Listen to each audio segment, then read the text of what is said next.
In at number 10, the Plutonian. Once considered as the world's most beloved superhero, the Plutonian shifted that perspective when he decided to go rogue. Created by writer Mark Waid and first drawn by artist Peter Krause, this character was introduced for the Irredeemable series published by Boom Studios. He shares many of the same powers as Superman, although much less is known about this once great hero's origin. It's suspected that the Plutonian was an orphan mutant or perhaps an alien refugee that has the power of flight, super senses, and invulnerability. His speed is said to be faster than thought, but that is far from why the Plutonian needs to be stopped. His vast unconscious psionic abilities allow him to control matter at an atomic level. If the Plutonian were ever able to reach his full potential in regards to his psionic abilities, it would qualify him as a hero that could warp our reality. In at number 9, the Homelander. With the upcoming show The Boys making its way to Amazon Prime Video streaming platform, we got to see this overpowered hero in live action and ultimately what the aftermath of a quote-unquote hero can look like. The Homelander is the leader of a group called the Seven. They are largely depicted to the public to be the saviors due to their superpowers, but in reality these heroes have lost touch with humility and show little regard for humans. The Boys attempt in the comics and now the television show to finally put these supers in their place and serve some justice to those who have been seen as nothing but collateral damage. Despite the obvious powers that need to be stopped with the Homelander and his crew, it's their power of persuasion with the government and the media that becomes the real threat. The Homelander and the Seven face zero repercussions for their actions due to Vought America's protection. The company utilizes their government connections, legal jargon, and public relation firms to allow the Homelander and his pals to basically do whatever they want. In order to stop these heroes, the Boys are going to have to turn to criminal and nefarious means just to open the public's eyes as to what's really going on. In at number 8, Omni-Man. Also known as Nolan Grayson, Omni-Man was an alien born on the planet of Viltrum. Nolan was so successful in conquering planets for his home world that he was later put in charge of his own unit. When Viltrum became experiencing a depletion in their population due to a virus, the Empire decided to strike other planets to weaken them for a takeover. His first mission took him to planet Earth, where he met a man named Cecil Stedman. While learning of Nolan's powers, Cecil gave Nolan the moniker of Omni-Man, Earth's most powerful hero. Due to his Viltrumite physiology, Nolan was able to harness super strength, speed, flight, interstellar travel, and so much more. Considering that he came from an alien planet to take over ours, we cannot allow such a list of superpowers to exist if we really care about our own survival as a species. Luckily, as powerful as Nolan is, he does still have his weaknesses. One of the biggest issues for Viltrumites is their vulnerable ears. This kind of audio disruption, depending on how strong, can cause extreme pain and even death for any hostile Viltrumite. In at number 7, Dr. Fate. Just so you don't get your tidy whities in a bunch, the incarnation of Dr. Fate we'll be talking about for this point and the most OP is Kent Nelson. The two main reasons for this is his time as the longest resident magician for the DC universe and the fact that his origin involves a monkey named Detective Chimp. Again, how cute. To touch on just how overpowered Kent is, you have to look no further than when he intervened in a war between the two rulers of Hell. He was able to stop them both from destroying the universe, but he himself is also guilty of destroying an entire alternate reality. And in order to stop Dr. Fate from taking the fate of the universe into his own hands, someone simply has to remove that helmet he wears. The helmet of fate holds the spirit of an ancient lord of order, and those who wear it gain the near limitless power that it has. Although once removed, they will be left entirely powerless. In at number 6, Danny Phantom. Ah yes, Danny, the 14-year-old 9th grader who gained ghost powers by an accident in his parents' lab, thus taking on the alter ego of Danny Phantom. First off, how crazy is this kid's town if they need an overpowered teenager to save it from ghost attacks? He can transform into his ghost form whenever he wants, pass through walls, fly, and take advantage of every other ghostly ability. Here's why we should be scared of Danny and why he needs to be stopped though. In the episode called The Ultimate Enemy, we see that even Danny himself views his powers as being too overpowered. In that episode, Danny witnesses a future where he gives into his ghost side and forgoes his human roots to become fully ghost. Going full ghost would mean that his powers are greatly enhanced, but he sees that this also makes him extremely evil and thus the discovery that he is his own worst enemy. In at number 5, Captain Planet. Captain Planet!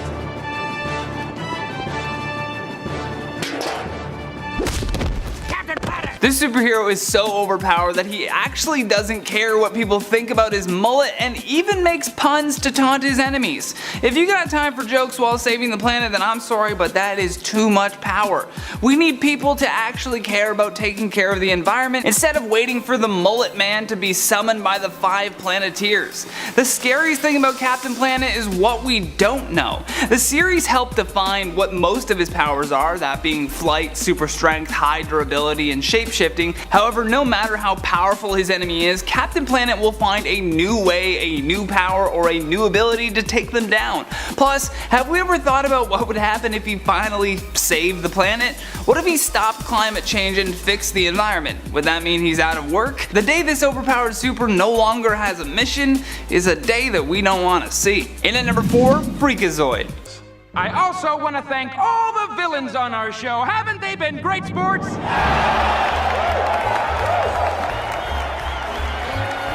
This overpowered blue-skinned superhero was formed when a teenager named Dexter Douglas was sucked into the internet, bestowing him with an overload of information which transformed him into the Freakazoid. He is the personification of wacky cartoons, and over the course of his short-lived TV show, Freakazoid showed some freaky powers. The super is essentially a god in his own world with the ability to not only fly and travel at light speed, but to break the fourth wall whenever he so chooses. This overpowered ability allows him to create objects out of thin air just to assist him in whatever villain he's taken out. And that should be recognized as problematic. We're not saying we know how to stop this super, but I have a strong feeling that shutting off the internet would help. In at number 3, Invincible. Also known as Mark Grayson, this super from the Invincible comic series looks strikingly similar to Booster Gold. He's a younger superhero on the scene, and his father Omni-Man actually made our first list of overpowered supers. So now you have his son with virtually the same abilities and powers,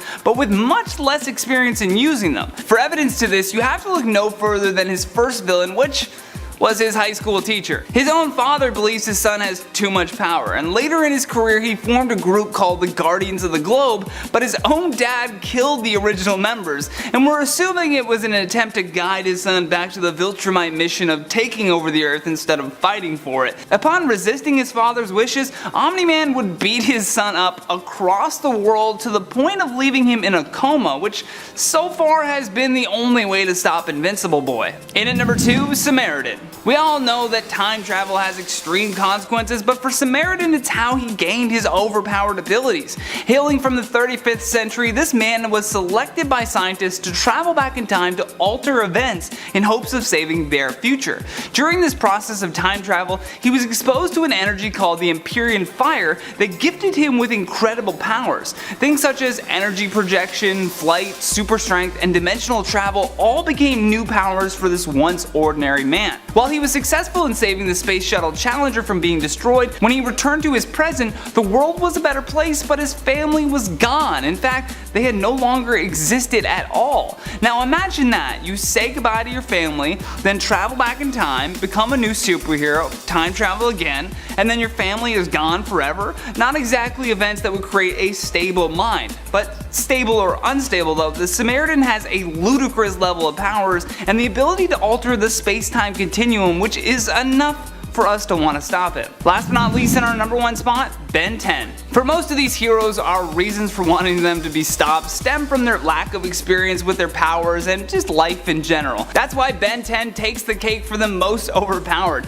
Ben Tennyson is a 10-year-old boy who, while on a camping trip, happened to nearly get crushed by a meteor crash where he would later discover an alien cargo pod. Upon snooping around the alien pod, Ben finds a watch-like device called the Omnitrix. The Omnitrix allows Ben to transform into a number of alien life forms, each equipped with their own unique powers. For the most part, each alien form had its limitations and weaknesses, but as time went on, Ben was able to gain full control over the most powerful alien transformation called Alien X. This form lists Ben in the Celestial God category, meaning he can warp the fabric of time, space, and even reality, all of which are enough evidence to drop him into the overpowered category, and because it's a 10-year-old boy in this position of power, we gotta stop him. Someone put Ben 10 on a timeout. In at number 10, Hellboy. Although for the most part Hellboy is solving his supernatural problems with his fist, it's a big fist at that and one that needs to be stopped. The problem with Hellboy roaming the planet is that his superhuman abilities stem from his demonic nature. As we discovered in the newest reboot of the series, when Hellboy becomes a Nungun Rama, he unleashes the most hellish creatures the planet has ever known. Sure, he chose to return them back to the fiery pits of hell, but that should have been a wake-up call for humans. How long will humanity sit back and watch a man who physically embodies Satan as him and his supernatural buddies use our planet as a battleground? Oh, and let's not forget that he was summoned by a Nazi cult. Yeah, this guy needs to be stopped. In at number 9, Ozymandias.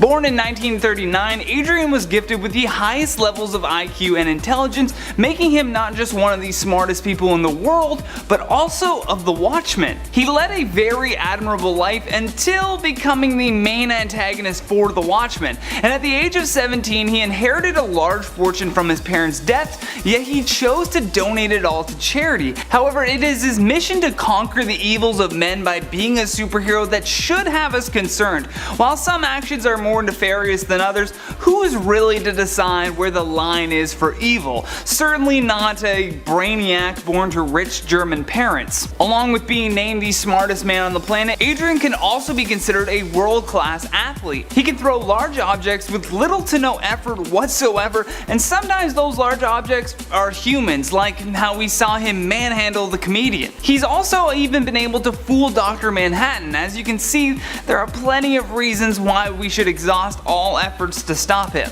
In at number 8, Gloriana Demeter. Known also as Glory, this overpowered superhero comes from the Awesome Comics comic book series. She's half Amazon, half demon warrior, and if that's not enough to make you think she needs to be stopped, then let's continue. Her very creation was an alliance between the Lady Demeter of the Amazonians and the demon lord Silverfall of the underworld, who sought to fight against the human world. She may look like Wonder Woman, but Glory has proven to be one of the Amazonians' finest warriors. Because she's a merger of two very separate schools of thought, Glory took to the world of man to find a place that she could call home. What's troubling is that she often struggles to control her own savagery. Her mixed family history of Amazon goddess and demon means that Glory has a number of superhuman abilities that make her more powerful than all other Amazonians. And as I mentioned though, even if she's on Earth to see through acts of kindness, that demon is still a part of her, and when Glory transforms into her monstrous form, she has been known to assault even the best of friends. Moving on to number 7, Scarlet Witch. Scarlet Witch has proven capable of massively altering the Marvel Universe on several occasions, to the point where one could argue that she's used as a plot device. A really tragic plot device in some cases, but still a means for Marvel writers to stir shit up in the comics, coming up with concepts like House of M, in which she depowered 90% of the mutant population, and the inversion spell at the center of the Axis storyline. Plus, after discovering that her children were merely constructs during Avengers Disassembled, she goes on a vengeance-filled tirade targeting the Avengers, blaming them for the death of her kids, killing off a bunch of characters the likes of Hawkeye, Vision, and Scott Lang. Needless to say, Wanda's abilities to warp reality and manipulate matter, time, and probability ranks her as one of the strongest members of the Avengers, and one of the most powerful Marvel characters kicking around in the comics. Number 6, Cyclops. Often the leader of the X-Men team, Cyclops made this list less for his abilities and more for his sometimes questionable behavior and choices. He has some of the weirdest powers for someone who is an original member of the team. The ability to basically fire laser beams from his eyes. This power is so intense that it actually requires Cyclops, aka Scott Summers, to wear a visor in order to control his powers. Granted, apparently his eyelids are also strong enough to stop the lasers completely, which is weird, but hey, mutants, superheroes, comics.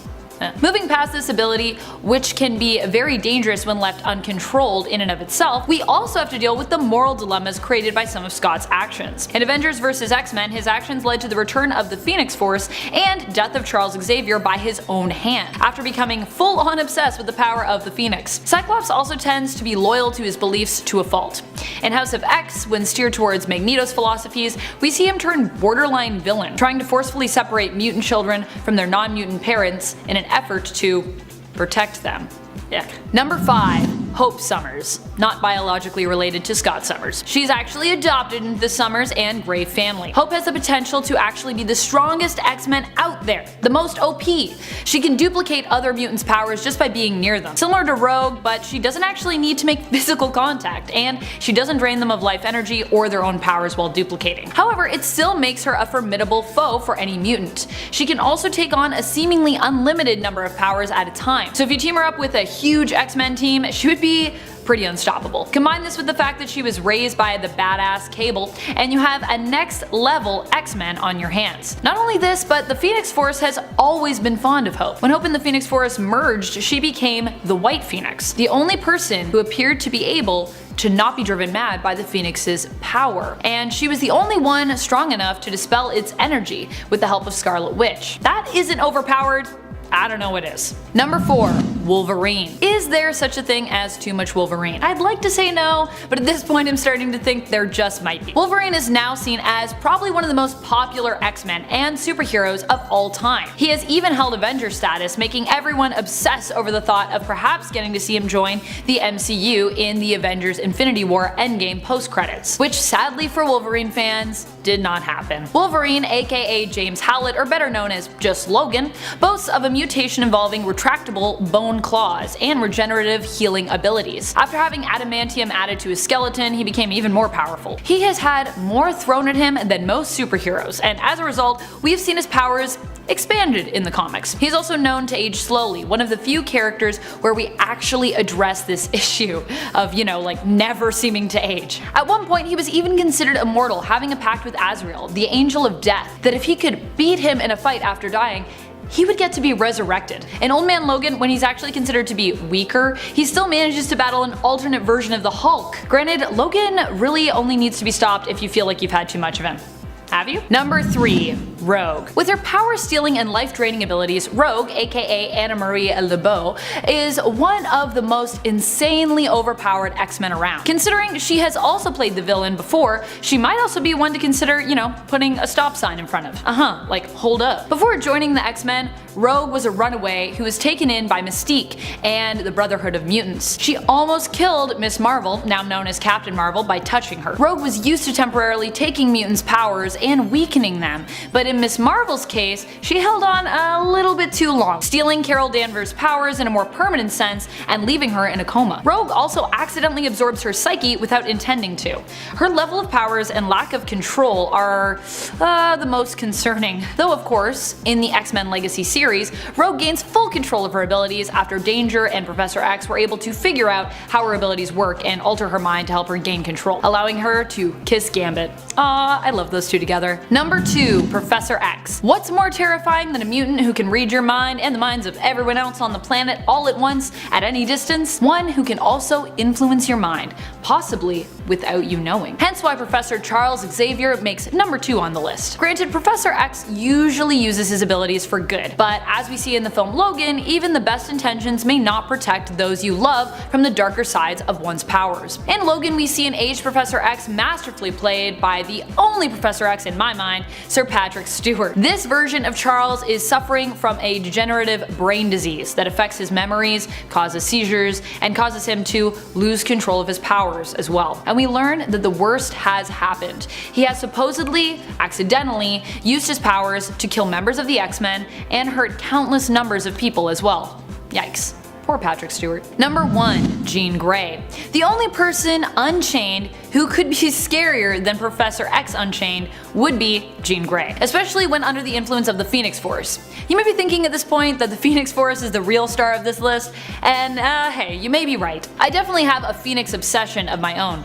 However, the fact remains that what the Phoenix Force really gives you is access to your full potential. And this is terrifying with Jean because her full potential is insane. Granted, originally in the comics, Phoenix was a separate entity that existed while Jean was chilling and healing in a cocoon under the ocean, but in the films and animated series, Phoenix has been presented as a melding of minds, which is also how it has been explained in later comics like with the Phoenix Five. Jean is one of the strongest X-Men ever, a stronger telepath than Charles Xavier. While her influence over a mind may not be as finessed or as subtle as his, she could definitely control your mind in a similar way. The only difference is you would probably know she was doing it as opposed to maybe thinking the actions were of your own volition. While both these scenarios are equally terrifying, the idea of knowing you have no control over your actions while trying to fight back and losing is, in my mind, even more terrifying. Number 10. Strife. So this is old, things have changed, but he was Omega once, so yeah, here he is. Say hello to Cable's clone. He first debuted in the New Mutants number 86 back in 1990, and more than his powers, what made him so dangerous was the Legacy virus. He was the originator of that. People can find ways to be a menace outside of their power set. This virus at first was Legacy 1 and then 2, but eventually mutated into Legacy 3. Version 1 was like a cancer, while version 2 targeted the X gene and would eventually lead to one's powers going haywire before you burnt out completely. This was to try and ignite a war between humans and mutants. Eventually the virus became Legacy 3, which could infect anyone. See, with Omegas you have to worry about so much more, especially if they're villains. Just regular dastardly do, plus what their powers can do when you try and stop them.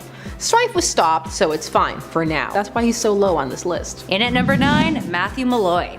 Matthew Malloy is a pretty tragic case. He finds himself landing in one of our higher numbers on our list thanks to the fact that he was, in fact, stopped by some pretty drastic measures. But let's jump back for a second and discuss this fellow. Hailing from Earth 12923, Matthew Malloy had latent mutant abilities that surfaced at one of the worst times ever. His story begins with him and his wife Jules engaging in an argument that is rudely interrupted by the Skrull invasion, and a Skrull ship that then lets out an energy blast that vaporizes Jules. His death is then prevented by a shield helicarrier. A year later, Matthew runs into his sister-in-law, Alana, who tries to reassure Matthew, who is in the midst of struggling with some serious trauma, telling him that she still considers him to be her brother. This sweet sentiment causes Matthew to have an emotional breakthrough, which causes his powers to manifest, releasing a massive eruption of energy that then kills Alana. Awkward. He then proceeds to go around accidentally causing mass destruction and is approached by S.H.I.E.L.D. director Maria Hill, who does not handle the situation in the best light, further triggering Matthew, who ends up killing Cyclops, Magic, and Emma Frost. Tempest then goes back in time with the help of Professor X to ensure that Matthew's parents never meet, causing him to cease to exist. Malloy's abilities, for the record, consisted of reality warping, energy generation, space-time manipulation, teleportation, resurrection, matter manipulation, did I already say that? Telepathy, and telekinesis. But he's dead now, so I guess he doesn't need to be stopped. Number 8. Legion. So Legion is Professor Xavier's son and also has an excellent effects series in its final season at the time of this recording. David Haller first debuted in New Mutants number 25 back in 1985 and is a mutant of incredible ability with a myriad of powers. Unfortunately, his telepathy led to severe mental illness from an early age, when he absorbed his first mind, that of a terrorist leader who had instigated an attack of which David had been the only survivor. His powers manifested, and so did the beginning of his multiple personalities. Initially, Legion only had a few core personalities, who were the gateway to his abilities, but over time that came to be hundreds. Sometimes they would overtake his body and just do whatever they wanted. However, over time, Legion has come to be able to control his abilities, sort of, partially through increased mental control, but also through tech. The thing is, comics have this little problem about progress. Resets, retcons, etc. It's why several people can have different information about a character and all be right depending upon what time period they're talking about. So Legion relapses, it's a thing. So yeah, he needs to be stopped, but with love and support. In at number 7, The Confessor. Known as one of the most unrecognizable heroes of Astro City, Jeremiah Parrish worked as a priest before being bitten and changed by a woman he had met while tending to an injured stoneworker. He was hunted for this new affliction and remained in hiding until the late 70s when he heard word of heroes like Air Ace. Following this, he emerged from his lair as the Confessor, a sort of vigilante seeking to do heroic deeds. His powers range from immortality and teleportation to being an expert in investigation and hand-to-hand combat.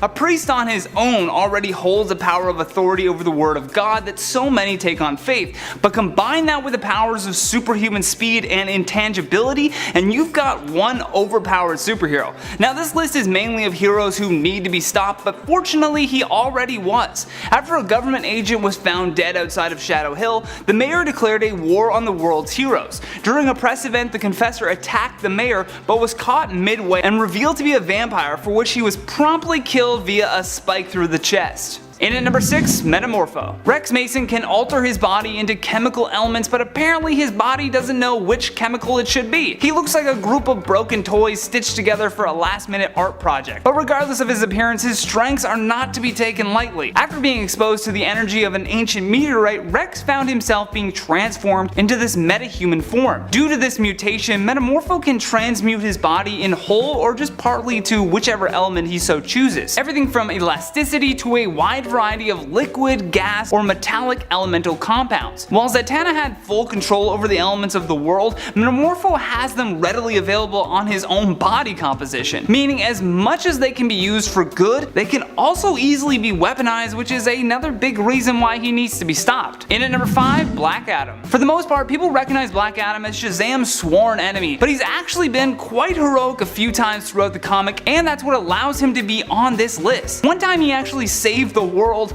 but on the other hand, he is also responsible for starting World War III. Even that though came from a place of good. After the 4 horsemen of the apocalypse planned to kill both him and his wife, they succeeded in the latter, and thus his wife's dying words were to avenge her. It was this pivotal moment of a super using their powers for their own needs that I keep cramming down your throat as to why they need to be stopped. Now filled with a lust for war, Adam committed a genocide in a region that had 2 million residents just because one of the horsemen were hiding there. This began the war and saw Black Adam not just defeating China's own super, but taking on anyone who opposed him, which included the Justice Society and the Teen Titans. In at number 4, Booster Gold. For the most part, Booster is seen as kind of a joke, but recently the greatest hero you've never heard of is slowly becoming one of the DC's most important heroes. After stealing a super suit, a Legion flight ring, and a time machine, Booster had ambitions of being a super for the fame and glory, and once having the spotlight in DC's first major full-year weekly event 52,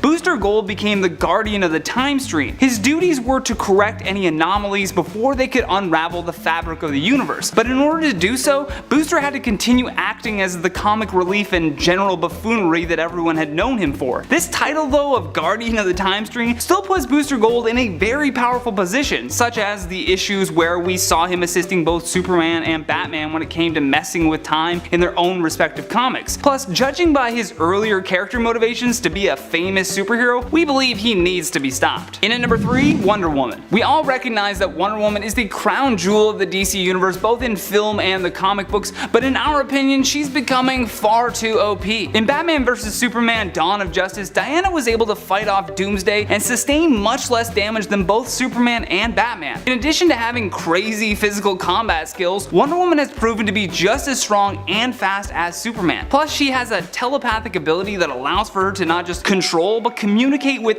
every soldier on Earth.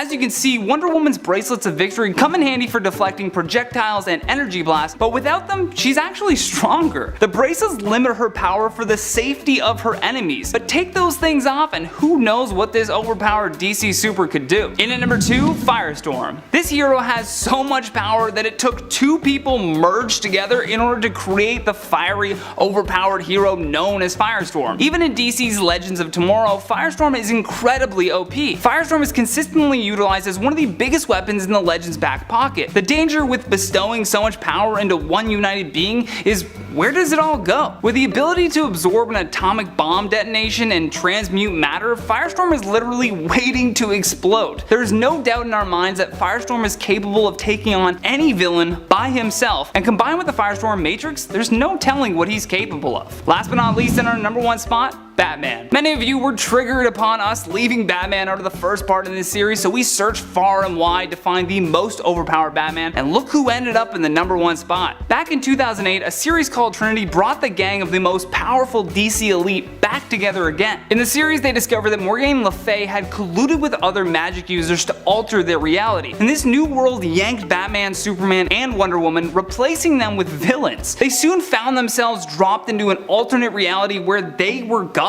Batman became Atman the Night Judge, and due to more primitive beings worshipping at his feet, the hero could practically do whatever he wanted. There you go, Batman, too strong, gotta be stopped. Number 10, Blackheath. Blackheath is Samuel Smithers. Yep, in the reality of 1610, Plant Man is instead a mutant. His powers are similar to that of Poison Ivy, allowing him to control plant life. Blackheath was one of the mutants who was kept in William Stryker's camps. While there, he ended up meeting and befriending Storm, and would be one of the few mutants left when Utopia came about. Number 9. Mach 2. Mach 2 is Nomi Bloom. She is kind of like the second coming of Magneto, but not as much of a villain. Or at least, she comes around in the end. And not inherently as powerful as Magneto was. She can basically affect and control magnetic fields. Later on, she would see a power boost, which would enable her to have more control over objects containing metal. Mach 2 is also known for being a rival to Kitty in terms of her leadership over the surviving mutants of Utopia. People are going to be like, what is Utopia? And I'm going to be like, don't worry. We're getting to that much later, but it's coming. It's slowly you'll get little bits of information. Number 8. Zorn. In the reality of Earth 1610, Zorn is actually Zorn, but is not the only version of Zorn. Wow, that sounded confusing. What I mean to say is that Zorn is his own person, Kuan Yin, but has a sibling who's also named Zorn, but with a Z. They were each given their powers as part of the Southeast Asian Republic's Super Soldier program. Zorn with an X is the one who you typically see clad in the color white. He is an amazingly powerful telepath and telekinetic. While both characters may have been introduced later and have been somewhat short-lived, they are both presented as being pretty powerful during their time in the comics. And friends, before we move on to this next spot, if you are loving this list, be sure to let us know by giving this video a thumbs up. In at number 7, Luther Strode. Once a skinny young kid interested in comic books and video games, Luther underwent a drastic transformation upon pushing his mind and body to exceed human limitations. By putting focus on the mind, body, and spirit in one direction, all three aligned, bringing them under his control. Due to this, Luther gained incredible reflexes, a sense for danger, and Hercules-level strength. Biologically, he's classified as what we believe a perfect human would look like. However, it's his overwhelmingly authoritative charisma that spells trouble for this overpowered superhero. Whenever a human gains control of superhuman abilities, the alarm bells in our brains should go off. Just because he's considered to be a perfect physical specimen does not mean he would be without the normal psychological flaws that every human has. Among all of his powers and abilities, his most overpowered are his intimidation and deception tactics, both of which should be considered threatening when it comes to handling him. In at number 6, Shazam.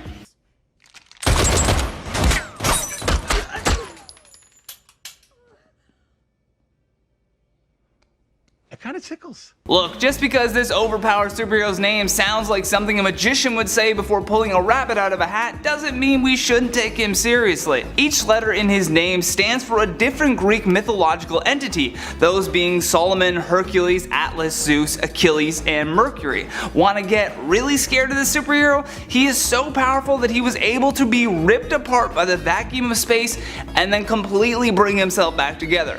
On top of being able to transform from the body of a child into a superhero just by saying the word Shazam, he also practices magic. I mean, with a name like that, how could you not, right? Well, in terms of DC Comics, those who are proficient in magic often gain significant advantages over all other powers. In at number 5, Martian Manhunter. First off, anyone who introduces themselves as a Martian Manhunter needs to be stopped. How has this odd alien mixture of Batman and Superman been allowed to roam free? Martian Manhunter is so ridiculously overpowered that he has even been nicknamed the Swiss Army knife superhero. His powers are evenly matched with Superman, but with some extra abilities kind of sprinkled in. Along with heat vision, the Manhunter can also see in different spectrums, which means even if someone was using invisibility, he could spot them. Now, if you think that's too much power, let's not forget that he can also read minds, shapeshift, and access telekinesis. To top it all off as to why this overpowered DC superhero needs to be stopped, the only evidence required is that Superman himself has said Manhunter is the only Justice League member that he fears. Thankfully, there's only one of him left. In at number 4, Captain Atom.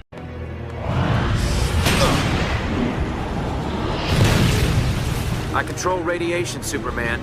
That includes red sun radiation. Also known as Nathaniel Atom, he was a United States Air Force officer during the Vietnam War. After being framed for a crime that he did not commit, Nathaniel was sentenced to death, but was first invited to take part in a military experiment. The experiment was sure to kill him, but if he were somehow able to survive, he would receive a presidential pardon. And after surviving the experiment of putting him in an alien spacecraft and setting off a nuclear bomb under it with Atom inside, the metal fused with his body and launched him 20 years into the future. Now with his atomic powers, he can control the quantum field, absorb cosmic energy, and do everything a superhero can do in regards to invulnerability, super speed, and flight. Although listen to this statement from Captain Atom and it will be all the evidence you need for why he needs to be stopped.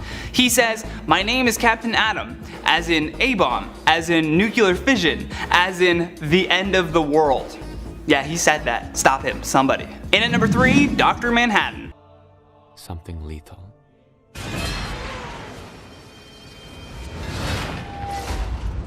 Or if I know what that means.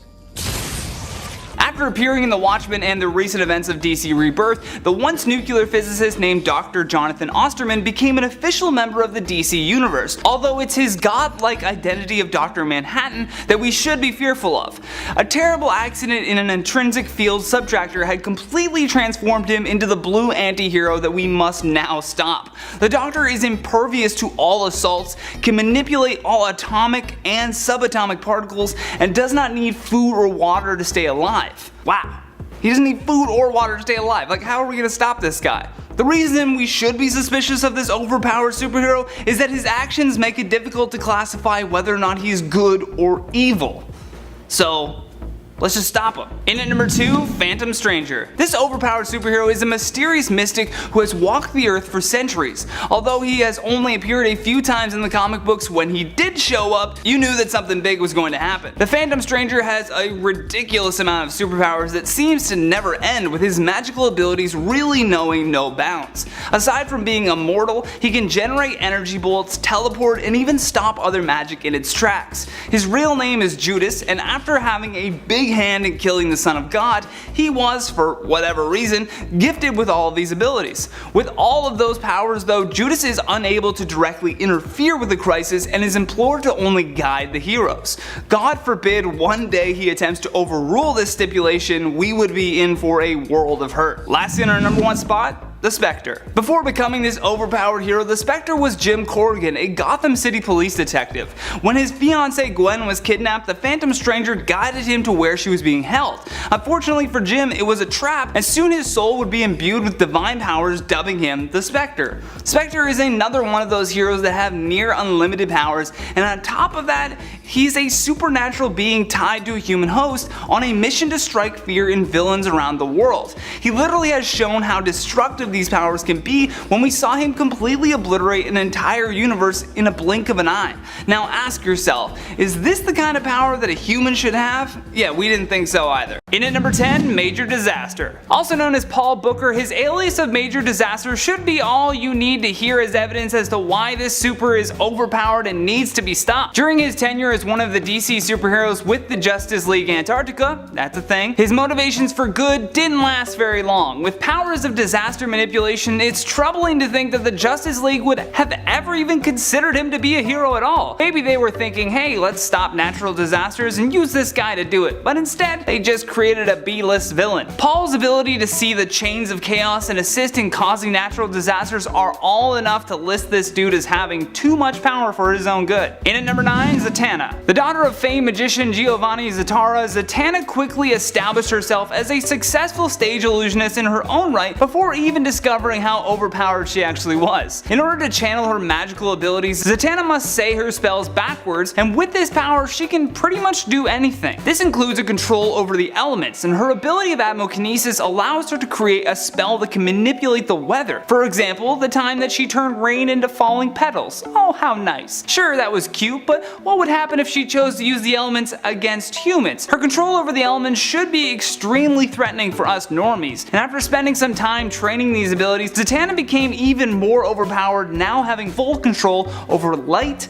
shadow, time, and space, all of which could now bend at her will. In at number 8, Orion. Also known as Darkseid's adopted son, who was raised on Apocalypse as part of a trade intended to be a truce with the new Genesis. Spoiler alert, that didn't last very long. Orion is very OP. How overpowered is he? Glad you asked. In Jack Kirby's New Gods, we follow a race of celestial superhumans, one of which was Orion. Orion is often referred to as the Dog of War by even other New Gods. He's so incredibly overpowered that he was able to actually kill his own father. Well, adopted father to be specific. specific, but his standalone powers, while impressive, pale in comparison to what he is able to achieve using his A4. The A4, or Astro Harness, is that cosmic looking extension that's attached to his body. The harness allows for Orion to fly, teleport through boom tubes to any location in the multiverse, and fire off powerful energy blasts that can pierce through nearly any enemy. Up next, number 7, Mr. M. Mr. M, aka Absalon Mercator, is an Omega level mutant capable of matter manipulation,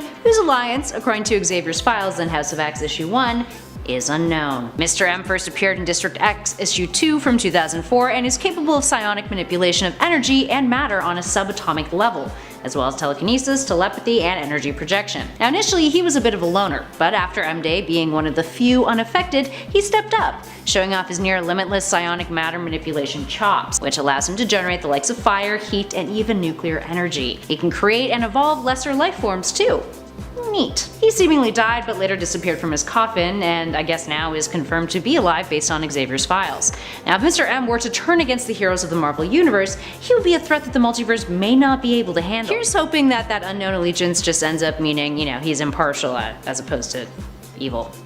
Up next at 6, Gladiator. Gladiator is a character created by Chris Claremont and Dave Cockrum and often gets mocked as being a knockoff version of DC's Superman. There's a few of those on this list. To be fair, he was part of an homage to DC's Legion of Superheroes after all. He is strong enough to shatter a planet and rip apart a black hole. He is capable of withstanding the heat from the Phoenix Force, attacks from Mjolnir and Thor, planetary explosions, and the explosion of a supernova. He's super fast, has warp speed flight, has a regenerative healing factor, has heat vision hotter than a star, microscopic, telescopic, and X-ray vision, super hearing capable of listening to sounds light years away, and has psionic resistance. But his biggest weakness is one that can null all of these abilities. His powers decrease or increase based on his level of confidence. In at 5, Silver Surfer. First appearing in the Fantastic Four issue 48 back in 1966, Silver Surfer is a cosmic superhero who sacrificed himself to save his home planet from Galactus, thus becoming his herald and being endowed with a portion of Galactus' power cosmic. This gives him a plethora of abilities. He has superhuman strength, endurance, senses, and the ability to manipulate the Earth's ambient energy. He can travel throughout space and hyperspace, traveling faster than the speed of light, and has even proven capable of time travel in several instances. He's self-sustaining, converting matter into energy, and can survive in almost any natural environment, including deep space and black holes, which, by the way, he can create. While he can't resurrect the dead, he can revitalize and evolve organic life on a planet-wide scale. He can manipulate and phase through matter, can see through time, is telepathic and can read minds, and can influence human emotion and sensation. And he and his board are nearly indestructible.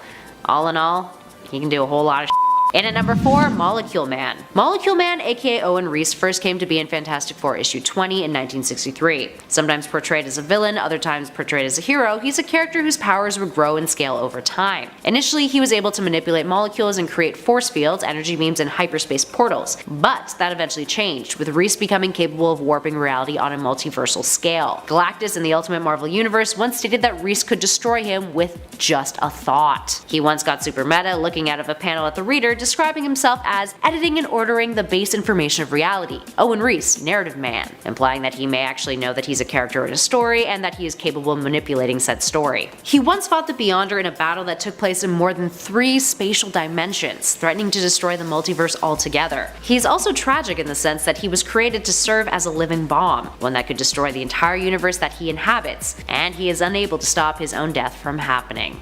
Yikes. Up next at 3, the Hulk. Now don't get us wrong, the Hulk is a great character. The dynamic between the monster and the man, Bruce Banner, is one that always manages to be compelling and intriguing for the most part. It even errs on the side of tragedy in some cases. But here's the thing, the Hulk, thanks to his anger empowerment ability, becomes more powerful the angrier he gets. His durability, regeneration, and endurance, along with his strength, increase in proportion to his anger. And depending on that writer's interpretation of the character, this means he can withstand nuclear attacks, solar temperatures, and other planet-shattering impacts. There's very little that can return him to his Banner form when he gets like that, a point made in multiple arguments when it comes to the Hulk versus other characters. He can be susceptible to magic, gamma bombs, and some psychic attacks, but even then, that depends on who's writing him. In addition to that, once he's going, it's really hard to calm him down. That being said, he was once calmed down by the use of puppies, but unless you've got a gallon of puppies when you're fighting him, it's gonna be kind of an uphill battle for you, for sure. Up next, number 2, Franklin Richards. Franklin Richards is a mutant who is beyond Omega level, something that is incredibly rare. He's the son of Reed Richards and Sue Storm, and for someone so young, what he's capable of is borderline terrifying. His vast reality-altering abilities allow him to manipulate matter and energy on a cosmic scale. He can create pocket universes and teleport. He has psionic powers that include telekinesis, telepathy, astral projection, and precognition. Oh, and he's also immortal. He has been described as a character whom the Celestials felt was on par with themselves. He's even obliterated 2 Celestials in combat. Technically, the last bit was an adult version of himself, who rubbed shoulders with Galactus in FF issue 16, with them commenting on the fact that billions of years from now, Franklin and Galactus will witness the birth of a new universe together.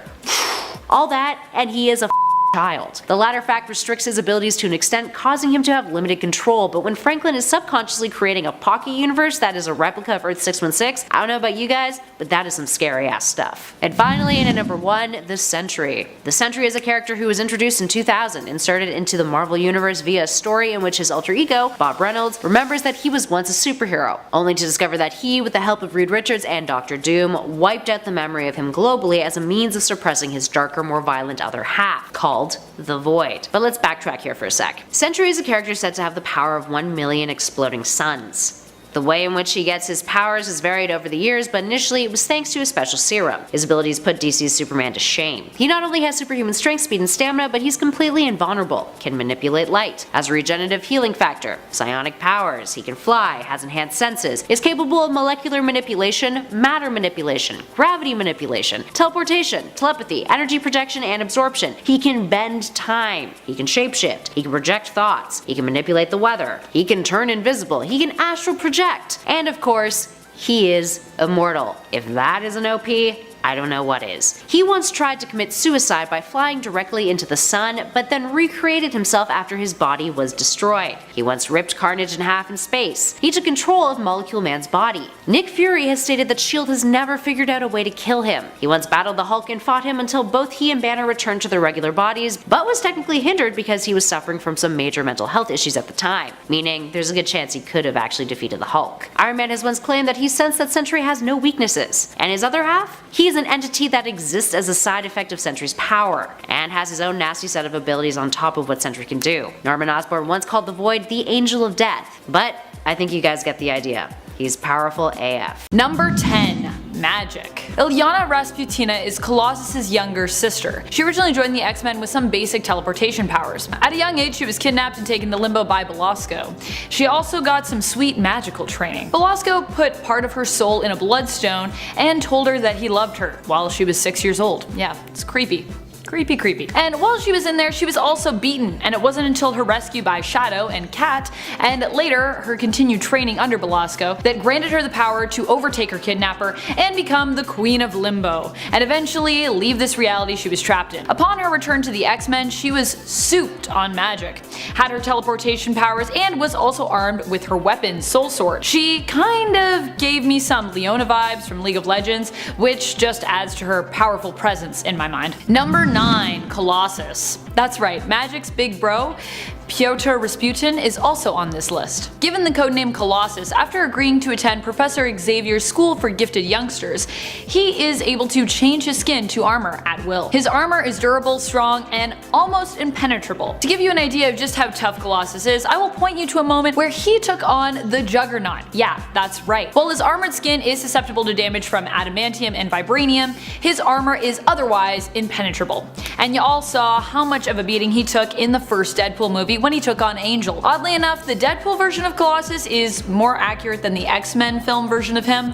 I guess we'll see if Colossus gets to remain as overpowered and Russian in the MCU. But hopefully we will be safe from American Colossus, because that's a version that maybe needs to be stopped. Number 8. Archangel.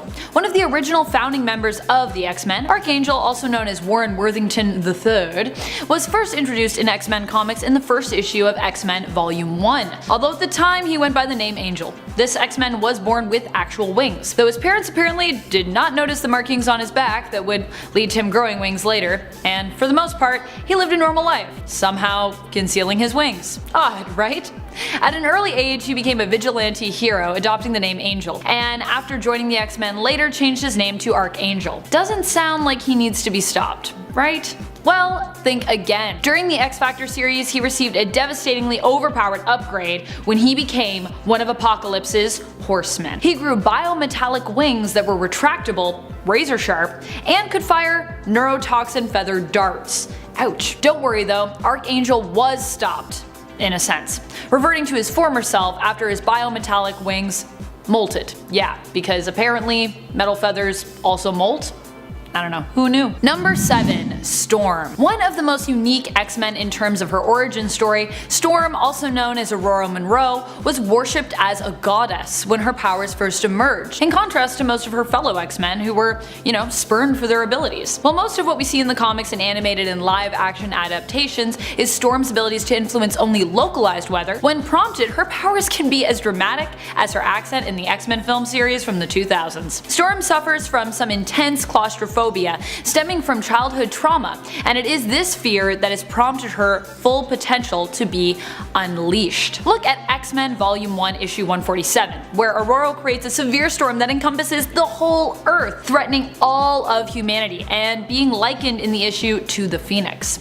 Adding Storm's powers into the mix in a world that is already suffering dramatically from global warming is next level risky. The world definitely doesn't need any more large scale natural disasters, thank you very much. Number 6. Professor X. Professor X is a very interesting character to talk about because in the chasm between him and Magneto, writers tend to move him the most. There's something intriguing about warping someone good. That combined with some people's inherent thoughts about Charles's methods. House of X Charles, so modern Charles, who's back from the dead and living life in Phantom X's body, that's why he's walking again, is a force to be reckoned with. He's wearing Cerebro all the time and ready to subjugate all humanity.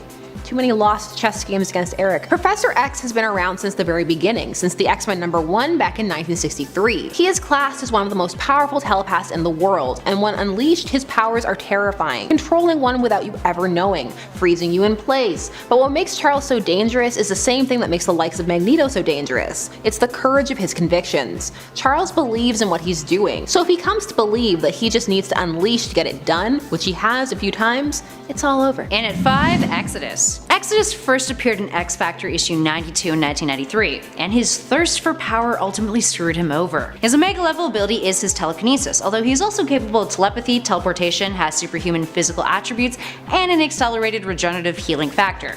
Oh, and dude is immortal. Yay, fun. Born in the 12th century, Exodus, aka Benito Peri, sought out to find the Tower of Power, the domain of the Eternal Pharaoh. Traveling through violent sandstorms, he eventually collapsed, hearing a voice that asked him if he was willing to risk everything to become one of the strong. Generally, you probably shouldn't listen to voices that don't have bodies. He was tested and his mutant powers manifested. He was then transformed into Exodus under Apocalypse's command and was later stripped of his power and sealed away in a crypt in the Swiss Alps after he refused to do his bidding and kill his friends. Flash forward to the 20th century, Magneto found Exodus and took him back to Avalon, becoming his right-hand dude and embracing his inner evil. Exodus has the ability to do some pretty terrifying stuff.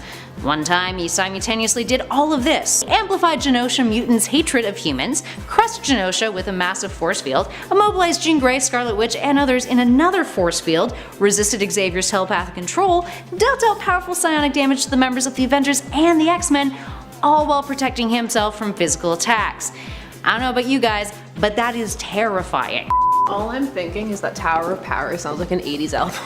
Number 4. Proteus. So we've talked about Proteus a few times on this channel, and while his abilities are devastating, here on Nerd it's like we're Dr. Manhattan existing in all time periods simultaneously, so lots of facts from different periods. So Proteus debuted in Uncanny X-Men number 125 back in 1979, the son of Moira McTaggart, locked up from a young age because of the scale of his abilities. Proteus is a being of pure energy, who oftentimes has lived life as a parasite, hopping from host to host, burning up their bodies even though he doesn't have to. He mostly chills in the astral plane now. What many people remember about him is the iconic incident where he melts and warps both Wolverine and Nightcrawler using his powers, and traumatizes them both. Nightcrawler has an entire crisis of faith, and Wolverine is so shook that Cyclops has to throw coffee on him and yell at him to get him to fight again. Which is yes, a jerk move, but also a distraction technique. There are different kinds of leadership. So Proteus, all reality warpers really are terrifying, and both potentialities of what they can do are equally so. One where you know something has shifted but can do nothing and just run through the streets screaming until it's either be locked up or adapt, or the one where you never know. There's just a vague terror. The unknown is that your life is constantly shifting around you. Your likes and dislikes, your friends, your enemies, and you'll never know. A puppet in your own life. A being with no agency being toyed with at the hands of a god. Yeah, not here for Proteus, and neither are the X-Men. Half the time, they're so annoyed to see him. Number 3, Vulcan. Vulcan is the brother of Cyclops and Havoc, the child of Christopher Summers, aka Corsair, and Catherine Summers, who was abducted from his mother's womb by the Shi'ar Empire after she was stabbed to death. Yay. As a fetus, he was tossed into a Shi'ar incubation accelerator, a tool normally used to breed slaves. See, all this is really terrible. And was aged to the prime of adolescence. Taking on the name Gabriel, Vulcan is a mutant whose omega power is energy manipulation. He's capable of psionically manipulating, controlling, and absorbing vast amounts of energy, including magical energy and Cyclops' optic blasts to boot. He can go without food for long periods of time by absorbing energy, he can disable large amounts and different types of energy sources, survive in the vacuum of space, which is also terrifying, and can generate powerful enough force fields to allow for interstellar travel. He's also been known to manipulate electricity within a person's brain and use the powers of others by manipulating their own energy sources. Now, the exact limits of this power replication ability is unknown, although he did once use Jean Grey's telepathy without her consent, which is kind of creepy. Now, generally, the character has been known to be a villain. I feel like our whole number kinda defends that fact, but he is loyal to Krakoa, according to Xavier's infograph in House of X issue 1. So here's hoping maybe he won't need to be stopped. Number 2, Franklin Richards. Franklin Richards has undergone several shifts in power, but he's an Omega level mutant now beyond Omega thanks to House of X. Also, Cyclops is just gunning to separate parents from children in that story so far. Franklin's age also fluctuates. It's hard with kids in comic continuity, and sometimes they'll just suddenly be teens like a soap opera. Also, Franklin has given himself a superhero name, and it's Powerhouse. Yeah, that's what I'd expect a kid to come up with. I bet Reed Richards just goes home and sighs and is like, I'm one of the smartest men in the world. My son calls himself Powerhouse. So Franklin has been described as being one of the Celestials. It's just ridiculous. Thankfully, he is baseline good, because if he wasn't, who could do anything about it? It's pretty heavily implied that he's immortal. When it comes to Franklin, not only does he need to be stopped, but so do the writers. Stop it, it's too much power. There's nothing any of us can do except bow to our new god, especially if Cyclops gets his hands on him. And last but not least, in our number 1 spot, Magneto. Magneto is not only an Omega level mutant, but one of the most impressive villains to ever grace the pages of comic books, period. He first appeared in the X-Men issue 1 back in 1963,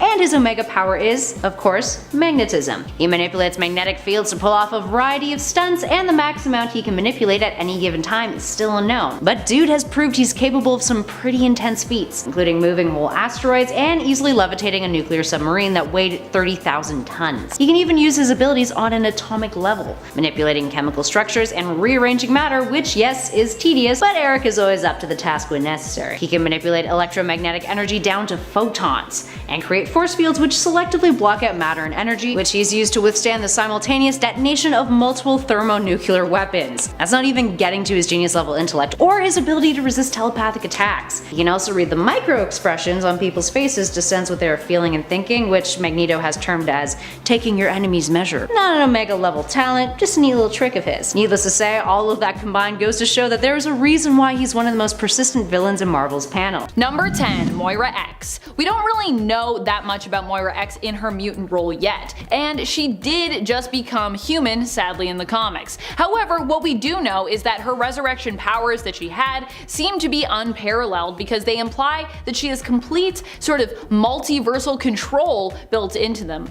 Or at least universal control. That is to say, it is heavily implied in Inferno that if Moira were to die in one of her lives, the universe she was a part of would possibly cease to exist. This prompts Mystique to defeat her by turning her human, then intending to kill her thereafter, now that she is no longer a threat. But of course, Mystique is unable to follow through due to the interference of other mutants on Krakoa, namely Cypher and the sentient mutant island of Krakoa itself. We haven't classified Moira X's power level yet as a mutant, but if she returns to being a mutant, and I kinda really hope she does because I really liked everything that we did with her as a mutant, I wouldn't be surprised if she was considered to be beyond Omega level just because of how intrinsically connected her powers are to the fabric of reality itself.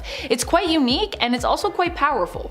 Also, that's kind of why I want to see a return. I just feel like it was such a cool idea. And friends, before we move on to this next spot, if you are loving this list and you want more lists where we talk about some super amazing powerful mutants, be sure to let us know by giving this video a thumbs up. I don't know if we have 10 more Beyond Omegas, but maybe we could. Alternate realities. Number 9. Professor X. Professor X is typically classified as an alpha level mutant, so I'm sure you're wondering what made me so boldly include him here. So bold! 2 levels above where his Marvel fandom page has him classified as. I have some things that I disagree with though with that Marvel fandom page, to be honest. And honestly, I put him on this list because of some recent developments that I think were really cool and blew my mind. You can let me know if your mind was also blown by these or not. During the 2021 Inferno story, we saw Xavier and Magneto go up against Omega Sentinel and Nimrod after they were caught in a trap laid for them both by Mystique and Destiny. The 2 traditionally villainous ladies ended up kidnapping Moira, and while attempting to track her, believing her to have been taken by Orchis, instead, Magneto and Charles ended up fighting against that organization, or more specifically, their Sentinel creations. They ended up fighting more against those because Orchis was quickly, all the humans were gone. During this fight, Charles defeated, or at least very nearly defeated, Nimrod at one point by using his telepathy to, in essence, break them apart. And while this is crazy, what's even cooler is it was hinted that Xavier was capable of this level of psionic assault in the past, when the X-Men actually first fought against the Sentinels back in the Stan Lee and Jack Kirby days, when he concentrated intensely and he actually managed to use his power to temporarily kind of like put the Sentinels to sleep. To me, this was an amazing feat, and it was kind of a cool callback to that original fight against the Sentinels, and one that made me consider Xavier's potential for being an Omega level or even beyond Omega level mutant. I know there's going to be some people that are going to be like, hey, no, that was telekinesis, Amanda, and that's what's going on. But I don't think that Xavier actually has telekinesis. I know people say, no, Cassandra Nova, that genetic connection. I'm sorry, but I can't accept it. But if you accept it, that's fine. I just can't. So that's why I'm referring to it as telepathy, just so you know. I acknowledge that it is apparently a thing. Number 8. New Sun. New Sun is an alternate version of Gambit who actually first appeared in one of the Gambit series and is initially a more mysterious figure. He is what Gambit would have been like had he been created purely to be studied and utilized by the government. New Sun ended up escaping the Alpha 1 facility where he was raised and held though. This version of Gambit hails from the alternate reality of Earth 9921. Unlike Gambit, he does not have restrictions or mental blocks when it comes to his capabilities. He can also turn himself into energy and charge objects with kinetic energy without even needing to touch them. New Sun basically shows the potential that Gambit has for his power. However, in the 616 reality, there is an element of fear that Gambit harbors when it comes to his own powers and abilities that New Sun doesn't seem to possess. Which is what makes him so dangerous, but also what puts him way ahead of Gambit's mutant power levels. I wouldn't be surprised if New Sun was classified to hear that he had the potential to be beyond Omega. I've also just been a really big fan of the fact that like Gambit could be crazy powerful, he just like kind of chooses not to. I think that's cool. Number 7. Kid Omega. Despite the fact that Iceman is really impressive, I had to put Quentin Quire a number above on this list. Despite his multiple comedic deaths in the Dawn of X and Reign of X era, oh, what a time. The fact remains that telepaths tend to rule, while by comparison, most other power sets just tend to drool. Sorry. Quentin Quire has come a long way from when he was first introduced. Sure, we knew he had potential, but we're now seeing him grow into that potential, and in some cases even exceed it. And let's keep in mind that he's still pretty young in comparison to some of the other main cast of well-established mutants, who for the most part are completely grown up now. Kid Omega still has a few things to learn, but is considered to be one of the strongest telepaths in existence already, and an Omega level mutant. Number 6. Vulcan. Vulcan is known for being Omega level or even beyond. He is the youngest and most powerful of the Summers brothers. Vulcan is Gabriel Summers. At the time when Christopher and Catherine Summers were abducted, it turned out that Catherine was actually pregnant with Gabriel. When she was killed, he was removed from her body and was matured in an incubation accelerator, skipping many of his childhood years. Vulcan would manifest energy-based powers like his brothers. His powers allow him to absorb and redistribute a diverse group of energy types. Not only that, but he can absorb a lot of energy when it comes to his limits. He can also use his abilities to absorb and drain the powers of others under certain circumstances, thereby suppressing his opponent's power, which is pretty OP. Let's be real. Number 5. Legion. One of the most powerful mutants out there that we'll likely never see in the MCU is Legion. Legion is the son of Charles Xavier, aka Professor X, and Gabrielle Haller. The two supposedly fell in love during Charles' time in Israel, and David Haller, aka Legion, was born as a result of their love affair. However, it was more recently suggested that this story was not entirely based in love and romance, but that Charles had sought out Gabrielle as an ideal mate when it came to the chances of creating a mutant who could warp reality. It should also be noted that of all of Moira's lives that she has lived, the current continuity of 616 is her only life where Legion has existed. Legion has a dissociative identity disorder, which also lends to his mutant abilities. For each separate persona that resides within him, each has their own unique set of powers. He is an Omega level mutant capable of pretty much almost anything, and has claimed that within him reside at least 200 Omega level split personalities. That's a lot of Omega level. Sounds like it would be a lot for Marvel to tackle. Also, that hairdo. That would be a lot, just in and of itself. I love Legion's hairdo. I love that he still has it. Number 4. Storm. As I said earlier, I really don't want an MCU mutant superhero squad without Storm, now Queen of Arakko, formerly known as the planet Mars, but the reality is, if we're going to have mutants like her and Iceman, or really any of the other Omega levels on this list, we're gonna need to do something about their power levels. We might have to meet a much younger Aurora, who was less in control of her powers, or otherwise just tone down some of her capabilities, as Storm is now pretty OP, and it's very deserved, truth be told. The thing I really love about Storm actually is, sure, I mean, she can manipulate the weather on a scale that could threaten the whole globe with a massive storm, but she also doesn't need her mutant powers to be intimidating or be powerful. She's also a master combatant, having been trained by some of the best warriors in all of Wakanda, on top of her already established abilities, and she could likely intimidate most people who have heard tell of her with just a glance, because she's Storm. Number 3. Jean Grey. More specifically, the Phoenix version of Jean, or just really unlocked potential version of Jean Grey as well, I guess. Marvel Girl, even initially in the comics, struck me as a powerhouse when we first met her, although we would see her powers reined in throughout those early years. Remember when, in the Danger Room, her test was to basically do a super fast cross-stitch using her telekinesis powers? She eventually surpassed the mental blocks that were put in place by Professor X, initially to protect her when she was younger. Jean Grey is considered to be one of the most powerful psionics in existence. She can defeat you with just a mere thought. So to have her in the MCU, like Storm, we need to tone her down or have her show up with mental blocks firmly in place in order just to have her there. Number 2. X-Man. X-Man is Nate Grey, the genetic offspring of Jean Grey and Scott Summers, aka Cyclops. He was made in a lab of Sinisters, but hails from an alternate reality. Nate is the genetic child of Marvel Girl and Cyclops in the Age of Apocalypse reality of Earth 295. However, that wouldn't stop him from venturing into the reality of Earth 616 from time to time. He was created by Sinister, while Essex was the servant of High Lord Apocalypse, who ruled for a long time in the AOA reality. Nate was created to be the perfect mutant and is considered to be Omega level or even beyond, being considered the most powerful psionic in any reality. His list of abilities is vast, but basically he is a psionic, mutant, and extremely powerful telepath and telekinetic who is capable of warping reality. He's also considered a potential or suitable host for the Phoenix Force as well. Just a little bonus for you. Number 1. Onslaught. It was a toss-up, by the way, for the top spot on this list for me, between Nate Grey and Onslaught, but ultimately, I think in a fight Onslaught would win, because he's bigger, and big guys usually stand a pretty good chance of winning in the comics, even if they are villains.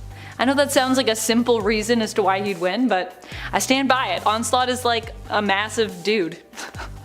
A massive physical astral form, you know what I mean? Onslaught might have made a return in the Way of X series and following one-shot Onslaught Revelation, but I don't think we'll be ready for him in the Marvel Cinematic Universe anytime soon. Onslaught is an insanely powerful mutant who initially represented the dark side of Charles Xavier combined with Magneto. Onslaught was unleashed when Charles snapped and defeated Magneto more permanently by wiping his mind clean. In reality, however, Charles was not able to completely get rid of Magneto, because that's not how that works, and instead Magneto's mind was simply removed from his body and kind of absorbed into Xavier, awakening Charles' own dark side and bonding with him to create Onslaught. And now Onslaught lives in everyone. Yay! Spoilers. Number 10, Tempest. Imagine if instead of needing the Time Stone to manipulate time, we actually just had a hero who could do it just like that. Like, that was their thing. Enter Tempest. Tempest is Eva Bell. Her mutant power is just that, time manipulation or chronokinesis. While not considered Omega level yet, Tempest is well on her way to being there. Her powers allow her to manipulate time around her, speeding it up or slowing it down, making her pretty hard to defeat. Because if you came at her, she could just be like, and it takes you like 100 years to take a step, so basically you're dead. Done. Think of all of those scenes that we saw with Quicksilver in Fox's X-Men films, but instead of Tempest moving really fast, she just instead manipulates the speed of others around her through manipulating time. Tempest can also use her abilities to travel through time, but has less control over this ability. Hence why she's not Omega level yet. Number 9, Blindfold. We haven't seen Ruth Aldine for some time, but she has been hinted to be a descendant of Irene Adler, aka the mutant known as Destiny. Ruth was known for being a powerful telepath who also possesses telekinetic skills. She was mainly known for her astral form and astral plane powers and abilities, as well as her ability to perceive future events and tap into someone's or something's history via touch. It's also important to note that she's one of the few people that can make an astral form that's also physical, which is pretty crazy. Blindfold would likely not be a character we would expect to see in the MCU if we get a story involving Krakoa, as on Krakoa it seems that no precog mutants are really allowed to exist, especially not if they're as gifted as Blindfold was. And probably not also because she's related to Destiny, so that's also a no-no. And friends, before we move on to this next spot, if you are loving this list and you want more lists like it, I know I love talking about mutants with all of you fun folks out there, be sure to let us know by giving this video a thumbs up. Number 8, Iceman. I really don't want Iceman to be too powerful for the Marvel Cinematic Universe in the same way that I don't want Storm or Jean to be either, because I just like those characters. But the reality is he, like the others, might just be a bit too powerful. Iceman is an Omega level mutant, which basically means he is not only super capable and disciplined when it comes to the use of his powers, but is also considered the tippy top of excellence in his power category.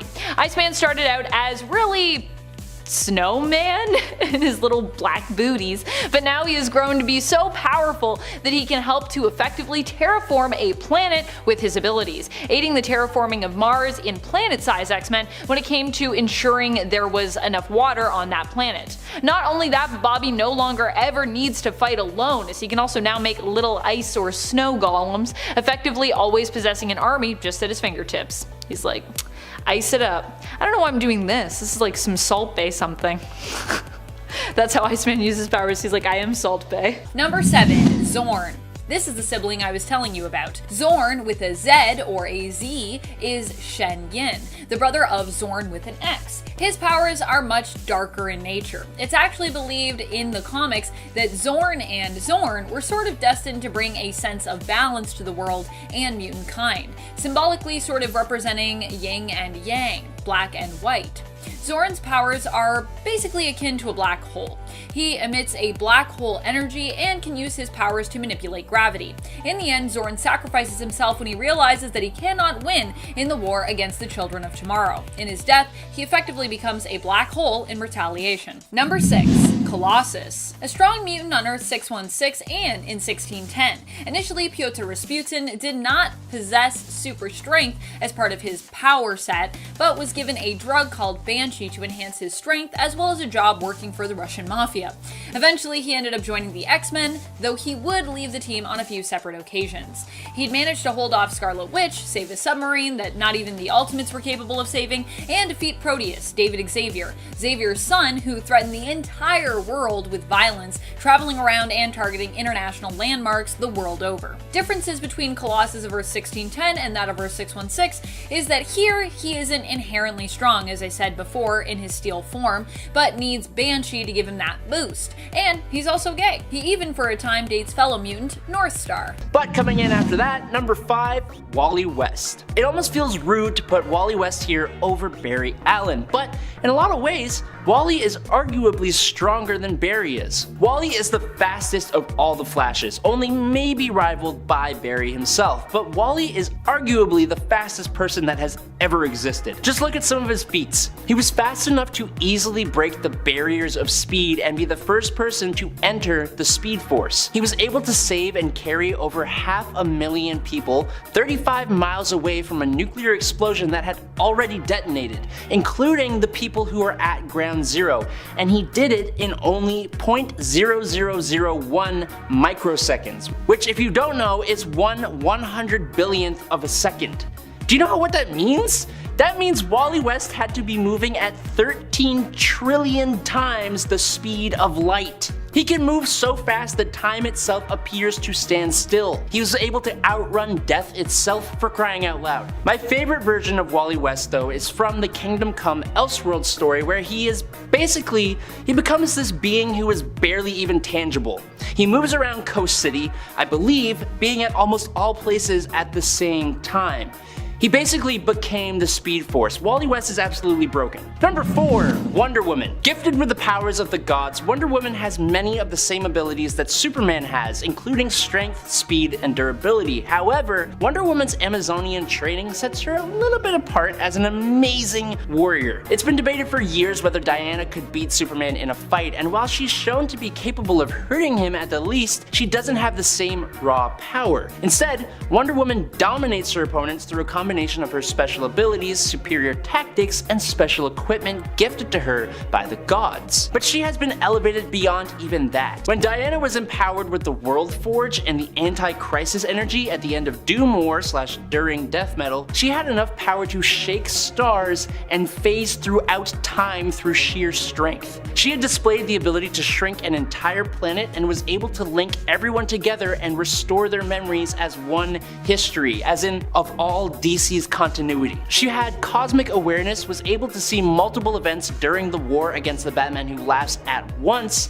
as well as precognition and retrocognition. She was crazy powerful for that little bit of time. And at number 3 is Dr. Fate. Dr. Fate is like DC's Sorcerer Supreme. There have been a handful of people over the years who have taken on the name, slapped on the powerful Amulet of Anubis, Cloak of Destiny, and Helmet of Fate, and been an agent of the Lords of Order, who govern raw magic in the universe. Kent Nelson was the original one, given his powers by Nabu, one of the Lords of Order. Now without the powerful artifacts, Kent was given superhuman powers to make him more suitable for the Helmet of Fate, so he has telekinesis, flight, invulnerability, and superhuman strength. But when he has the actual helmet, his telekinesis has been strong enough to move an entire planet into the sun, which is just a wild level of power and shows just how much power the helmet grants its user. This ancient helmet is apparently the most powerful magical artifact the world has ever known. It's the source of the Dr. Fate identity, and while its power and the things it can do has changed in some small and not so small ways over the years, some of the things it has done include granting its wearer enhancements to their intelligence. It has given them elemental control over water, wind, earth, lightning, and fire.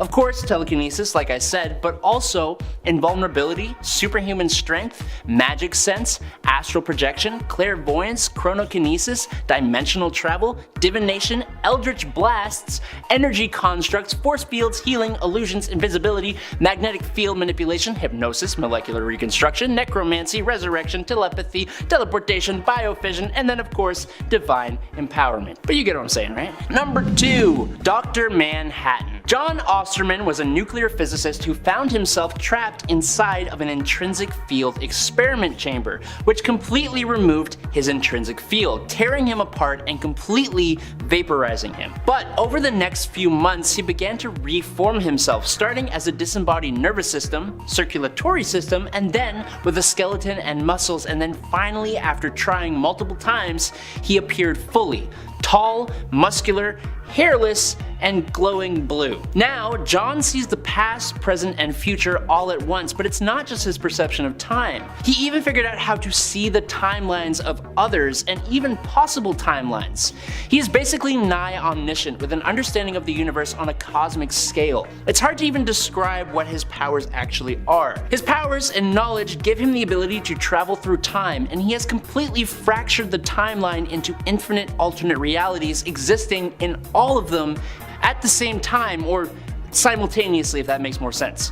John possesses electrokinesis and elemental control, creating oxygen and water out of literally nothing. He perceives and understands things that no human brain could ever hope to. He has such a control over energy that he can even create life and accelerate evolution. He can manipulate matter to make himself and others intangible, alter his size, regenerate himself, disintegrate others, and cause molecules to accelerate and explode. His manipulation of space, time, and reality is what ultimately caused the New 52. He is a god in DC Comics. And finally, in at number 1, the Spectre. A lot like Dr. Fate and the Helmet of Fate, the Spectre isn't really one person. The Spectre itself is actually a cosmic entity and is the physical manifestation of God's vengeance on Earth.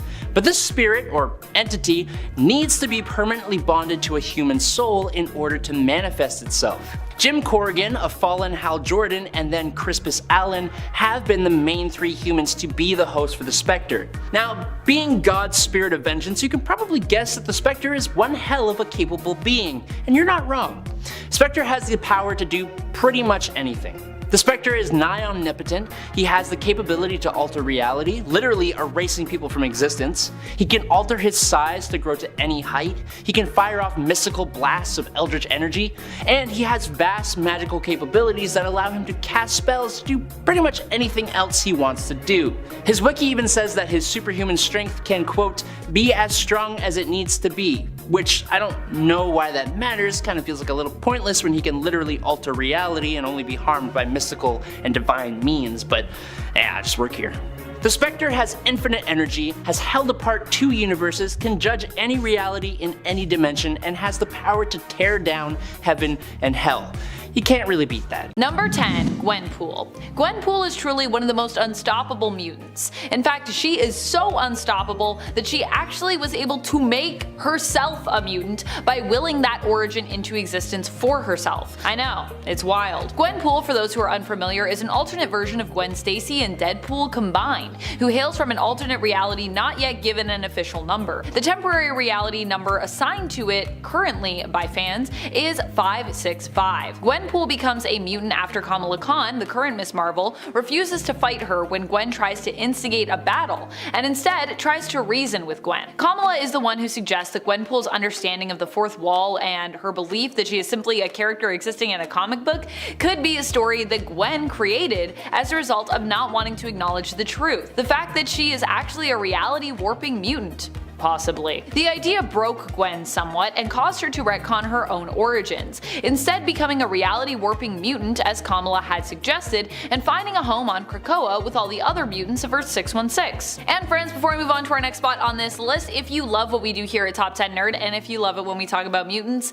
be sure to let us know by giving this video a thumbs up. Number 9. Rogue. Rogue is a mutant who truly is considered to be one of the most durable around. She can just take in a power set through absorbing someone's powers powers, permanently adopting it. In fact, some may not know, but that is actually how Rogue is able to fly and where she gets her strength and her durability from. She actually stole those powers from Carol Danvers, aka Captain Marvel, aka formerly Miss Marvel, which is how she was known at the time. For a long time, Rogue was unable to properly control her powers, causing her to accidentally steal people's memories, powers, and even psyches just from touching them, and causing Rogue to often be much removed from her other fellow mutants, friends, and loved ones, afraid she might hurt them accidentally after she became a hero, and resulting in her basically wearing fully covering outfits, except for her face, of course. However, it was this very fear that apparently prevented Rogue from controlling her abilities, and once she faced it, she gained better control over her powers, making her virtually unstoppable, which is also probably why a lot of writers keep her on the sidelines, or prefer to. She's kinda hard to write because she is so unstoppable now. Number 8. Magneto. Pretty much nothing stops Magneto, not even losing his heart. Now, if you've seen our Unstoppable Superheroes list, then you know what I'm talking about. So for this point, I'm going to talk about another insane feat of Magneto's, other than when he defeated Uranos while completely heartless with some help from Storm. Not only can Magneto sustain his own flow of blood without a heart using his powers, but he could also seriously mess you up by manipulating your blood in your body. Or even worse, mess you up by just pulling out all of the iron from your blood. We've seen him do that too, and it was pretty horrifying, I gotta say. Magneto has also used his mastery of magnetism to perform the kind of blood witchcraft you'd associate more with a magic user, a warlock if we were talking D&D classes, I suppose. Magneto has used this ability to manipulate the blood of his victims to also control their minds, turning them into mindless zombies who will do his bidding as a result of manipulating the flow of blood to their brains. Who needs telepathy when you have magnetic mutant powers, I guess? Number 7. Matthew Malloy. Matthew Malloy was said to be basically one of the strongest mutants in the entire world, in the entire multiverse even, or at least in his entire world, in his entire universe. Matthew Malloy hails from the reality of 14923, where his power was so great that he caused massive natural disasters by accident, just from feeling intense emotions. He had to be really careful with his powers in order to attempt to avoid such things from happening, but he wasn't very good at being very careful. Matthew Malloy's power set was reality warping based, but his power was so great that he ended up as more of a danger than an asset to the world and to other mutants. As a result, he was defeated by Tempest with some help from Professor Xavier. She defeated Matthew by going back in time to make sure his parents basically never met each other, so he could never be born. With him no longer existing, reality was changed and the one he had lived in blipped out of existence. Bye.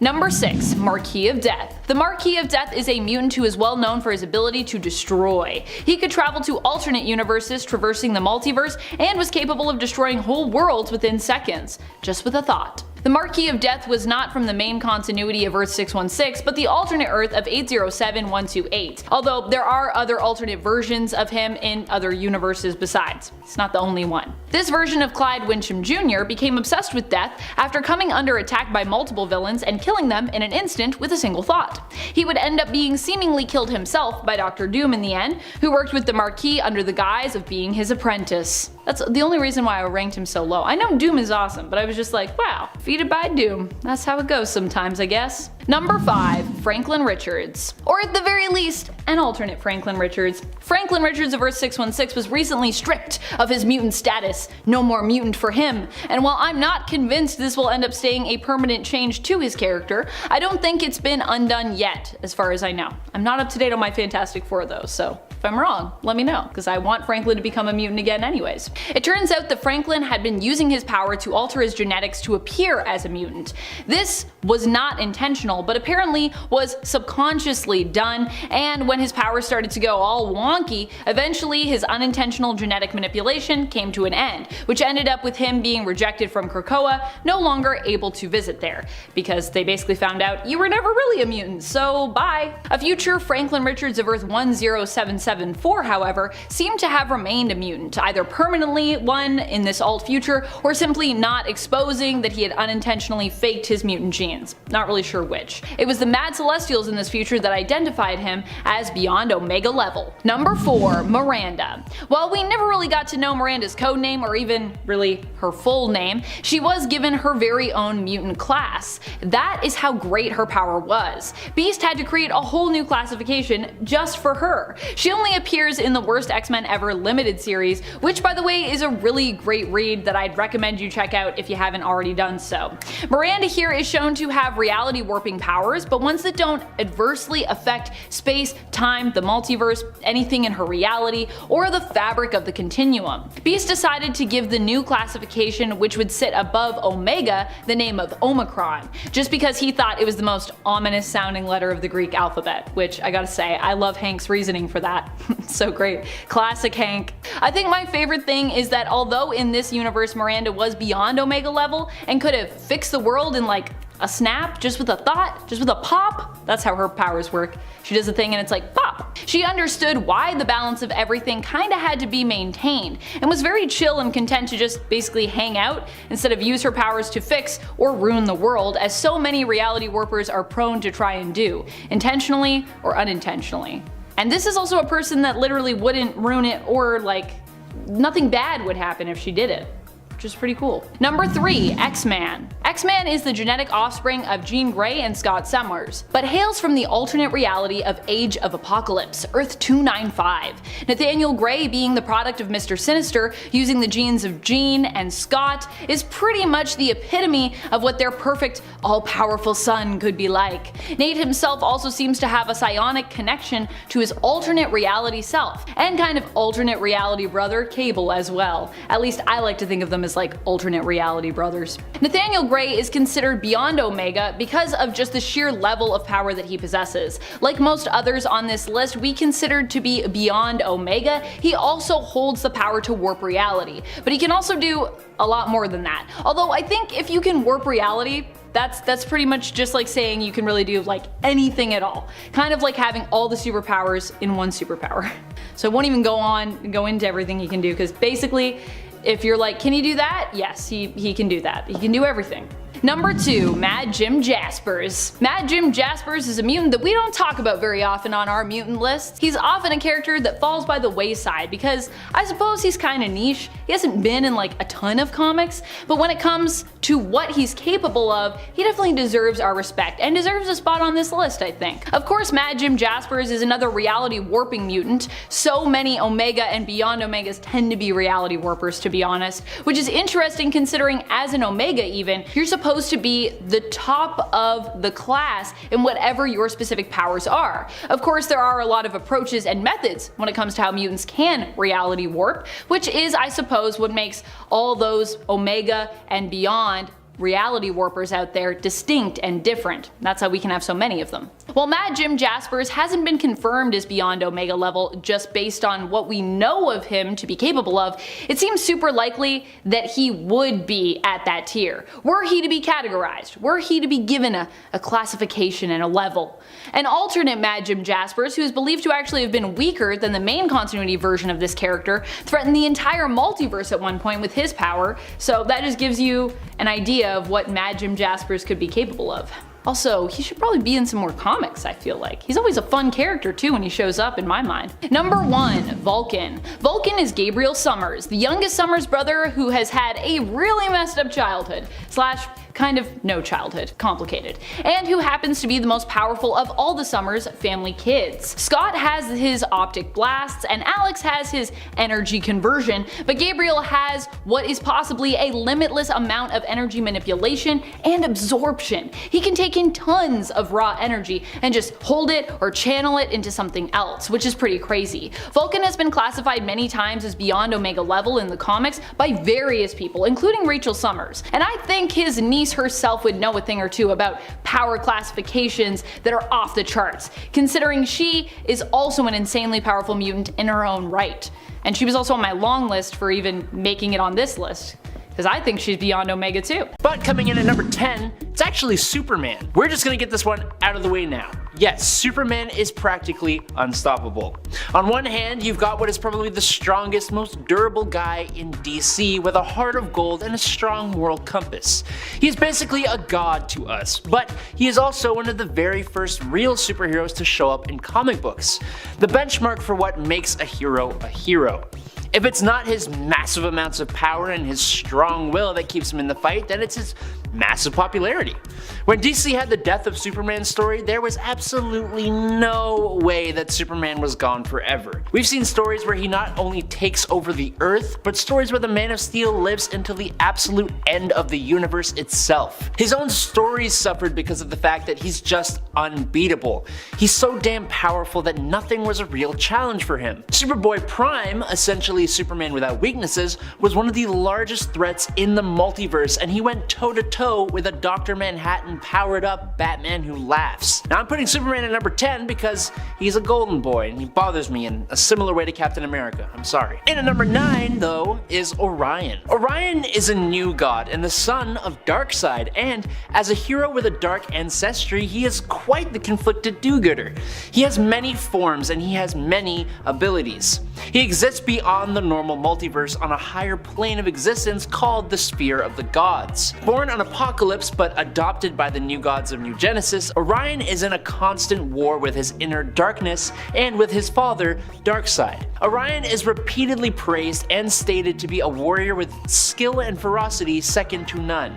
While undercover on Apocalypse, he was their greatest warrior and would have slaughtered their entire army during training. He has held open the hand of the god of strength and might, who is threatening creation and ripping holes in reality with that strength. He stands against and fights a sun-amped up Superman one-on-one, something no one else in the Justice League was able to do, and he can tank star system destroying explosions. Orion moves with the speed of thought. His intelligence was enough that he created the Genesis box, which can destroy and rebuild a universe. He can grow to any size he wants, move through time, has a healing factor, super senses, and wields the Astro Force, which does a hell of a lot on top of everything else, but as an example, it once sealed holes in reality and knocked out Superman in a single shot. And that's all just Orion holding back and not using his true power called the Source of the Beast. But I think we can agree Orion is a beast here. Coming in at number 8, Martian Manhunter. I think it's incredibly easy to overlook Martian Manhunter's incredible capabilities. Yes, he is more well known for being a telepath and a shapeshifter, but this guy packs a hell of a punch with the Martian abilities of phasing, Martian vision, and density alteration. Now, his probably most powerful form was when he became Furnace, completely negating his weakness for fire. But Furnace was a villain and therefore cannot really be on this list. But in DC 1,000,000, we get a John Johns who leads a war against Darkseid and gets him to surrender to the Source Wall, becoming trapped inside of it. The Source Wall, in return, gave John one wish. His wish was to become one with Mars, meaning John became a living planet while maintaining his multiversal telepathy and his genius intelligence. We don't get to see much of this version of John, but we can guess a lot of things about this version. Firstly, his weakness to fire is probably non-existent, because I mean, people gotta make fire on a planet just to survive. We can also probably assume John keeps his other Martian abilities to a degree, and there's also the possibility that the passage of time has increased those natural abilities considering he's defeated Darkseid. We can also assume he would now also have the powers that usually come with being a living planet, like weather manipulation and control of the elements. He can control the sands of Mars to an incredible degree to do crazy things, so there's that. But in at number 7, Swamp Thing. Alec Holland was a scientist who, much like some other scientists, turned superhero when he was caught in a disaster. For Alec, it was an explosion. When he jumped away from the explosion, Alec was bathed in the chemical vats of the Louisiana swamps, and his memories were absorbed into the being known as Swamp Thing. Swamp Thing is an immortal creature who fights to protect the planet from threats to nature, including many supernatural villains. The Swamp Thing has complete mastery over all forms of plant life, and through this power, he is in constant communication with the very essence of the Earth, the green, and he serves as the plant elemental for the entire planet. In the past, Swamp Thing has gained access to other elemental powers, like at one point gaining control over earth, water, air, and fire, in addition to that of plant life. Theoretically, so long as there is plant life on planet Earth, Swamp Thing will always have a vehicle through which to house his consciousness, which makes him effectively immortal. He has basically revived himself countless times, just forming a new body out of plant life every time the current body can't keep going on, and he didn't even know he was doing this for the longest time. As a member of the Justice League Dark, Swamp Thing has been called on to help battle many supernatural threats over the years, and his recent TV show was hella underrated. Bring that shit back. Number 6. Captain Atom. Nathaniel Atom was transformed into Captain Atom in the 60s after being semi-forced to participate in a potentially fatal experiment sitting at ground zero of a nuclear explosion encased in an alien metal. Now, the explosion didn't actually kill him. What it did do was bond the alien metal to his flesh, giving him superpowers and throwing him 20 or so years forward into the present day. The alien metal gave him incredible abilities like flight, matter manipulation, energy manipulation, time manipulation, energy absorption, telepathy, spatial manipulation, quantum manipulation, force field creation, time travel, magic and mind manipulation, and control over the quantum field. These powers have let him perform some insane feats, like you can imagine, like creating a universe within the quantum field and later destroying that universe, fighting Superboy Prime, easily defeating a team composed of multiple versions of himself before absorbing them and creating an explosion powerful enough to destroy a universal space-time continuum. That was a lot. He is truly an insanely strong being, and I would be ashamed to not include him on this list. Number 5. Jimmy Hudson. Jimmy Hudson is the son of Wolverine. He also inherited his claws, superior senses, and regenerative healing factor. Like his dad, it's believed that his powers may actually be based in survival as opposed to just healing, with James being seen as adapting to survive injury or harsh environments as needed. Unlike Wolverine, Jimmy can choose to coat his claws in metal, as this is actually part of his power set, and it's believed that only his claws end up being coated, not the rest of his skeleton. Jimmy was a crucial member of the mutant resistance, which fought against Sentinel and militia attacks that threatened to wipe out the mutants. In the end, the mutants were victorious and were given a choice of going to live on their own piece of land in Utah or taking a cure for their mutation.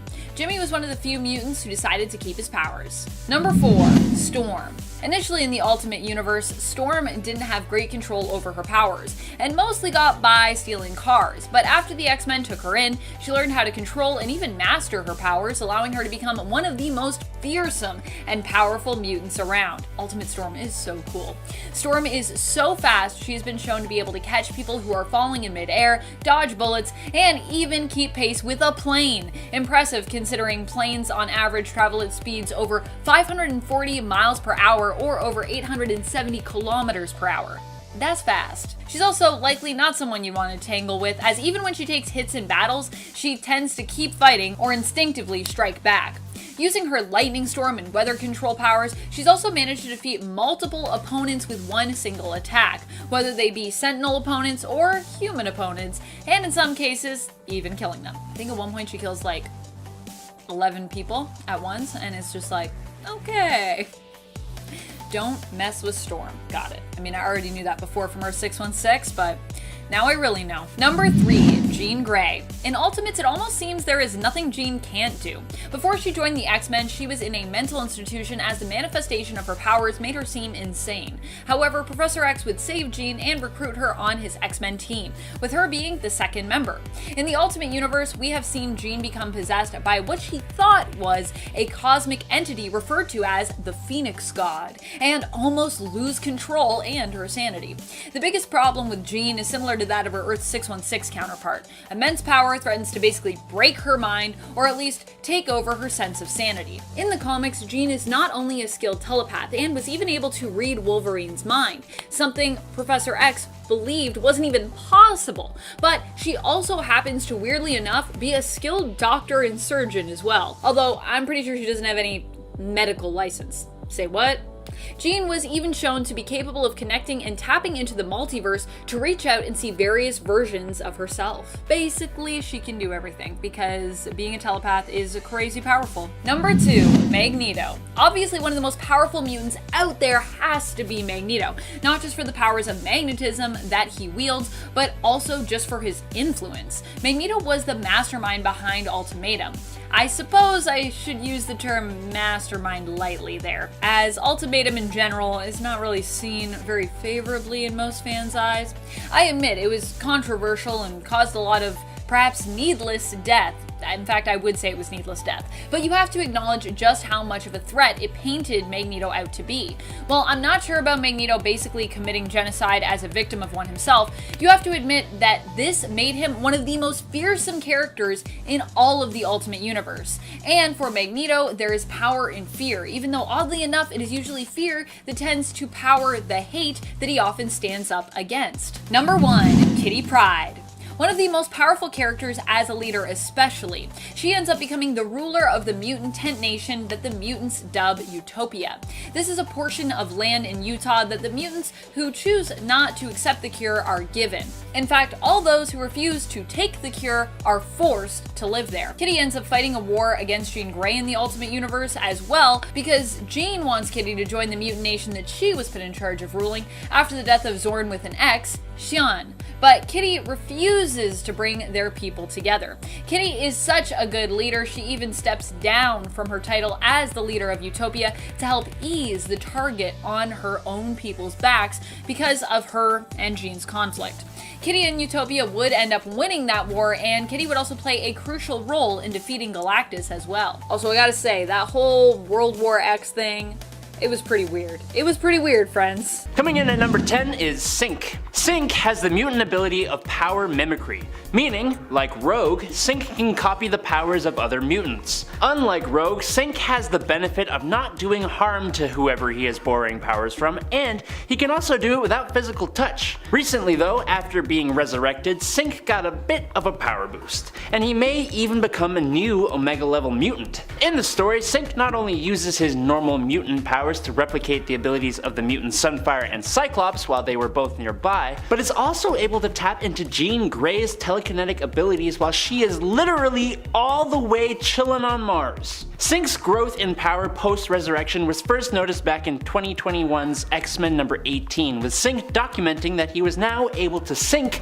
not just with mutants, but other superhumans as well, which is quite the boost, and I think it just keeps going up and up and up. In the House of M alternate reality, Synch even got to the point of permanently retaining others' powers, which would be an incredible significant power boost as well. As a main member of the X-Men though, it's kinda hard to be surprised he's getting power boosts, so. At number 9 is Eye-Boy. Eye-Boy is usually undervalued because he looks really silly, and I get it. He does look like if the drummer for Kings of Leon had 57 eyes, but you should never judge a book by its cover, because although Eye-Boy doesn't look very menacing and seems rather confused most of the time, he's actually got a pretty good power set. He's got the ability to see just about anything, no matter how small and no matter how far. But on top of his microscopic and telescopic vision, he can also see basically every light wave there is, including X-ray, infrared, and thermal, among many others, including the magical plane as well. He also has night vision and even chemical detection. That's right, he can see pheromone secretions from people, giving him a tracking ability as well. Eye-Boy is just one of those sad cases where he's just too unsettling looking to really garner much respect for who he really is and what he's truly capable of. Number 8, Domino. Nina Thurman is a mutant weapons expert and mercenary. Under the name Domino, she was introduced in the early 90s as a member of X-Force. Domino is a survivor of a bunch of unethical scientists who were trying to create the perfect weapon. Tale as old as time, really. But this means Domino has all the talents and skills you would expect of an expert mercenary or secret agent. But we're here to talk about powers, and Domino's are unique to say the least. Domino has probability manipulation powers, meaning she is almost always lucky. She exudes, at all times, a subconsciously activated field that alters the probability of occurrences in her line of sight in her favor. This means that whenever she is stressed, excited, or focused on something, things will go improbably well for her, and quite poorly for her opponents. Now there is a caveat to this. She needs to actively be trying to help herself for her power to work. So like, if debris is falling from the sky and was about to hit her on the head, she would still be hurt if she just stood still. But if she tried to avoid that debris, she would move perfectly to avoid each and every piece about to hit her. Now the full potential of Domino's abilities hasn't actually been fully realized yet, and Marvel has a knack for updating powers whenever they want. But with an ability to be lucky, there's only a finite amount of things you can't do. At number 7, we've got Forget-Me-Not. Forget-Me-Not might also be a case of people judging a book by its cover because he doesn't really look too menacing, if we're being honest. But to be fair, his powers do also sound pretty lame at face value, so it could be that. Basically, this mutant can't be remembered by anyone he meets once he's out of sight. And as sad as this must be for him in his personal life, Forget-Me-Not can use this power to his advantage in a huge way in the right circumstances.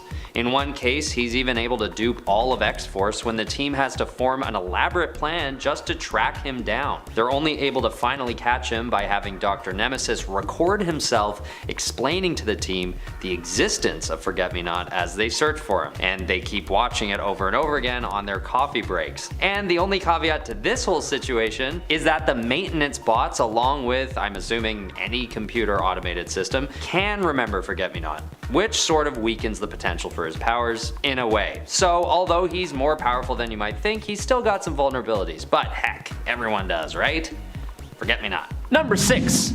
Dust. Created by Grant Morrison and Ethan Van Sciver for 2002's new X-Men number 133, Soraya Kadir is a young Muslim mutant who's enrolled in the Xavier Institute for Higher Learning. Now she has largely been just a background character in the stories she shows up in, but Dust has been present for some of the largest events in recent X-Men history. Soraya was even one of the mutants who kept their powers after M-Day. Soraya is usually a pretty shy and quiet girl, but don't let that fool you. Her powers are no joke. Dust is able to transform into a cloud of sand, or dust, and even act as a violent sandstorm, literally stripping the flesh from her opponents. When she couldn't properly control her powers yet, Dust even unintentionally flayed 2 men alive after unleashing her power in an act of self-defense. Dust has also been shown to use her power internally, meaning like inside another person, entering her enemy's lungs and eroding them from the inside out, which is just a lovely thought.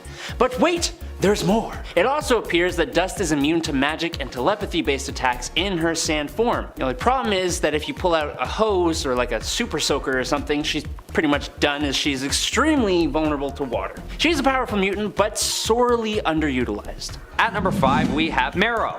I've covered this mutant in almost every one of my lists for the last few weeks now, and for good reason. She is just such an underappreciated mutant considering how versatile and honestly cool her powers are. And if you are a Marrow diehard fan, you know that she's had some difficulties with her powers, which might explain part of the reason why people tend to write her off. Initially, Marrow is unable to control the growth of her bones, which leaves her with some pretty painful and frankly terrifying looking struggles. But these days, she's honed her powers and has become quite impressive as a result. Her extreme bone growth allows her to eject super durable spikes from her skin, and then she can use them as weapons. She is adept at hand-to-hand combat, so this, paired with her ability to literally grow her own weapons and then heal up without issue, makes her pretty unstoppable. Number 4. Jubilee. Jubilee's energy plasmoids might actually be one of the most potent of the X-Men's arsenal. The plasmoids aren't fireworks, even though they look a hell of a lot like them. They're actually closer to superheated plasma. She can create a bolt of bright light, but she can also push out enough power to bend steel or destroy a tree. And with precision can even detonate microbursts inside someone's brain. So that's the amount of range we're talking about here.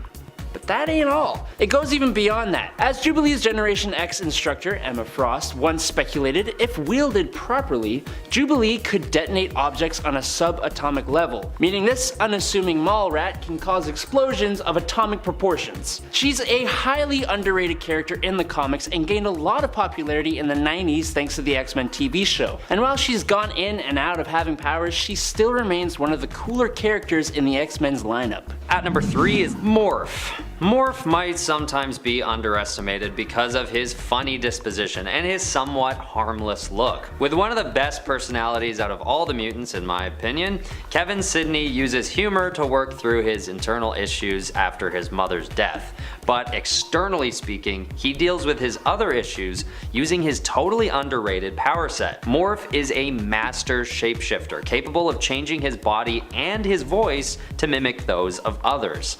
Not to mention, he's also able to fly at speeds of 40 miles per hour and has a healing factor due to his ability to manipulate the makeup of his molecules. But what's coolest about his powers is that if he chooses to grow more muscles, his strength will actually increase along with his appearance, and even if he can't get his strength up to match his opponent, his defensive stats are insane due to his ability to absorb the impact of any physical projectiles by simply allowing them to pass through him. Number 2, Gambit. Gambit has the really cool mutant ability of molecular acceleration, allowing him to convert the potential energy of a non-living object through touch and kinetically excite the molecules to the point that they explode. Usually when a mutant has an ability that manipulates molecules, they have a pretty vast array of powers.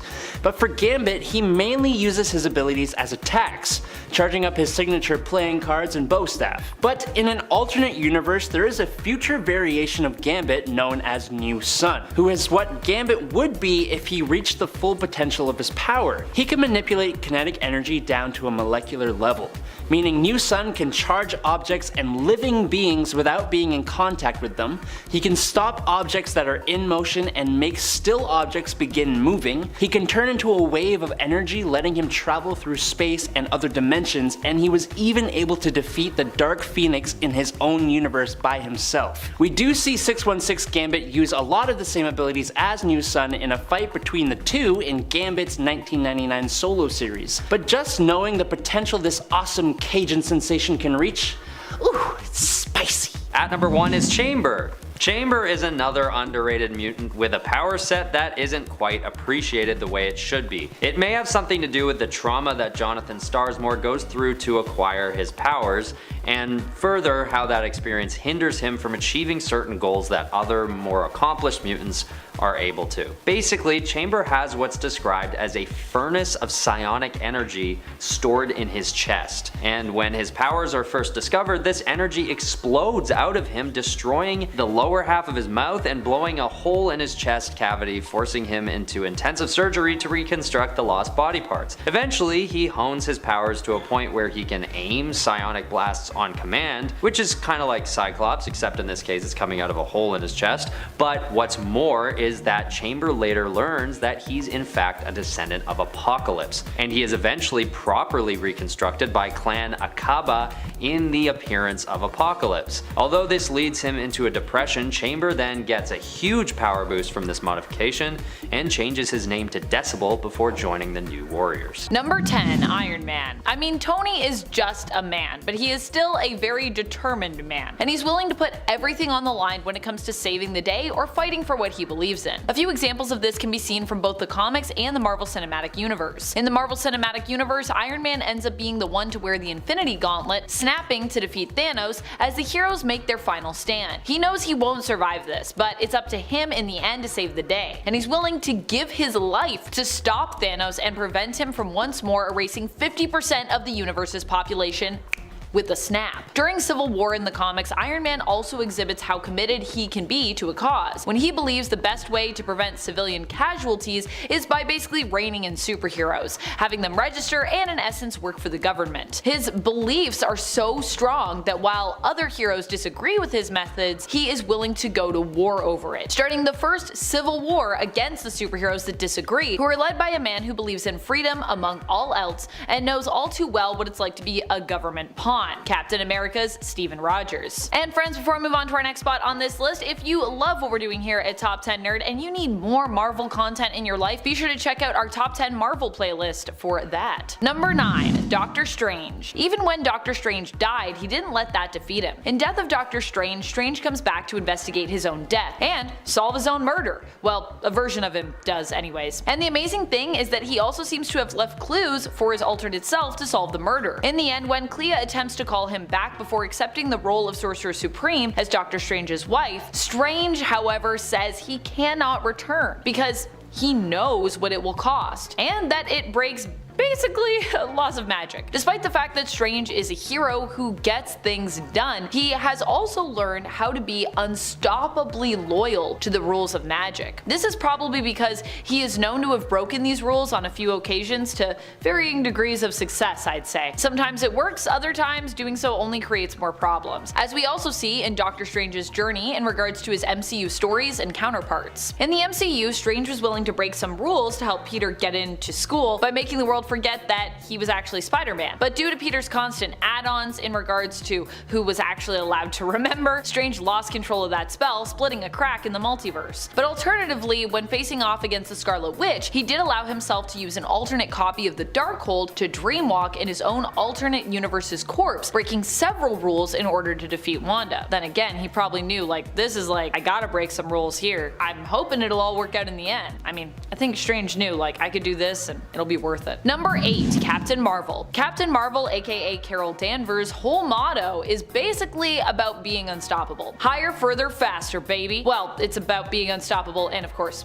flying. Carol loves to fly. Even when an alternate version of her shows up on God Emperor Doom's battle world during Secret Wars, where she is given a life that she should seemingly love, this version of Carol becomes suspicious of Doom and ends up rebelling, questioning if what he tells her about the sky is actually true. This lines up perfectly with the type of hero Carol is in the main reality as well. During Secret Wars, the Captain Marvel of Earth 616 was one of the heroes on the life raft who had been preserved to the end of the multiverse and rebelled as well against Doom to try and reset the multiverse back to normal. Which happens after Reed gets control of the Beyonders' powers, winning them back in a battle against Doom and using them along with the help from his family to rebuild the Marvel multiverse. Aside from that, Carol in the main continuity has also lost her memories multiple times and even died and been resurrected, and she hasn't ever let any of that stop her from doing what needs to be done in terms of heroics. Captain Marvel also happens to be one of the most powerful superheroes out there in Marvel Comics. She's got a ton of combat experience, military experience, pilot experience, and can survive in the vacuum of space. Number 7. Blue Marvel. Blue Marvel is one of the Superman-like characters that Marvel has to offer us. In fact, I would argue of the characters that we have in that category that are like DC Superman, he is one of the most underrated and often understated for how powerful he truly is. Adam Brashear, as he is known, is actually powered by antimatter, in essence becoming a living, breathing antimatter or negative reactor. The antimatter that he harnesses comes from the negative zone, which is why we might refer to him as a negative reactor as an alternate to an antimatter reactor. But he isn't a negative character, just the opposite. He is an amazingly powerful positive character, a superhero. Blue Marvel got his powers way back in the day and has actually been an active hero since the 60s in terms of the comics inner timeline. However, he didn't end up staying as one throughout his history due to the fact that he was black, with President John F. Kennedy heartbreakingly even asking him to retire from heroics because tensions were running high and America just wasn't ready for a black superhero at that time. Fortunately, they're ready now. Which is also great because we need a hero like Blue Marvel who isn't just unstoppable because of his nigh invulnerability, strength, and ability to manipulate energy, but also because he happens to be a super genius as well. And while some might take his temporary retirement as Blue Marvel giving up, really he was more just biding his time. A decade later, he would once again return to heroics, joining the mighty Avengers of the 1970s. So he also wasn't out for really that long, fortunately. Number 6. Namor. While some might have more power than Namor behind their mighty fists, I would argue that Namor tends to be even more stubborn and determined a lot of the time. He isn't one to back down, and generally a good speech doesn't really cut it for making him stop whatever it is he's doing. Although he also probably wouldn't attack mutant kind since, you know, he is a mutant. But then again, if mutant kind did something to harm Atlantis, he might. Namor is a mutant, but first and foremost he is a ruler, believing in fighting for his people and their underwater nation. Case in point, when Krakoa first emerged and he was actually approached to join and acknowledge the country, but he decided to reject their offer to join the nation as a mutant. Although I imagine Atlantis would still recognize Krakoa, but I can't remember for certain if that's been mentioned in anything that I've read. Let me know in the comments if you know if Atlantis has acknowledged Krakoa yet. Namor is also in his own right a powerhouse, and while he might not be as well known for his strength as someone say like the Hulk, he also has shared a place on the Defenders team, with him proving how undeniably powerful he is to have earned that place. In fact, the Defenders remains one of the most powerful teams at Marvel, so typically anyone who makes the cut should be considered pretty OP. Number 5. X-Man. I mean, when you have the power of someone like X-Man, it's impossible for you to not be considered unstoppable. X-Man is a reality warping mutant and superhero. He's extremely powerful when it comes to telepathic abilities and telekinetic abilities. Although he isn't always operating on the side of, straight up good, with his morals sometimes getting a little wonky, I would say, like when he thought that, removing love from the world would somehow fix it. At the end of the day, he is generally trying to be a hero and do what he thinks is best. Nate Gray, as he's known, is not from the main continuity, but actually hails from the reality of Earth 295, aka the Age of Apocalypse, and then he kinda got sucked into the main continuity. In the AOA reality, which stands for Age of Apocalypse respectively, he was created by that world's version of Mr. Sinister, known simply there as Sinister. However, Gray would escape Sinister and end up being raised by mutant hero and one of my fave mutants in general, Forge. So, that Gray in general is going to act as a hero because he was raised by one of the best heroes, I'd say. When he did decide to take control of the world, becoming its god and shaping it into what he thought it should be, he was only threatened by basically all of mutant kind coming together to try and stop him. And even then, they failed. That was the only threat that he had, and he was like, well, dealt with that. Of course, while this all sounds kinda evil, becoming basically a tyrant and kinda conquering the world, this was actually done by Nate to fix the world, so it's not as bad as it sounds, really. He was like, look, I'm gonna die soon, and I feel like if I'm gonna die, I need to fix everything. So here I go, I'm gonna try to fix it. And then people were like, yeah, we don't really like when you try to just fix things, Nate. And he was like, okay, well, fair enough, fair enough. Number 4, Deadpool. Deadpool is so unstoppable, it's annoying. He has actively destroyed the Marvel Universe before, killing everyone in it. He was so determined to escape a world that he no longer believed was real. Deadpool is also an immortal being thanks to his healing factor, and for a while thanks to the curse that Thanos put on him. Yeah, that's a true story. Deadpool was getting a little too cozy with death, and Thanos did not like that. That's because Thanos has always had a thing for Mistress Death, and is always trying to win her favor so that they can one day be together. Maybe one day. Thanos has an unhealthy obsession with death, I would say. So Thanos, when his potential future relationship status was threatened, decided to curse Deadpool so that he couldn't die, thereby preventing him ending up with death and keeping the two of them apart. Deadpool for a while was human, and it was during this time that Wade Wilson became a lot more squishy, and I suppose stoppable. But even then, he didn't end up dying, but instead would be reverted back to getting his powers, going from handsome mortal Wade Wilson back to kinda ugly, unkillable Wade Wilson. Oh my gosh. When are we getting the Immortal Deadpool book, I wonder? That could be a whole book. Someone write that. Mortal Deadpool. Number 3, Magneto. I mean, Magneto literally kept himself alive through sheer willpower and massive control of his powers. I think that means he deserves his spot on this list. And for those who might think, yeah, but is Magneto a hero, Amanda? I would say that you could argue for him being on either side, really, hero and villain. Magneto throughout most of modern comics has been villain and hero, but he also kept his blood pumping without a heart to face off against Uranos, which was a heroic feat. So even if you perhaps disagree with my categorization of him on this list, I think you at least have to give him some hero props for doing that, and perhaps at least, I would say a good amount of hero points. Hero points that Magneto has truthfully been racking up over the years, especially recently in the comics. After initially facing Uranos, Magneto was left for dead, which was a mistake on Uranos' part to assume this during the AXE Judgment Day event. As we've learned from Zombieland, you always gotta double tap, aka confirm that kill. It is important, especially if you're facing off against Magneto. Uranos did not follow this rule, assuming Magneto was dead after he took his heart, and as a result, Magneto came back to finish him. Magneto basically used his powers to keep his blood moving throughout his body by controlling the small bits of iron in his bloodstream to basically keep it pumping without having an actual organ to do it for him. Literally heartless Magneto, which sounds terrifying. Later, using all his strength and a power boost from Storm, Magneto was able to defeat the Eternal original villain before he passed away. But I'm sure he'll be back eventually because he is Magneto and he's a pretty great character, so. Number 2, Wolverine. I would say Wolverine is probably one of the most unstoppable heroes that we have over at Marvel Comics. He is a master tracker and is determined when it comes to defeating whoever stands in his way, or when it comes to saving the day. And even when he ends up being brainwashed and used as a weapon, he ends up not letting that stop him, at least not in the main continuity. Although in some of those alternate worlds, he definitely has been brainwashed to the point that he had to be put down. And by Kitty Pryde no less in one of them. Ugh, that hurts my heart. That being said, even in alternate worlds where he has become like Lord of the Vampires, he was able and willing to rise up to defeat his fellow evil brethren, even though he knew it would also mean his own death as well potentially. That's how determined Wolverine is. He's also virtually unkillable. Well, I guess unless you drown him. But even then, Wolverine has fallen into oceans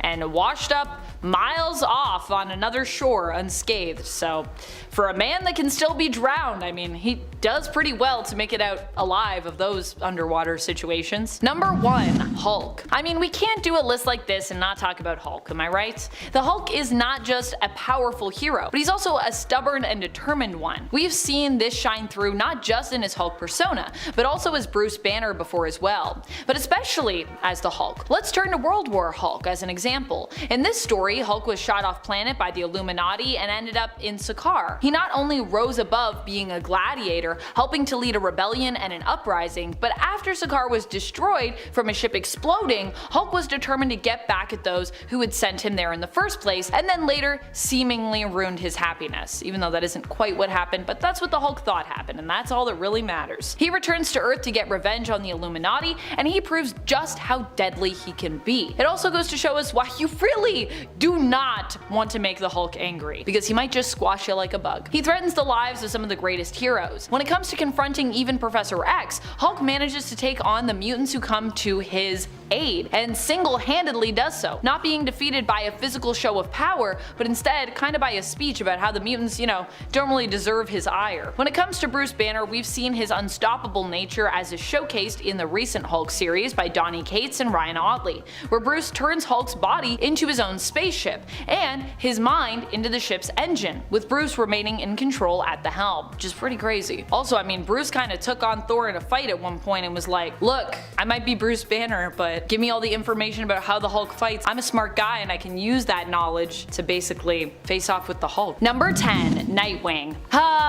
I love Nightwing. Okay, so lately Nightwing has been using not only his vigilante persona, but also his everyday civilian identity of Dick Grayson to do whatever he can to help save the people of Bloodhaven. If that doesn't make him unstoppable, I don't know what could. Both an everyday hero as Dick Grayson, using an inheritance that he was given from his father figure and in essence other dad, Alfred Pennyworth, to save the city by attempting to reform it while also reclaiming it from corruption, and as a superhero, operating as Nightwing and fighting physically against criminals and those corrupted by crime to prevent them from getting in his way. As I see it, the only thing that might stop Dick Grayson, aka Nightwing, in the future is the very real threat of sleep deprivation. And friends, before we move on to our next spot on this list, if you love what we do here at Top 10 Nerd and you love hearing about unstoppable heroes, we got a playlist for you. It's called our Top 10 Most Powerful playlist, and it's got sort of a similar vibe throughout. Number 9, Batgirl. Batgirl is Barbara Gordon, although Babs at this point is known by multiple names and is no longer the only Batgirl either. Barbara Gordon, above all else, I would say is a survivor, and because of that I feel like I would be remiss if I did not include her on this list. Batgirl has had a weird history. A history that similarly seems to haunt many female heroes over at DC,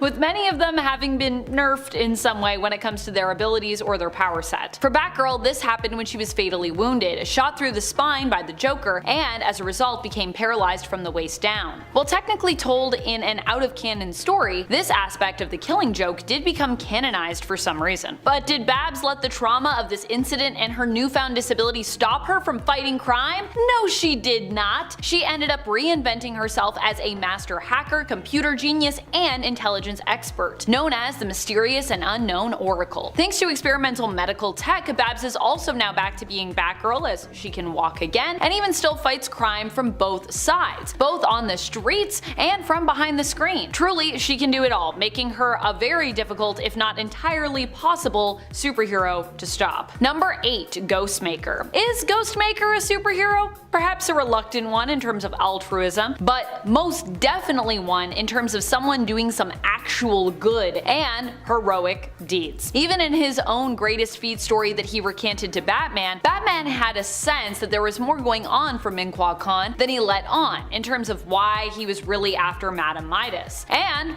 Batman was right. As was revealed in the final chapter of Ming-Hua's story, Madame Midas tied back to his origin and the real reason why he wanted to become a vigilante in the first place, which tied back to what happened to his parents many years ago. So although they are very different characters, it turns out that Ghostmaker and Batman also share a lot of intrinsic similarities. In terms of his unstoppability, have you read the story where he goes up against Madame Midas? If that isn't an example of someone who cannot be stopped, I do not know what is. You can find this story continued in parts at the back of Batman issues 107 through 111 from the current run of the series, with the final chapter at the center of the Batman 2021 annual issue. And in 7, Ultimate Wolverine. Wolverine suffered from amnesia. As a result, what little was known about his early life was both suspect and unverifiable. It is believed that at one point Wolverine had a wife and child, but they were supposedly murdered by Sabretooth. As both Wolverine and Sabretooth's memories had been tampered with in the past, this claim was highly suspect. However, Wolverine did own a wedding ring that served as his only link to the past, so maybe there's something there. This version of Wolverine also has a healing factor, disease resistance, which is useful nowadays, toxin resistance, damn I wish I had that now, cause you know, toxicity, extended longevity, superhuman senses, superhuman strength, superhuman stamina, which must be why the ladies love him, superhuman agility, superhuman reflexes, and the classic adamantium-laced skeletal structure and retractable claws. Wolverine is also an experienced hand-to-hand combatant and is an expert assassin and can at least lift 800 pounds. Like bro, can you even lift bro? Spider-Man can lift twice that. That's not even with the symbiote suit, which I guess technically doesn't count because it's a separate thing, but still, come on Wolverine, step up your game.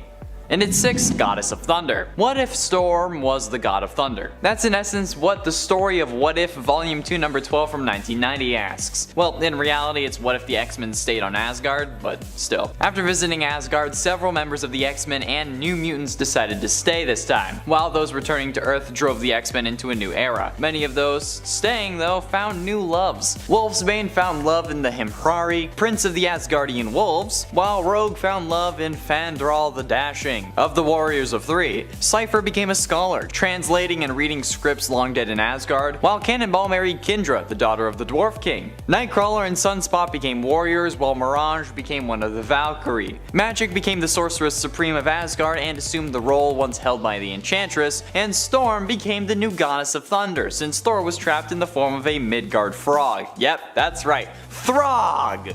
Carnilla and Hela conspired to steal Storm's soul with the Sword of Surtur, but were defeated. The sword was also then destroyed during the battle, and Loki was unable to draw his mystic energy from it, releasing Thor. But with Odin dead, Thor renounced his claim to the throne and returned to Earth, so Storm became the Queen of Asgard. Pretty dope. In at number 5 is Martian Manhunter. John Johns is another character that people really sleep on, but this guy is insane with his level of ability. There's a panel from the New 52 when Martian Manhunter is fighting off all the members of the Justice League at the same time. Let me break this down. With his left hand, Martian Manhunter is displaying his shapeshifting abilities, turning into a massive spiky club and whacking away both Cyborg and Hal Jordan Green Lantern. With his right hand, I think it's safe to say he's showing off his super strength, as he's got a power grip on the lasso of truth, and I'm assuming he's resisting its power, which is just a whole feat on its own. Behind him is Aquaman, who's like jabbing at Johns with his trident, but this is just going through the Martian Manhunter and is showing off his intangibility powers. And then we got Superman, who's flying around the fight at a decent distance away, while Manhunter is using his heat vision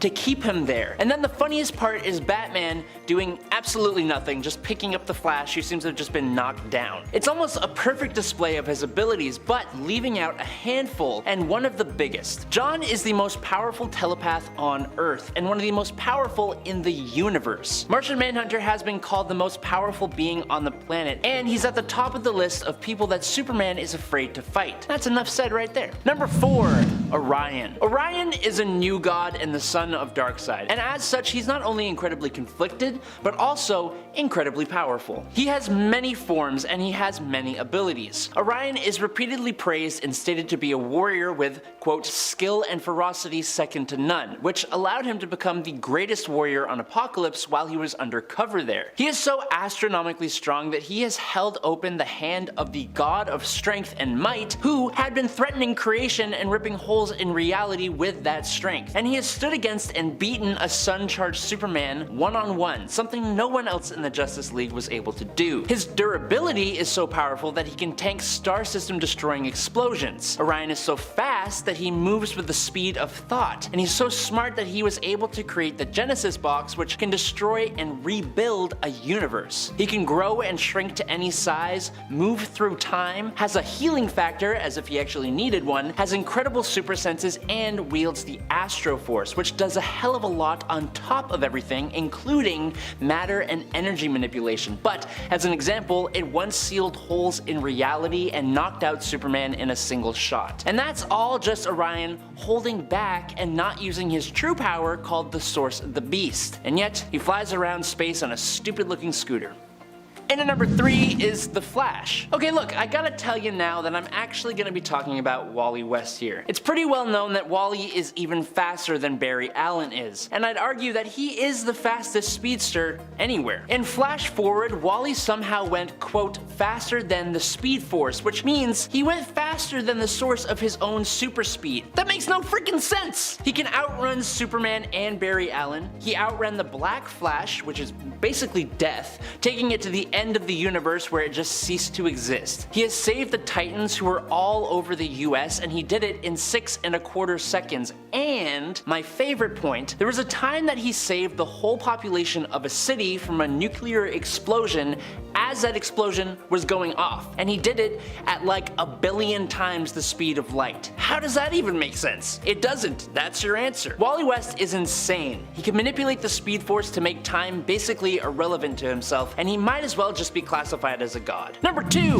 Firestorm. Where do we start with Firestorm? The main version of the character is Ronnie Raymond, who was fused with his professor Martin Stein. But there are a lot of other versions of Firestorm, a lot of whom are either one person or different fusions of people. It's annoyingly complex. The character, as you might guess, has pyrokinetic abilities plus durability, flight, reflexes, and super strength, but the character's main thing is that they can rearrange the molecules of matter. Now this ability is obviously incredibly OP, and it would simply take one story to make him completely god level, but for the most part, writers kind of misuse him. Potentially, this character could transform entire planets into whatever he wanted. With his powers, Firestorm's done some pretty godlike things. For example, Firestorm manifested a pink bunny mascot suit out of thin air around the villain's Skull Crusher. He's turned explosives into a Jack-in-the-Box and a cement truck into a giant teddy bear. It's hilarious, but like low-key, absolutely insane. On a way less hilarious note though, he also turned a girl into salt when he was resurrected as Deathstorm, and in Doomsday Clock, Firestorm accidentally turned a crowd of Russian protesters into glass. But outside of matter manipulation, Firestorm has had some impressive feats, like surviving the nuclear meltdown that originally created the hero and absorbing all the excess radiation, and then another time, Firestorm survived a straight-on nuclear explosion. An alternate version of the character called Deathstorm was able to absorb and capture 3 different Justice League teams into its Firestorm matrix, allowing the crime syndicate to take over Earth for a period of time. And in Infinite Crisis, Firestorm was able to seal a multiversal rift. Now in case you haven't noticed, we have kind of moved away from physically unstoppable characters to characters that are just pure science fiction gods. And at number 1 is Captain Atom. Nathaniel Atom was transformed into Captain Atom in the 60s after being semi-forced to participate in a potentially fatal experiment, piloting a device encased in an alien metal. Now the experiment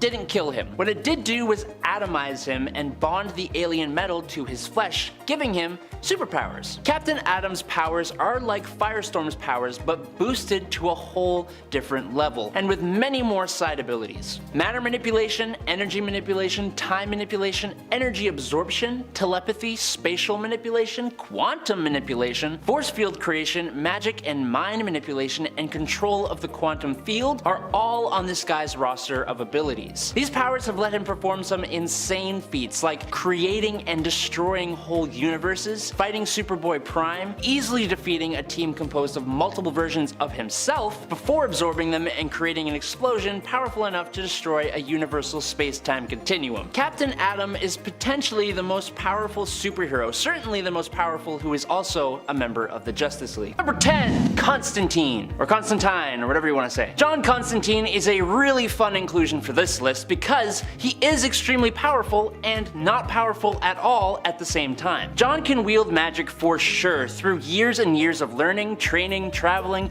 but he doesn't have any kind of magical affinity or any kind of beneficial magical family heritage. John relies on actual magic as a very last resort, and the magic he knows how to use isn't anything to scoff at. He has even, very momentarily, been able to hold back Dr. Fate, but using magic comes at a cost and he knows this. So, what Constantine prefers is trickery. Lies, deceit, traps, his wits, weapons, artifacts, backup, and calling in favors. John smokes. He drinks, he's in his middle ages, and he ain't in the greatest of health. He can throw a punch for sure, but most people are a physical match for him. But at the same time, he has been able to trick, outsmart, or overpower gods, demons, and angels, Batman, Superman, Darkseid, Swamp Thing, Dr. Fate, the Phantom Stranger, the Spirit of Justice, the Spectre, who's the Spirit of Vengeance, Lucifer, and even the Presence, who is basically DC's version of God. He tricked the Presence into curing John of cancer and granting him divine protection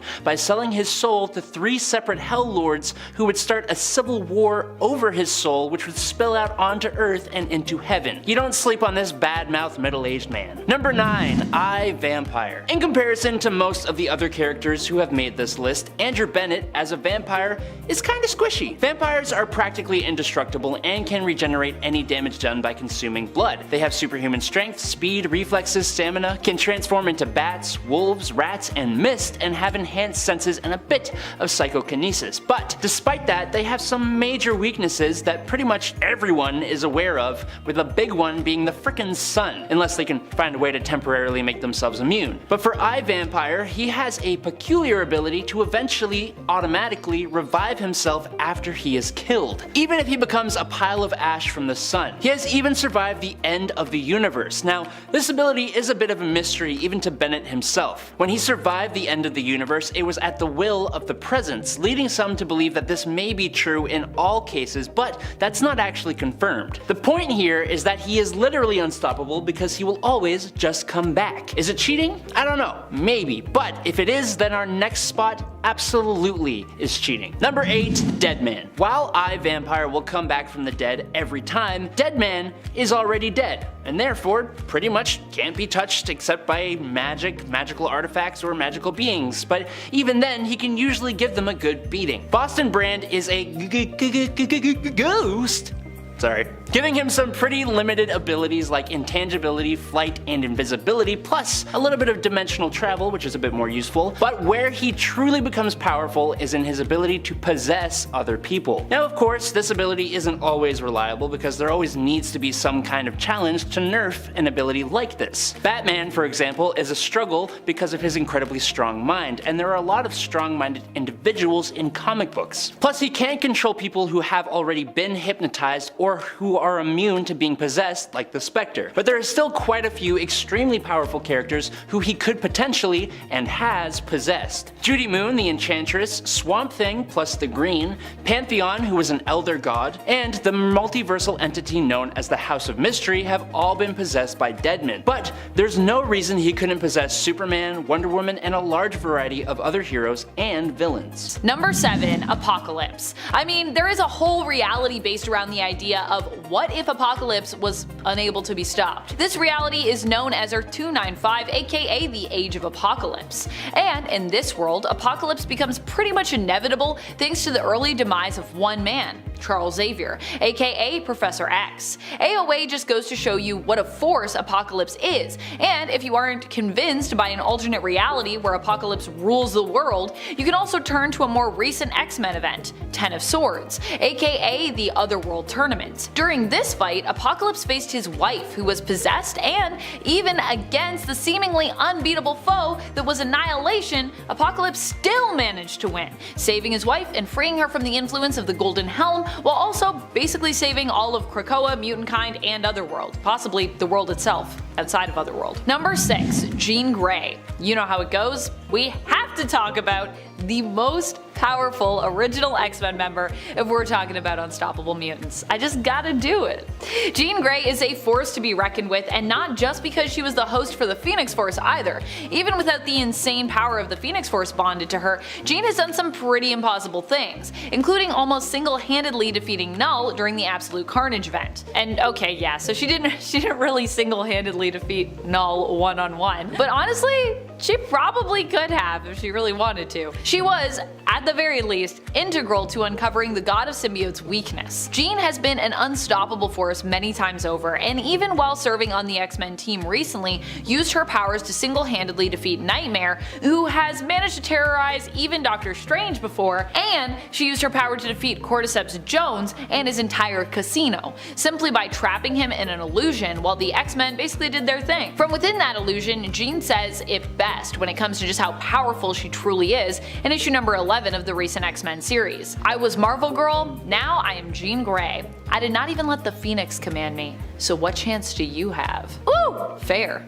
I would never try to command Jean Grey. I would only let Jean Grey command me. And at number 5 is Hulk Spider-Man. I don't have any problem constantly re-talking about this version of Spider-Man and the Hulk because it's freaking cool. Appearing in the Immortal Hulk with Great Power story, Peter Parker is granted the alter ego of the Hulk after Loki magically transfers the ability to him, taking it away from Bruce Banner. All the proportional spider powers mixed with the unstoppable force that is the green monstrosity of the Hulk. It's actually really cool. If not, a little silly to see the Hulk wearing a torn spider suit. And there are tons of hilarious moments in this story, like Spider-Hulk getting annoyed at the stupid sticky wall, which is just his wall crawling powers. Like, come on. Banner calls in the Fantastic Four with the hope of being able to fix the situation, and I personally wish they just left it so we could still have Spider-Hulk. But alas, the power of the Hulk is switched back to Banner with the help of the Fantastic Four and Banner's own genius. It's a short little story that seems almost self-contained, as if it is indeed an alternate universe story, but it's an insanely cool one, and a Spider-Hulk would be an incredibly powerful character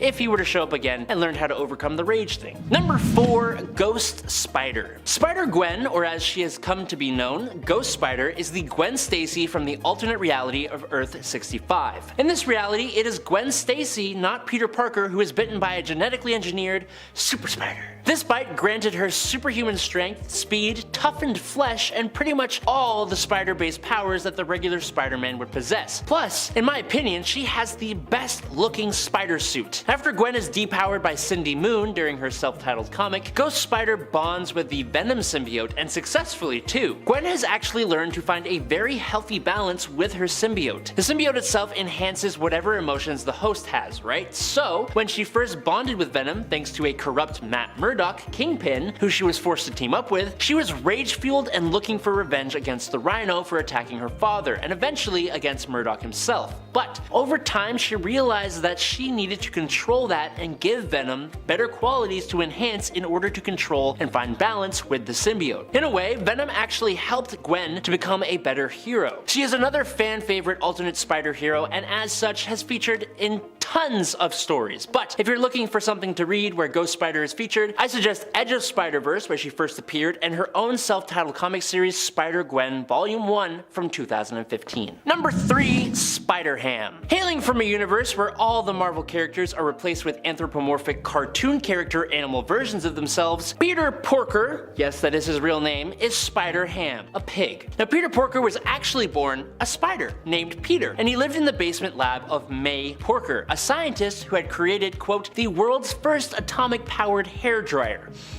Using this atomic hairdryer, May accidentally irradiated herself, and in a weird fit of rage I guess, she bit Peter the Spider, which made him turn into an anthropomorphic pig, just like her, only with the relative powers of a spider. In his premiere issue, he would go on to do battle with Hulk Bunny, created when Bruce Bunny was trapped in an arcade cabinet and bombarded with gamma radiation, and I wish I was making that all up, but it really happened. Spider-Ham has most of the same abilities as 616 Spider-Man, only he has this rather unique ability called called Spider Nonsense, which basically allows him to be more and more cartoony the more danger he is in, which is the perfect reason to have the wackiest nonsense happen that will save this piggy's hide in some of the most imaginative ways possible. Cartoon powers are incredibly powerful, bordering on reality warping, so this is a pretty unstoppable little piggy. Number 2, Miles Morales. Born to an African American father and a Puerto Rican mother, Miles Morales of the 1610 universe was bitten by the Oz-enhanced spider that caused him to pass out and foam at the mouth. When he awoke, he discovered he had powers.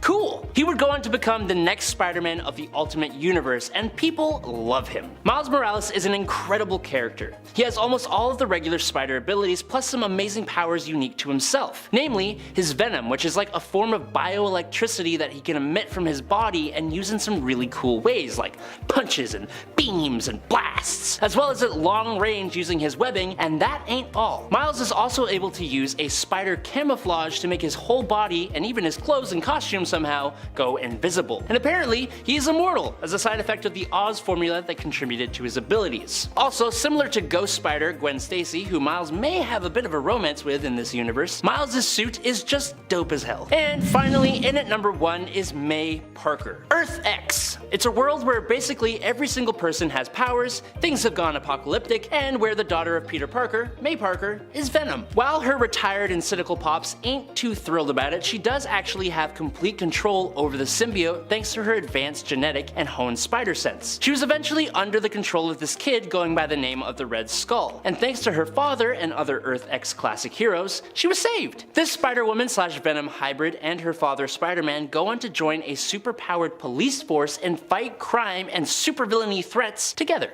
Nice. She eventually, after the death itself, gets recruited by Kang the Conqueror as part of a multiversal team to fight the Apocalypse Twins. In addition to her proportional spider powers plus the enhanced spider sense, she gains all the usual symbiote powers as well, plus a few extra, like what seems to be a rudimentary form of telepathy, and 'tis believed her symbiote could go on to mutate further to gain more powers, which is a good way for Marvel to say, we can do whatever we want with this. She's definitely one of the cooler incarnations of both Spider-Man and Venom to grace the pages of comics. In a 10, Age of Apocalypse Nightcrawler. Kurt Darkholme, a native of the divergent timeline known as the Age of Apocalypse, was a member of the mutant resistance known as the X-Men. The timeline of the Age of Apocalypse diverged widely from the 616 timeline after the premature death of Charles Xavier in his early adulthood. As a result, the ancient mutant apocalypse ascended early and embarked on a reign of terror across the globe because, of course. Kurt, donning the codename Nightcrawler, stood with his fellow mutant heroes, the X-Men, in defiance of the genocidal anti-human regime of Apocalypse.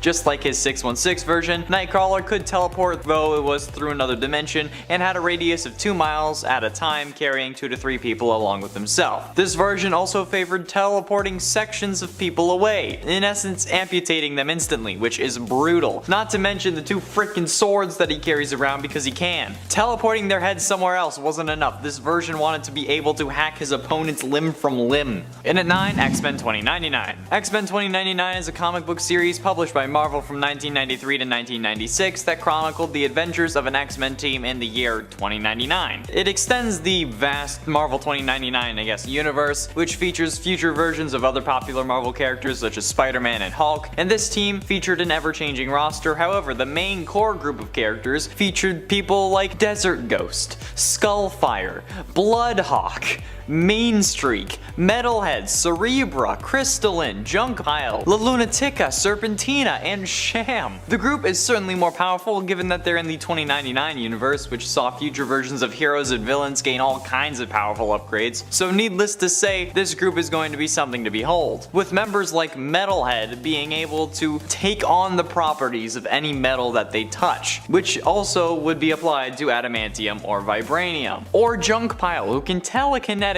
draw metallic objects to himself and then use them to rebuild his body or add to his physical mass, making him basically resistant to harm. So yeah, certainly an interesting X-Men version. And at 8, Ultimate Cyclops. On Earth 1610, Scott's parents died in a plane crash when he was young, and he and his older brother Alex were separated, with Scott ending up in foster care. One day at school, he was beaten and humiliated by a bully for his inability to fight back and wet himself in front of his peers. Great. He returned home where his powers activated and accidentally killed his foster parents, Noah and Janelle. Great. At some point later in his life though, Scott was dating a young woman named Lorna Dane until she dumped him for his brother Alex. That stings, man, especially since the relationship between the two brothers became even worse after that, and Scott became estranged to Alex, no longer speaking to him after he joined the X-Men sometime later. Although that's understandable. In the Ultimate Universe, Scott is able to absorb ambient energy from his environment such as sunlight and electricity and store it within his cells, metabolizing the energy in order to open a dimensional aperture through his eyes to unleash an exotic form of energy as heatless blasts of concussive force. He was also able to use the ambient collected energy to fly, deactivate and channel his energy blast through any part of his body besides his eyes, which is freaking nuts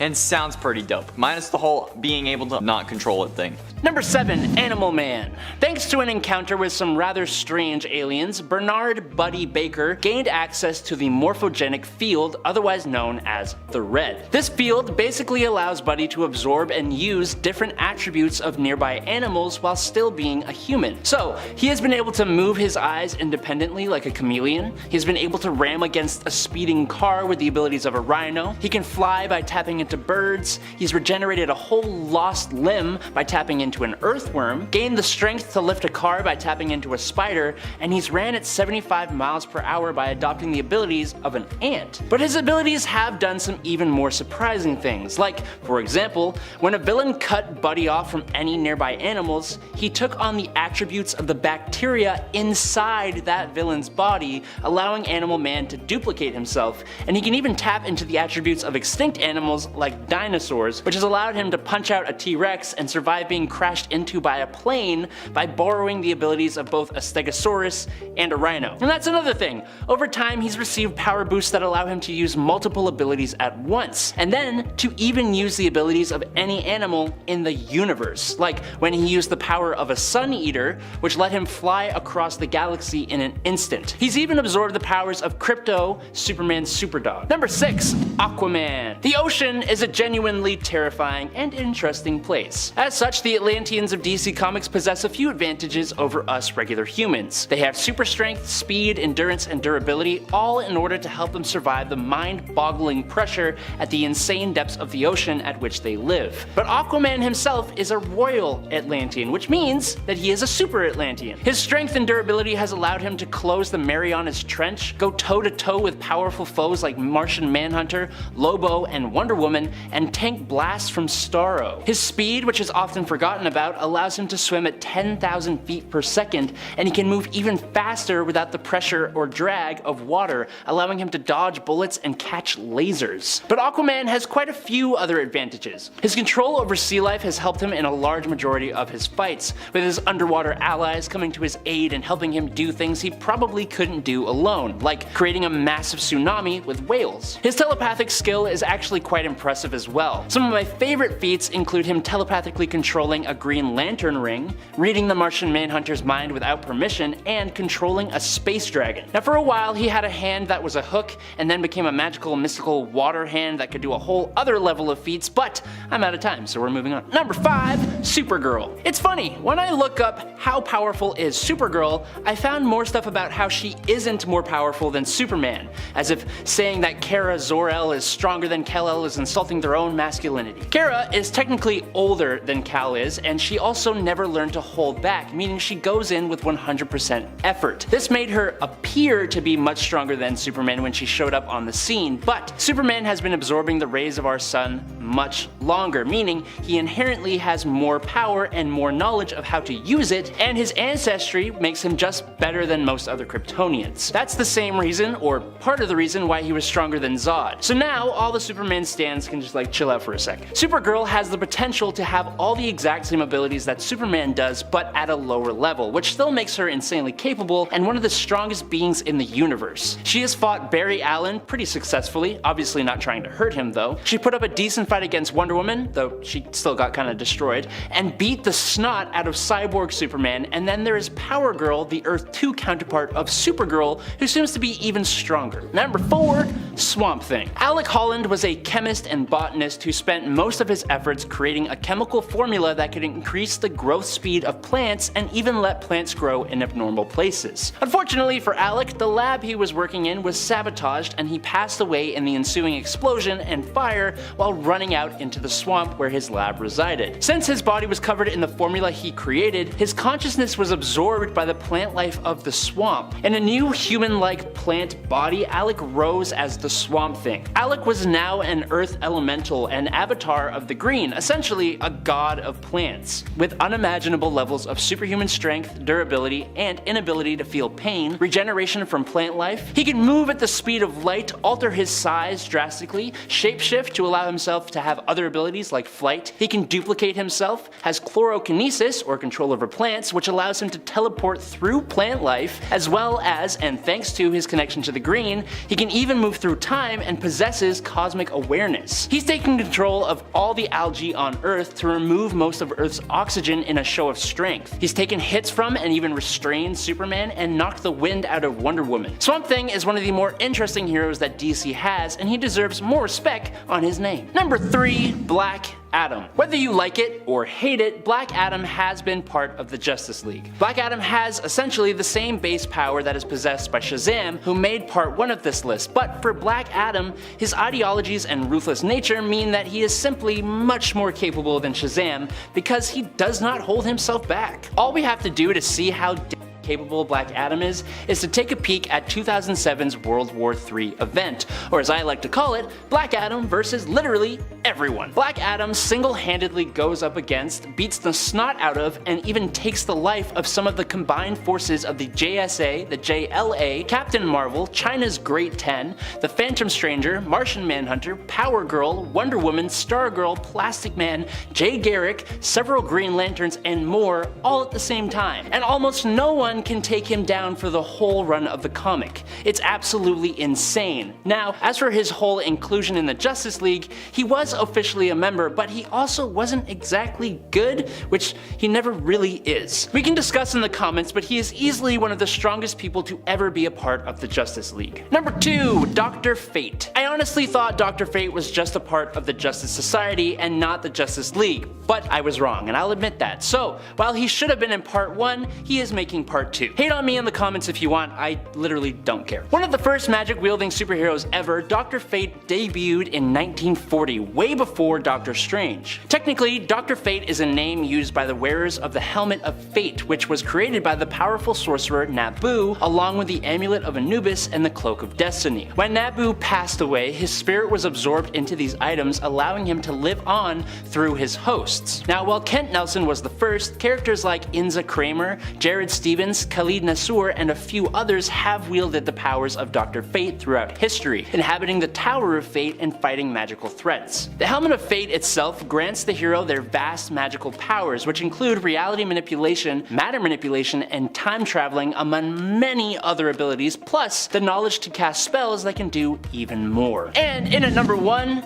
is Lobo. Lobo is basically what would happen if you took Marvel's Wolverine and Deadpool and smacked them together, added a pinch of the Punisher, and then made him as strong and tough as Superman and coated him in Gene Simmons face paint from the band Kiss. Now, as with all characters' feats, we need to take it with a pinch of salt, because this Zarnian in one story was able to take out the New Gods, who were all ridiculously powerful, but in the same story, he was captured and restrained by 3 Green Lanterns. He's been able to knock out Superman, regenerate himself from a pool of blood, has been deemed immortal and banned from both heaven and hell. He can track anyone he has met across the galaxy, is immune to psychic attacks, he's a genius, can break the 4th wall, can possess others, speaks 17,000 languages, can clone himself using his blood, can travel time and space with his motorcycle, and in one story, he literally takes out every single superhero, and man, he punched Santa's head off. That's just messed up. Lobo is almost completely unstoppable, and for some reason, he was very briefly part of the Justice League. Starting off our list at number 10 is Assassin Spider-Man. In What If Spider-Man vs. Wolverine number 1, we are introduced to Spider Assassin, a Spider-Man variant who is just a little bit more loose when it comes to the morals he follows. In his universe, with great power comes great responsibility and greater enemies, which led the Peter of Earth 8351 to leave New York City in order to protect his family from the villains who would make personal strikes. Instead,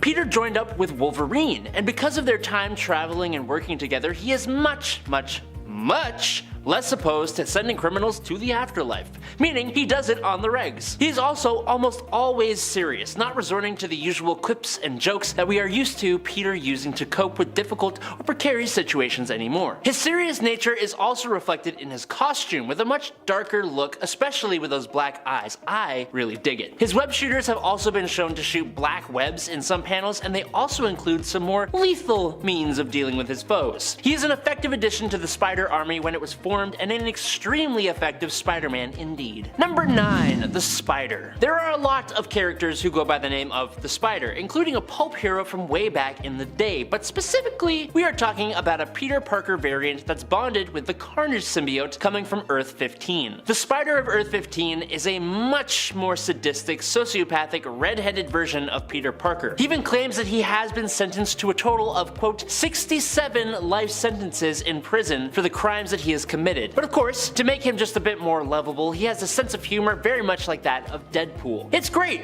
if not a little unnerving. The Spider was introduced in Exiles number 12 and was a big part of the reality-saving Weapons X team featured in it. Being a sometimes leader of the team, as a Carnage-bonded sociopath, he was pretty powerful. But he was nonetheless sent to the afterlife by a blast from Firestar in Exiles number 44, because when you're dealing with the multiverse, there is bound to be someone stronger than you, no matter what you do and who you are. Number 8. Nightcrawler Spider-Man. Very recently, meaning this year, we have been introduced to the Sins of Sinister story arc, which is basically Mr. Sinister enacting a plan to take over the world and actually pretty much succeeding. There's a whole lot to this plan that kind of deserves its own point, but one part of his plan is using his cloning know-how to create chimeras. These essentially are spliced together versions of mutants and other heroes, so basically taking the already powerful mutant heroes and making them even more powerful by giving them a second power. There are some really cool mashups, but one of the spin-off comics from this event is X-Men Sins of Sinister Nightcrawlers. This comic features a team of spliced together Nightcrawlers who call themselves the Legion of the Night, and one of these splices puts the powers of Nightcrawler on a clone of Peter Parker. It's a blue-skinned man who can do whatever a spider can, but who can also bamf from place to place. I never knew it was something I needed, but it definitely is. Nightcrawler never gets enough love in my eyes, and he's definitely one of the coolest of the X-Men. Unfortunately, I think Marvel knows how powerful this combo would really be, so they dispose of this chimera in a pretty lame way, but in my eyes, unstoppable. Number 7. Spider-Pool. Okay, I'll be honest, we have like zero information on this alternate Spider-Man. During the Spider-Verse, we were introduced to so many versions of Spider-Man that to go through each and every one in detail would have left us with no actual Spider-Verse story, and that story is dope, so no. But good golly, I wish for this one character they would have. First spotted in issue 9 of The Amazing Spider-Man from 2014 in a tiny little panel is an alternate Spider-Man wielding a katana. We see him again from the back in issue 14, and then we finally see a frontal view of this Spider-Man in issue 15 when the suspicions are confirmed. There for all to see is a Spider-Man who is also dressed with elements of the character of Deadpool. Surviving the war with the Inheritors that took the life of so many alternate versions of Spider-Man, of course he would make it through. We can assume that this guy has all the Spider-Man powers, but if he's also Deadpool, then this version of Spider-Man also has that god-level healing factor, and based on the katanas, he is just as okay with being a complete psychopath. While we have no idea about this Spider-Pool's name, story, powers, or personality, we can make enough guesses to know that this guy is incredibly capable and most likely unstoppable. Number 6. Takuya Yamashiro. Instead of being Peter Parker, the Japanese Spider-Man, Spider-Man, is Takuya Yamashiro, a motocross racer and son of astrophysicist Dr. Hiroshi Yamashiro. Unlike most versions of Spider-Man, Takuya was introduced through a live-action Japanese Spider-Man TV show, and with that, his character differs quite a bit. For starters, his spider powers are a little less powerful due to the budget constraints for the show, which is a hilarious reason, but don't you dare think that this makes this guy a pushover. To make up for his less powerful spider powers, Takuya has a massive kaiju fighting mech named Lepardon, Power Ranger style with arm rockets, an absolutely giant sword, and a boomerang. He uses Lepardon and his spider abilities to fight the Iron Cross Army, which is a group of suspiciously human-looking aliens from an unnamed world who are led by, wait for it, Professor Monster. Nice. Due to his popularity and just how awesome he is, Takuya Yamashiro has become an official character in the multiverse, coming from Earth 51778, fighting against the Inheritors alongside the Spider Army, and he is set to appear in the second animated Spider-Verse movie, which I am pumped to see. Number 5, Hope Summers. Hope is pretty understandably unstoppable. I mean, she, combined with the powers of Wanda, was even powerful enough to defeat the Phoenix Force, which is known for being extremely stubborn, resilient, and of course, pretty much invincible and indestructible. Now granted, the Phoenix Force did not remain defeated forever, it was not permanently destroyed, but that wasn't really as a result of Scarlet Witch and or Hope being ineffective. That was more to do with the cyclical nature of comics where, well, rarely anyone or anything remains dead, banished, or defeated.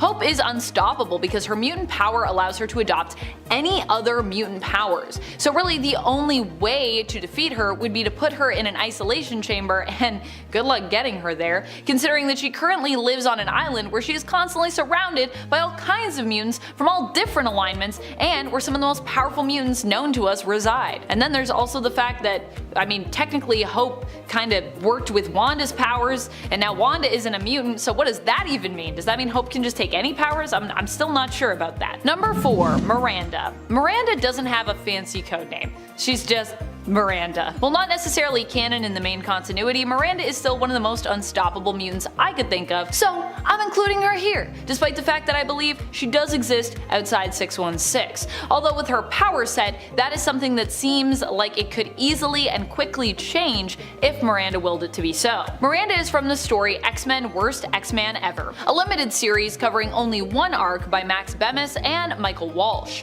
We are introduced to Miranda through Bailey Hoskins, who is the self-proclaimed worst X-Man ever. Bailey's powers allow him to self-detonate, in essence a human bomb, but that is all he can do, which means that it's kind of a one-use power, therefore lame and not really useful at all, because, you know, if you use it, you'll be dead. Bailey also isn't particularly skilled, athletic, or smart. On the contrary, his friend Miranda can warp reality, shaping it as she sees fit. If Bailey is the worst, Miranda is kinda the best. While Miranda does use her powers, Bailey doesn't even seem to notice at one point, calling her out years later for not doing enough, when, oddly enough, the whole time, Miranda has been unknowingly saving the whole world and possibly the universe multiple times over, which she reveals and is like, I was here the whole time like saving everyone, but you know, I just changed reality so no one really notices. Number 3, Squirrel Girl. I mean, isn't unstoppable just a synonym when you think about it for unbeatable? For some reason, when it comes to mutant lists, I always tend to forget that Squirrel Girl herself is a mutant. I don't know why I forget about Doreen, because I love her so much. And this also happens to me despite the fact that when we're first introduced to her in the comics, she advertises herself to Iron Man as a mutant. I guess it's because Squirrel Girl, despite being a mutant, is not often associated with the X-Men, but instead prefers to align herself more with the Avengers, or the Great Lakes Avengers anyways, and other Avenger-based teams. Number 2, Mr. Sinister. Mr. Sinister might strike you as an odd pick for one of our top spots on this list, but with what he has been up to lately, I gotta say, I think he deserves it. As we ramp up to the Sins of Sinister event, which I'm sure is going to be a banger, but also end up destroying the beautiful golden era that has been X-Men comics recently, and Krakoa. Poor Krakoa. Sinister is quickly becoming the most powerful he has ever been. Currently, this is all thanks to his Moira protocols, as revealed in Immortal X-Men. With the Moira protocols, Mr. Sinister can control the timeline,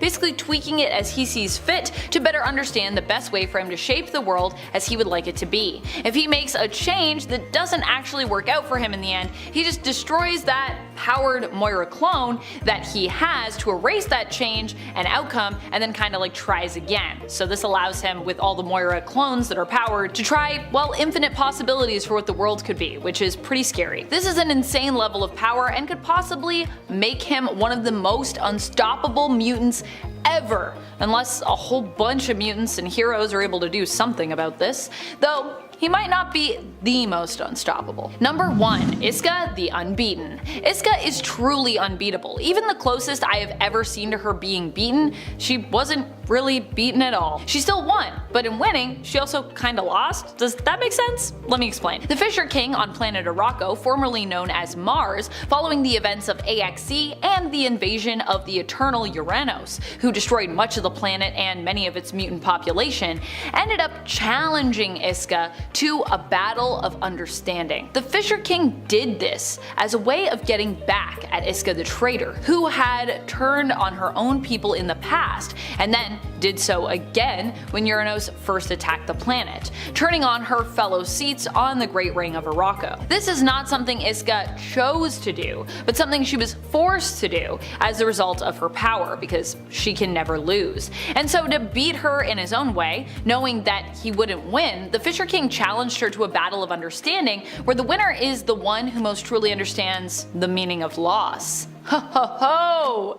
As you can imagine, Iska won, but in so doing, she felt great grief over all that she had lost and chose to leave Arako and resign her seat on the Great Ring. This is the closest I've ever seen to Iska losing something, and still, she technically won because she understood grief the best between the two, or understood the idea of loss, I should say. Iska is such a fascinating character, so while she is gone, for now, from Arako, I do hope we continue to see her appear in the X-books. I mean, who knows, maybe she'll be the key to defeating Sinister? I don't know. Number 10. Moira McTaggart. Moira McTaggart, when she was a mutant, was pretty unstoppable. I mean, she almost single-handedly destroyed all mutants from behind the scenes, which I think is pretty wild. And she also posed as someone working to save all mutant kind on various occasions, which I think also made her unstoppable in a different kind of way. Moira McTaggart, of course, is no longer a mutant in the comics as she was depowered, but her mutation was reincarnation, with the knowledge of prior lives lived carry that forward into her next life. In fact, Moira's power was so great that it was proven to be connected to the very fabric of time and reality, with the whole universe seemingly resetting after each of her deaths. This also means that even after being depowered, Sinister was able to create and use clones of Moira with their mutant gene activated to predict the outcome of various events and shape reality in his own image. In essence, Sinister can now use Moira, or more specifically Moira clones, to attempt various tactics in order to get things as he would like them. Now, when a tactic fails, he simply destroys that Moira clone, thereby erasing that tactic, its outcome, and the resulting timeline/reality. And friends, before I move on to our next spot on this list, if you love what we do here at Top 10 Nerd, and if you love it when I talk about mutants, I know I love it, be sure to let us know by giving this video a thumbs up. Number 9. Franklin Richards. Franklin Richards might not have his powers currently in the comics, but that doesn't stop him from being one of the most powerful mutants to have ever existed, and definitely the most unstoppable, at least across time. Besides, I'm pretty sure Franklin will have his powers and his mutant status back eventually. Like Gwenpool, Franklin was also revealed to have willed himself into becoming a mutant, although he did so subconsciously, which is even more nuts. Franklin's powers were of the reality warping variant, and apparently without knowing it, he used them to make himself appear as a mutant. However, as his powers waned, it was made clear that he was not truly one, but simply appearing as one thanks to these powers. And apparently this was confirmed when we noticed that, yeah, Franklin, oh wait, no, you're not actually a mutant, you're just a depowered mutate, so whoops. This is why he ended up getting rejected from Krakoa, although Professor X did not appear to Franklin personally, but simply in his astral form. Number 8. Darwin. Darwin is one of the mutants who was brought on the mission to infiltrate the Children of the Vault's home base, known of course simply as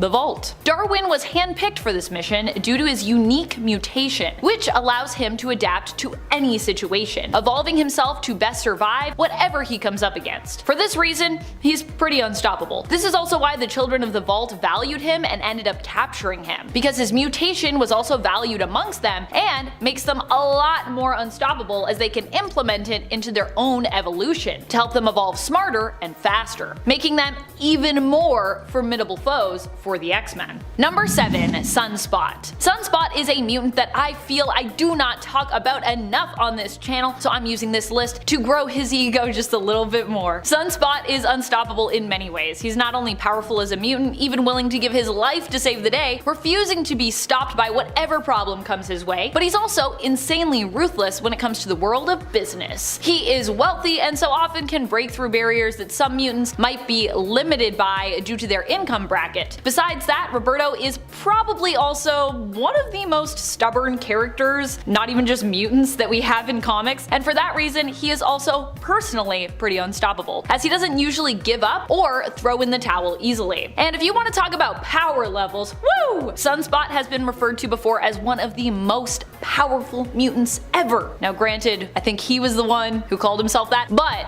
Bobby's ego aside, I do actually myself believe him to be one of the most powerful. Number 6. Destiny. I love this suggestion from Jamie Dowdy, who commented on our last video saying, "I think Destiny will be the ultimate stop to Sinister. She's got something planned, as always." And I imagine a smirk at the end of this comment. As always, smirk. Because, well, you are so right, Jamie. Destiny does always have something up her sleeve. This is just because she is so good at seeing the future. There is very little Destiny seemingly can't see when it comes to all the multiple possibilities of the world. And I do agree that Destiny will likely play a key role in the demise later on of Sinister. Straight out of the gate, she threw many wrenches into his various attempts to enact his plan. If it weren't for Destiny, Sinister would have succeeded potentially a lot more easily and sooner. Also, people never think of mutants with precognitive abilities as being unstoppable because, well, they're usually pretty squishy, but you don't have to worry as much about being squishy when 1. Your wife is one of the most deadly mutants, Mystique, and 2. You can pretty much just like sidestep almost any and all dangers headed your way by seeing their potential before they have even arrived. Number 5. Emma Frost. Emma Frost is one of the best telepathic minds we have in the comics. She has proven herself to be even more powerful than some of the most iconic telepathic mutants, such as Professor Xavier himself, at one point laying traps in Cyclops' mind with which to ensnare Xavier should he attempt to enter Scott's mind, which of course he did. Emma also has proven how deadly she is when she manipulated the mutants into going to war during the Inhumans vs. X-Men event. Not her finest moment, to be sure, as a hero. Speaking of her being a villain, she also successfully stole Storm's body for a time in a body swap, managing to briefly infiltrate the X-Men, and even when Emma isn't using her own powers and mastering them, she's proving how powerful she is while using someone else's, like when she swapped bodies with Iceman and was able to use his powers to turn into water and travel through currents. So not only is Emma a powerful telepath, teacher, and businesswoman in her own right, but she can also be quite good at mastering mutant skills and power sets which don't even belong to her, which is probably what also makes her a really good teacher. Number 4. Mad Jim Jaspers. He is a weird mutant that actually started out as a villain who was anti-mutant himself. Mad Jim Jaspers was in essence someone who was seen as pro-human and anti-mutant until people realized he himself was a mutant with reality warping powers. He ended up being quite the foe as well, and despite having died multiple times, has returned time and time again. Most recently, he returned in Otherworld, first spotted there during the Otherworld tournament showcased in the Ten of Swords event. Jim literally just popped up there as the person in charge of the crooked market in Otherworld, the sort of black market in the fantasy world where a person can literally find and acquire anything they could possibly think of, no matter how rare, elusive, or seemingly forbidden. The even stranger thing is, last we saw him before this, I believe Jaspers was once again dead, and his random appearance was not explained here. So we still don't really know how he came back to life and got to Otherworld. I suppose we can chalk that up to just how unstoppable Mad Jim and his power set are. Number 3. Synch. Synch has recently become one of the most OP mutants to many X-Men fans. He was resurrected on Krakoa earlier as he was needed for a mission to infiltrate the Vault, where the children of the Vault had retreated to. The team was 3 mutants who are known for their unstoppable level of resilience, especially combined. It included Laura Kinney, formerly known as X-23, currently known as Wolverine, Darwin, and Synch. Of the 3, only Synch seemingly survived and escaped once they had the intel that they needed. Although later we learned that Laura also managed to survive, so now we kind of have 2 Lauras in the comics, old Laura and younger Laura, as she was initially believed dead and therefore resurrected. Synch was able to get valuable information back to Krakoa before dying himself and being resurrected once more in a younger body. You see, in the Vault, time moves differently, so he and the team had actually lived there for hundreds of years, despite the fact that a much shorter period of time had passed outside of the Vault on Earth. Upon being resurrected, Synch's powers seemed to mutate further, allowing him to retain the powers of a mutant that he'd synced with previously, as opposed to only being able to use their powers while nearby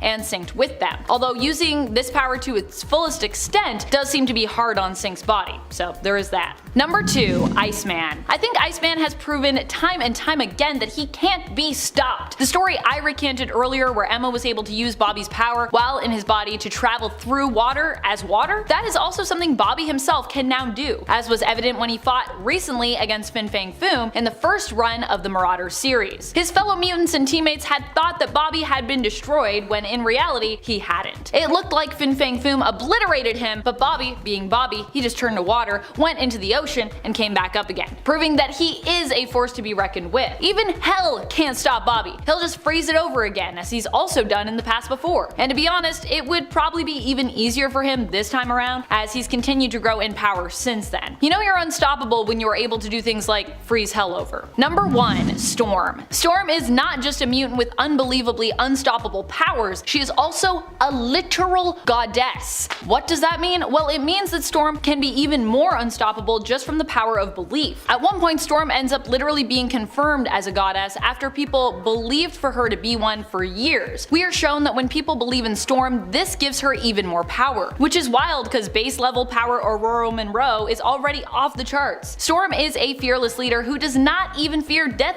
himself, even going so far as to dance with a version of Death, Apocalypse's son, and one of his original 4 horsemen. And she beats Death in combat too, which is pretty wild. Of course, you know, this isn't Mistress Death, but it simply goes to show how fearless Storm is, whether we're talking literal death, metaphysical death, or an alternate representation of death. In at number 10, The Flash. Let's get this out of the way straight off the top. The entire Justice League minus Batman is way too overpowered and they need to be stopped. Having the Flash in your team is the shining example of what an overpowered hero looks like. He can run faster than the speed of light and as a result is known as the fastest man alive. This simple overpowered ability is the focus because it allows for the Flash to do ridiculous things. He can run through walls, run up buildings, and even throw a punch at a super speed. Although it's not his combat that should be troubling for us normies, it's the fact that he can move so fast that he can travel through time. We all know that time travel in any sense has never turned out to have all positive results. The negative effects have even been felt after the Flash did this in the comic books, and I'm sure we wouldn't want that to be our reality. In at number 9, Green Lantern. Much like the Hulk, Hal Jordan actually becomes stronger from fighting with his enemies. Typically the Green Ring will drain its user's willpower, but Hal seems unaffected by this. Even if he's becoming overwhelmed by an opponent, he can easily defeat them with surges of his undefeatable will. On top of all that, the Green Ring allows for him to create anything from his thoughts into actual physical objects. For the most part, the Green Lantern's power is reserved for defending the universe, but even so, it's far too much power for a human like Hal to take on. Thankfully, if things did go sideways and we really wanted to stop him, all it would take is the color yellow. We know it sounds crazy, but that is actually the Green Lantern's weakness, so make sure you keep a stockpile of bananas real close. In at number 8, Superman.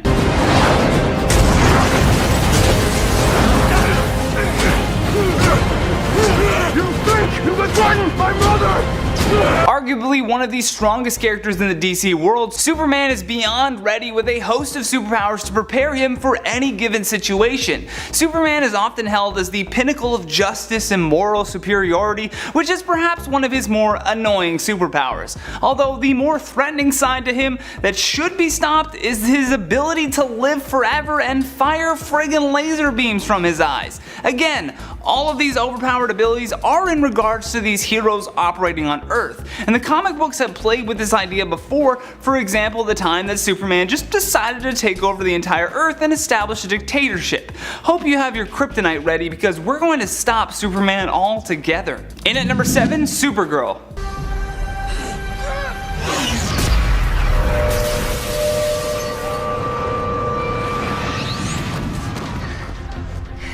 Who's more overpowered than Superman, you ask? Well, how about his cousin Kara Zor-El? Due to Kara also being a child of Krypton, she maintains all of the same powers and abilities as Superman, making them physical equals. However, even so, it's been argued that the last daughter of Krypton may be a little bit stronger than her cousin. Several times the two of them have even teamed up against villains, and repeatedly they have commented on her greater strength. Although they could have been trying to mess with Superman's brain, but if you look into her strengths, they may be right on the mark with that one. Supergirl needs to be stopped because the last thing that we would want is a family of supers from Krypton showing off on Earth. In at number 6, Spawn. Once known as Al Simmons, the highly trained assassin who, after saving the president from an assassination attempt, received a promotion to a level higher than even the CIA. Al soon came to realize that the government he was working for didn't have the public's best interest in mind, nor did they act on any moral level. Realizing that Al knew too much, he then became the target of assassination himself and was killed by his friend and partner. His soul was sent to hell because of the innocents that he had murdered on behalf of the government. However, while in hell, Al made a deal with the devil and returned to Earth as a hell spawn with zero memory of his life before. The issue with this extensive list of powers this devil anti-hero has are that he wouldn't just take on street level ne'er-do-wells, but would also brutally kill the pedophile and child murderer Billy Kincaid. Spawn's spiritual powers allow for him to do seemingly impossible things, powers that are not only out of this world but extremely powerful. I guess that's why they call him Powers. He can't even be killed with normal weapons. This superhero needs to be stopped by an object from a spiritual realm such as heaven or hell. In at number 5, Bloodshot. Also known as Ray Garrison, Ray was part of a super soldier project started by a secret government organization known as Project Rising Sun. The serum that runs through his bloodstream give Bloodshot a number of insane powers, which include being able to heal trauma through consuming protein, which is probably why he looks like if a vampire took steroids. The main issue with this overpowered hero is that he was brainwashed with implanted identities for which the secret organization would use to motivate him for his missions. The nanites that flow through his blood give him the ability to camouflage, use a sonic scream, and have a malleable anatomy. Even when browsing through Bloodshot's history, he has taken part in many wars, yet due to the regenerative healing factor, he continues to dish out more and more punishment. Truly a superhero that is way too overpowered, and for the safety of all should be stopped before he goes rogue. In at number 4, Liz Sherman. Oh no! Somebody! Help me! Help me! Somebody! Help me! Now, many of you may not consider a BPRD agent from Hellboy to be a superhero, but it's difficult to argue that Liz Sherman isn't a supernatural threat. Since first discovering her pyrokinetic powers, Liz has had a complicated history of completely losing control. Her uncontained abilities have led to accidentally killing numerous amounts of innocent people. Plus, it's the fact that her emotions are intertwined with her powers that make Liz a volatile and overpowered super. All of that aside though, if things truly went awry, much of that could be attributed to how Liz views her powers. Being raised as a Catholic, Liz honestly thought that the fire she can make with her hands was due to her being filled with sin. This did mediate her powers through prayer, but ultimately we saw the worst case scenario when at 11 years old, Liz lost control, killing 32 people, which included her family. So she's a cop that can start fires with her hands that are controlled by her emotions. Yeah, Liz needs to be stopped. In at number 3, Goku.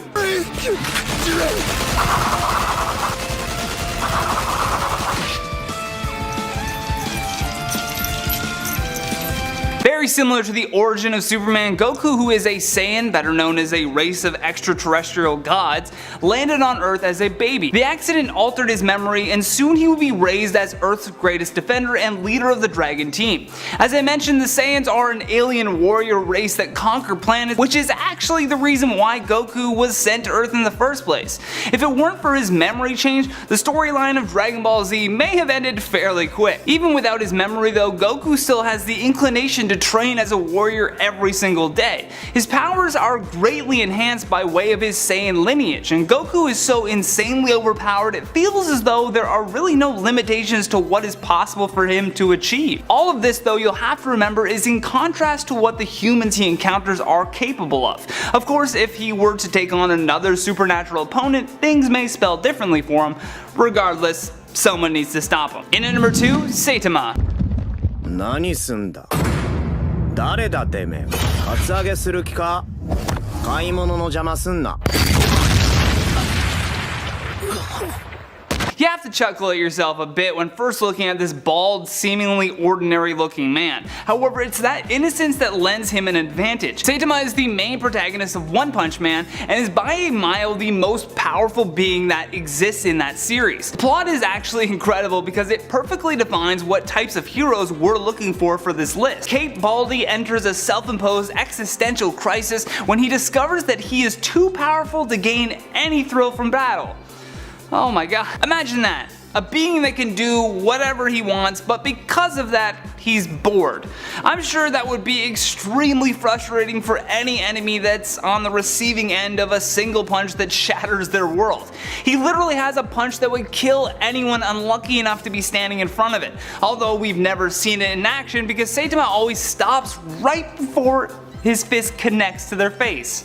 Yeah, that's too much power to put inside a character that looks like Caillou on human growth hormone. Lastly, on our number 1 spot, God-Man. Of all the godlike superheroes we think need to be stopped, God-Man takes the cake. Also known as Milton Baxter, God-Man was created as a satirical comic strip by cartoonist Ruben Balling. The tagline for the comic is God-Man, the superhero with omnipotent superpowers. Classified as the creator of the universe, God-Man has every power in the book. Plus, he wrote the book. He also meddles with the space-time continuum on a nearly constant basis, and one of those times actually altered the entire course of evolution in the universe. He has infinite domain over every universe and dimension that exists, with his only weakness being his extreme arrogance. That being said, if we ever wanted to stop God-Man, all we would need to do is feed his ego, making him an easy target to be tricked. Not sure how long that would work for, considering, well, he's God, but well, we'll take comfort in knowing that even far weaker beings could pull one over on this overpowered, omnipotent superhero. God-Man? Really? That guy's gotta be stopped. Starting us off in at number 10, Hyperion. Hyperion is a bit of a Superman copycat, created by Roy Thomas and Sal Buscema, literally crafted as a pastiche of the Man of Steel. There has been a slew of different iterations of the character over the years across the multiverse, some depicted as a hero, others as a villain. Just like Superman, he possesses superhuman strength, stamina, speed, durability, and flight, has enhanced sensory perceptions, and something called atomic vision, which is basically X-ray vision. On Earth 712, a heroic version of the character has shown the ability to use cosmic energy to augment his life force, giving him regenerative abilities and further enhanced longevity, all because he's an Eternal. And here's the kicker. Just like Superman, he's got a kryptonite, called Aragonite, which gives off radiation that severely weakens him. Up next at number 9, Deadpool. Slightly controversial pick at this number, but hey, you kinda know it's true. Deadpool is arguably OP. Wade Wilson is a character whose accelerated healing factor is his main shtick. It has differed over the years in terms of how effective it is based on the writers working on him. That healing factor has allowed him to survive decapitation, and even complete incineration in the past. He has regrown his head when the Hulk pulverized it and Deadpool kills the Marvel Universe. He's immortal, despite having died a slew of times. He's proven almost entirely invulnerable to telepathic and psychic powers, and once Thanos cursed him with the inability to die, all because he was jealous of Deadpool and Lady Death's relationship. Luckily, his OP nature doesn't interfere with narratives enough to be annoying, or at least to those of you who like the merc with a mouth. Up next, number 8, Hercules. Hercules may be a character who originates from Greek mythology, but he's also one of Marvel Comics' strongest heroes, first debuting in their panels in Journey into Mystery Annual Issue 1 from 1965. In Marvel's panels, he's one of the strongest Olympians, capable of smashing rocks to powder and sealing an entire cliff around his foes with his bare hands. He once boasted that he could drag the entire island of Manhattan if he wanted to. He has superhuman strength, durability, speed, reflexes, stamina, and endurance, and can leap over 100 feet into the air. He has shown complete resistance to high caliber bullets and occasionally wields an adamantine mace, which is said to be an equal durability to Mjolnir. He has shown some immunity to magic, has a healing factor, and, shocker, he's immortal. He can go toe to toe with Asgardian gods the likes of Thor. All in all, this Hercules is a pretty buffed up version, if we're being honest. Number 7, Mr. Terrific. Mr. Terrific is someone who we don't really talk about enough. Something that I've always felt was kind of weird over at DC is there are a lot of heroes who are super strong and also heroes who are super smart, and in general, they tend to be the same people. In other words, their heroes really can do it all. Both brains and bronze for the most part. But when it comes to Mr. Terrific, he is really all brains. And while he might not sound quite as unstoppable as the heroes who can do it all, I still think he deserves to be acknowledged for his genius, especially as that's all he has at his disposal for getting things done. Mr. Terrific has been a part of the Justice League Reserves, but is more commonly known for his affiliation with the Justice Society of America. While known for being a skilled fighter as well, his primary ability is his genius level intellect, being considered the third smartest man on Earth after Batman and Lex Luthor. Number 6. Mr. Miracle. When we say unstoppable, it can mean a variety of different things, depending on, but when it comes to Mr. Miracle, we are undoubtedly interpreting unstoppable to mean someone who can basically never be held. Scott Free is Mr. Miracle. He was once known to be the son of High Father of New Genesis, but was exchanged to become the ward of Darkseid when he was young, in order to barter a ceasefire between Apocalypse and New Genesis. In exchange for Scott, Darkseid gave up his son, Orion, to go live on New Genesis. Orion definitely got the better deal between these two boys. Scott actually grew up severely mistreated by Granny Goodness, who is known for training Darkseid's forces, including some of his most fearsome and powerful warriors, his female Furies. Scott from a young age would find that he had a natural aptitude for escaping, and would hone this over the years, celebrating whenever he won a moment of freedom. Eventually, he escaped, leaving Apocalypse and making his way to Earth. Mr. Miracle is considered the best escape artist in the world, and is even believed to be better at escaping than Batman himself, who is also known for pulling off many a daring escape. Number 5. Big Barda. Big Barda is another hero who often feels invincible in terms of her approach to heroism. Big Barda herself is a new god. She hails from Apocalypse, where she was once one of Darkseid's fearsome female Furies. While most born on Apocalypse are actually kinda like made in labs, selectively bred, Barda was actually born of love, something that makes her unique. While her mother's genes were intended to only be combined with others who would make the strongest and fiercest offspring, her mother, Big Barda, one of Apocalypse's most fierce warriors, found a way to ensure that her first child was actually one resulting from love. However, once Darkseid found out, he took the child, placed her in the Gestatron, and then shipped her off to Granny Goodness. This is what makes Barda likely so inclined to heroics. Her father's seed was not chosen to match the traits that Darkseid most desired, and the power of love, as well as being a straight up badass, is also what generally compels Barda to be relentless when fighting for a cause she believes to be most just. Number 4. Plastic Man. Plastic Man is another completely unstoppable force over at DC Comics, even more so than some of the others on this list. This is because Plastic Man actually uses his stretching powers to be one of the coolest and most effective heroes around. We don't usually talk about him, but we should. Sure, he's not always the best guy, especially if we're talking about the New Earth continuity, but when it comes to heroics, there is almost nothing that can get in his way. He can get around any door thanks to his stretching powers and having complete molecular control over his body.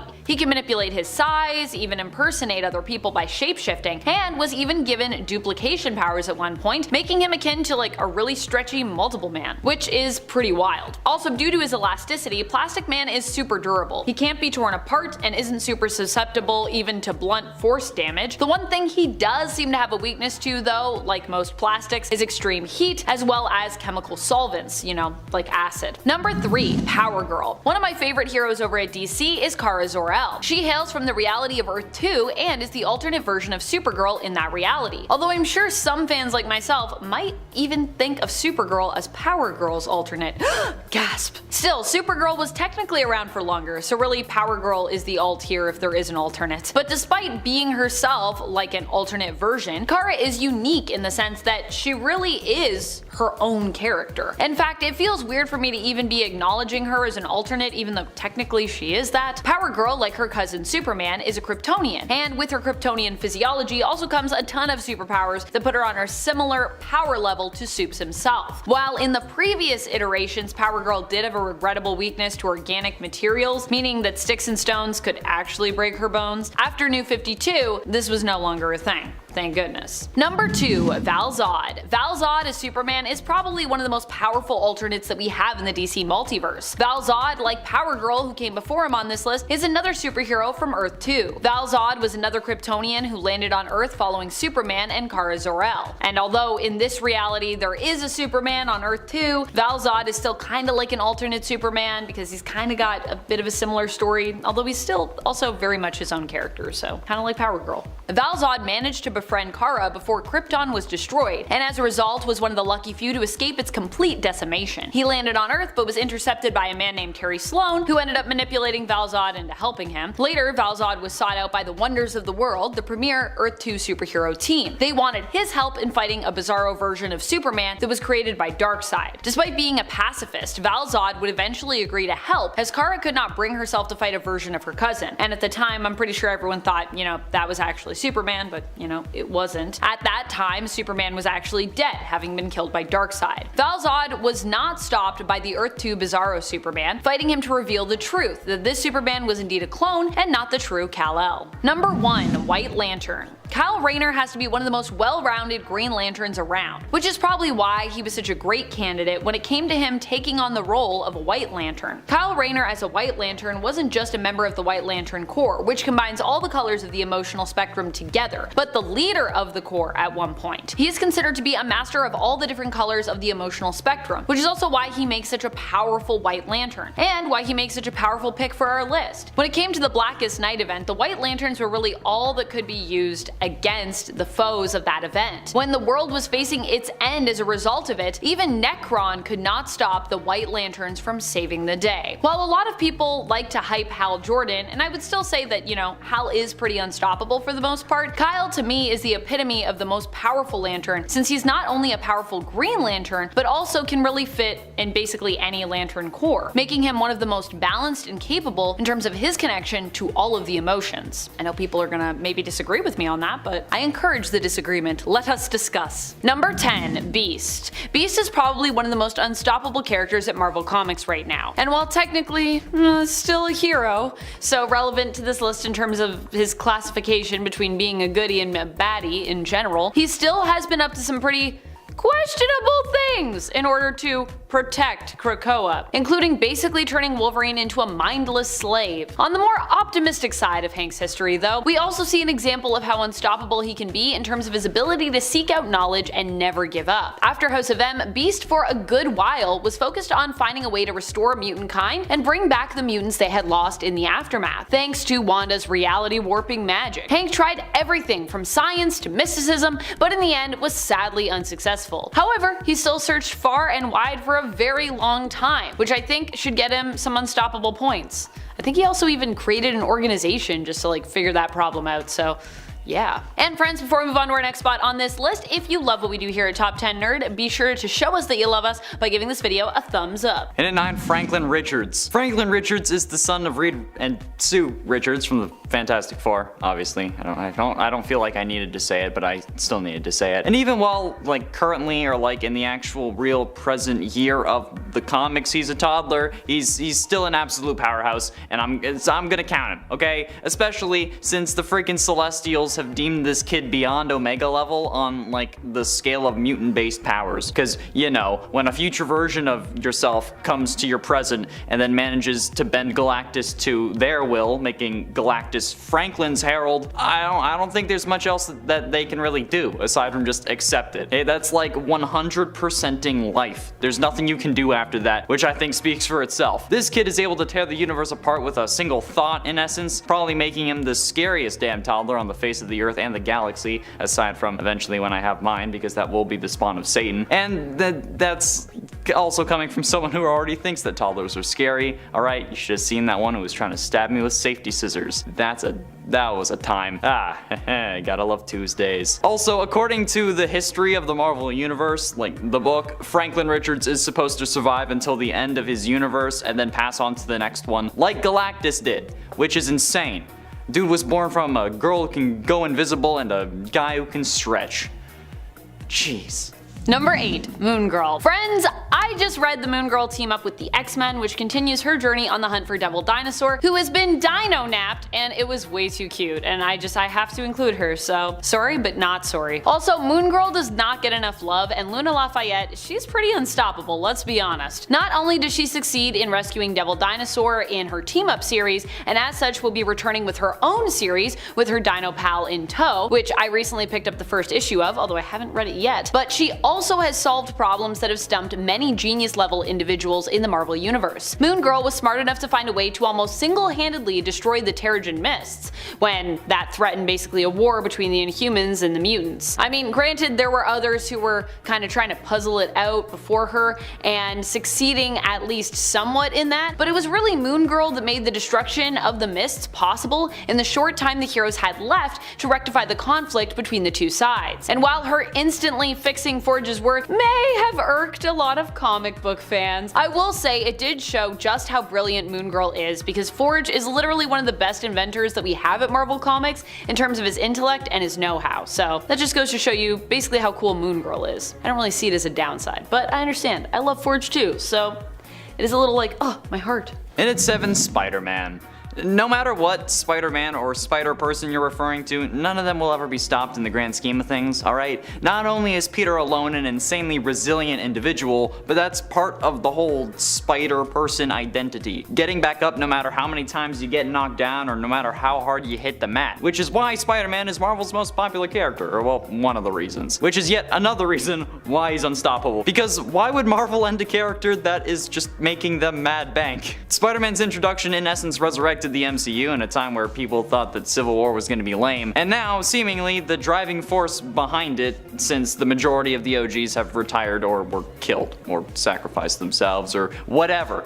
Spider-Man is a powerhouse in a ton of industries, and that plot armor is going to be more powerful than anything Tony Stark could ever make for him. Cosmic Spider-Man was awesome and something I want to cosplay, but the plot armor is truly the most powerful version of this character. Plus the whole thing where he has to actively pull his punches, otherwise, you know, we'll have a whole Andrew Garfield situation. And then when he threatened the Kingpin, because, you know, if things had gone another way, nobody would have been able to stop him. He would have just I would have liked to see that though. Number 6, Colossus. I mean, it's literally in Colossus's name at one point, hence why he has to make her cut and why he takes one of our top spots. Colossus is known for being the unstoppable Colossus in Marvel's Contest of Champions, but also in the comics during the Fear Itself event when he became the Avatar of Sidorak for a time, replacing Cain Marko. In fact, whenever Colossus is the Avatar of Sidorak, that's what we call him, Unstoppable Colossus, because Juggernaut is Unstoppable Juggernaut. And if you have his card in Marvel Snap, it is easy to see why we consider him to be so unstoppable just in general. Sorry, I'm obsessed with Marvel Snap lately, so it's probably going to be mentioned now and then in our videos. Even though we are not sponsored by Marvel Snap, to be clear, but we should be. I love that game. In Snap, Colossus's card ability is an ongoing. He cannot be moved, destroyed, or have his power reduced. And he comes by this card ability honestly, as even in the comics, Colossus is known for being an unstoppable force. Halfway through in at number 5, Archie Andrews. Okay, whoa. Hold on. Before you start raging at me in the comments, just please hear me out.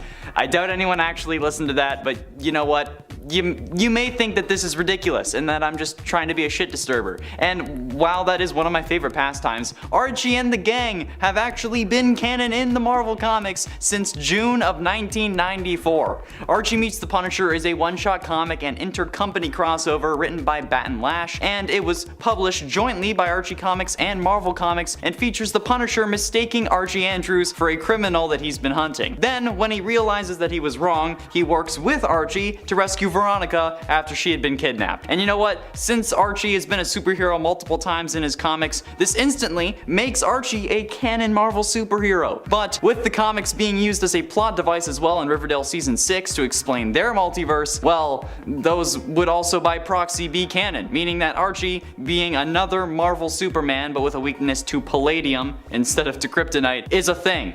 Until they got rid of his weakness. Yeah, that was also a thing. Yeah, that's a pretty unstoppable hero if you ask me. He can't fly, but I mean, again, plot armor. Number 4, Storm. On part 1 of this list, I talked about how Magneto was unstoppable after Uranos' invasion. How even after seemingly being killed, Magneto just got back up. Well, he wouldn't actually have been able to keep going if it wasn't for Storm and their weird, kinda sexy team up in their fight against Uranos. But this isn't the only time that Storm has become unstoppable. There are a few others that stick out in my memory. There is the time that she was infected by the Children of the Vault's technology, which threatened to overtake her body like a virus. This happened actually pretty recently, within the last few years. Her brush with the deadly tech left Storm comatose, temporarily, until she was revived by the combined efforts of Jean Grey and Emma Frost in their own giant-size X-Men comic, which they shared together. However, Storm was still very unwell after this and left with an estimated 1 month to live. While Krakoa has the capacity to resurrect any fallen mutants, or anyone else that they feel so inclined to bring back at this point, Storm refused to take this easy way out. She would not just lay down and surrender to death. Why? Because Storm is a badass, that's why. And also I think because she felt it undermined the value of life to do so, which she was not here for, and honestly,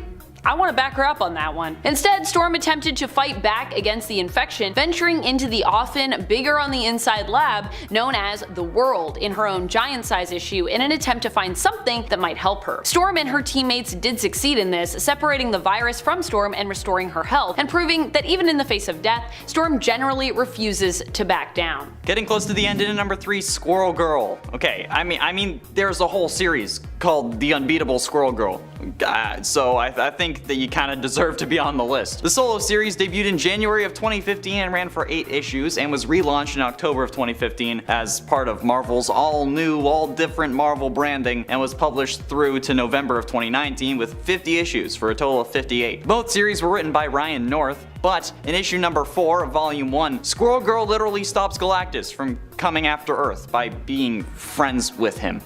I mean, come on, you're literally unable to sit there and tell me that this doesn't make her deserving of this list. Bro, she didn't even have to fight him, for God's sakes. That's actually insane, dude. She just talked the Devourer of Worlds into not going after Earth. Plus, I know that you all love Squirrel Girl, okay? I may not have been here for a while, okay, but I know that much. I also know that saying anything against the Hulk will get me mean DMs for 3 years, but hey, at least you love Squirrel Girl. And honestly, after reading this issue, I have to say I agree. It's pretty freaking nuts. Yes, I made the pun, alright? You were all waiting for it, I hope. Number 2, Punisher. The Punisher truly is a man who never backs down. I mean, we even see this bizarrely enough reflected in his interaction in the comics with Archie Andrews, who was also on this list. Punisher is willing to venture kind of into a totally different world in order to apprehend a criminal. And he succeeds, after of course mistaking Archie for the criminal, but that of course is easy to do when you consider how similar he looks to the man that Punisher was after. Punisher is so committed to catching the evildoer, he resorts to food fight tactics. And for Frank Castle, who often prefers to fight with guns, you better bet that's commitment. That's unstoppable when you're willing to throw a cake at someone. And finally, in at number 1, Scarlet Witch. Considering how the entirety of House of M is meant to be about how she changed reality, I think it's fairly safe to say that she's a powerful hero, even if she isn't a hero all the time. Like in Multiverse of Madness, for example, when she somehow was able to send demons and monsters across different dimensions to attack America Chavez, but couldn't just go to those dimensions herself. Even if she was a villain in this scenario, she was still able to take on the Illuminati from their universe and beat them all fairly easily, proving that not only is she an extremely powerful mutant, whether she's on either side, but also that falling boulders can kill a Captain Marvel, and are also therefore the most dangerous obstacle or weapon in the Marvel Universe. The only limit to Wanda's abilities in any incarnation really is her brain, which is like my one gripe with Multiverse of Madness, since her whole point of taking America's powers for herself was in case her kids got sick and died again. But like, you've turned a whole city into your own personal TV show and brought your dead Infinity Stone powered boyfriend back for it. So I think you can handle a little chicken pox if your sons get caught or get whatever you think they're gonna get in whatever universe, but that's also a way for them to explain why she didn't do it, since the movie was all about setting up the premise of incursions. But either way, come on, Scarlet Witch, yeah, it's the thumbnail, I think. I don't know, I actually don't know. Coming in at number 10 is Captain America. No, Captain America is not near the top of the power hierarchy of Avenger heroes. Not by a long shot, but it's not his power that makes him unstoppable. It's his willpower. Captain America just never gives up or backs down when he believes in what he is fighting for. This is one of the big reasons that Steve Rogers has been the leading man of the Avengers. That and his genius tactical mind and his leadership skills. Almost all the Marvel heroes and even some of the Marvel villains will shut up and listen when Captain America speaks, even when those heroes and villains are leagues and bounds above Steve in terms of their power. In addition to all that, Captain America is one of the longest lasting and most popular of the Marvel heroes, and that fact also lends him some points in the unstoppability factor on the publishing side of Marvel heroes. But on top of all of that, Captain America is one hell of a fighter and is incredibly tough with his super soldier serum, bringing him to the very tippy top of the human conditioning and making him a physically perfect human, which has allowed him to withstand some pretty brutal attacks, being frozen in ice for decades, and has virtually stopped his aging. And at number 9 is Spider-Man. Just like Captain America, Spider-Man has the absolute god level of power known as popularity. He is essentially the face of Marvel Comics, and almost everyone who just knows of comic books knows of Spider-Man. Sure, Spider-Man has been defeated and even lost his life, like how he is technically currently not alive, but he always comes back, and there is a very low possibility that he will ever be brought down for good. Plus, now we have Miles Morales as well, who is going to share this spot on the list, even if he's got a few abilities that Peter doesn't have. Spider-Man has got more than popularity though. He is also very inspiring, actually really strong, and incredibly intelligent. He is seen and respected as one of the most righteous and brave heroes around, and his heroic attitude, sense of responsibility, almost perfect moral compass, and quick wit make him beloved by not only fans but other heroes and even some villains. But above all of that, it's his willpower that I think makes him truly unstoppable. Even in the face of certain deaths, Spider-Man will always get back to his feet, which has allowed him to use his incredible abilities to perform truly incredible feats. Speaking of his powers, Spider-Man possesses the proportional powers of a spider, but he's done things that even a human-sized spider would not be able to do, and his spider sense gives him an edge in battle, and that combined with his other abilities has made him next to unstoppable. And at number 8 is Luke Cage. Criminal turned unstoppable superhero is quite the feat, but Luke Cage handles that with grace, becoming a pillar of his community and even eventually becoming mayor of New York itself. Whenever I think of Luke Cage, the word unstoppable is what actually comes to mind. I just think of him as this big brick wall just standing in the way of anyone who would try to harm another person. Luke went through a super soldier experiment known as the Burstein process, which increased his cellular regeneration rate. This means that Luke was given a level of super strength that, with training and experience, has made him strong enough to lift 50 tons. But there have been times where he exceeded this, and his strength lets him perform thunderclaps, leap incredible distances, and he's even been able to grab onto the back of an aeroplane and force it to come to a complete stop. Alongside his strength, he was obviously given superhuman stamina to match, but what most know him for is his nigh invulnerability. Luke's skin, muscles, and bone tissue is about as hard as titanium steel, making him basically immune to bullets and blades. He can withstand hits of around 1 ton and blasts of 150 pounds of TNT, but those numbers wax and wane depending on the story. He has taken hits from people far stronger than himself and survived falls from 90 stories. If Peter Parker is the heart of New York City, Luke Cage is the bulwark. And at number 7 is Wolverine. Of course, an overly aggressive and angry Canadian will make this list. An angry Canadian is already such a rare occurrence that they have to be pretty strong, and Wolverine definitely is. Most people are well aware of Wolverine's abilities thanks to Hugh Jackman, but I am honor bound to explain them anyways. There are 2 things that make Wolverine practically unstoppable. The first would be his adamantium lace skeleton, and by extension, his claws. While not a natural occurrence, Wolverine was subjected to the Weapon X program, and for him, he was given the adamantium which bonded to his skeleton, infusing it with his bones, which makes them virtually unbreakable. It also makes his claws razor sharp and gives him added weight and velocity when throwing punches and kicks. Now, if someone were to ever break his bones, which is pretty much impossible, it wouldn't really matter because one of his natural mutations is a healing factor that is only outmatched by a few other characters in the Marvel Universe. His healing factor has allowed him to survive a nuclear explosion, being completely crushed by a steamroller, having his heart torn out, brutal and bloody fights with Sabretooth. He has even recovered from a single drop of blood, but he was being powered up at that time. His skeleton and his healing factor are just compounded by incredible senses, superhuman attributes, and general tough guy attitude to make him a pretty unstoppable member of the Avengers and more. And at number 6 is Ghost Rider.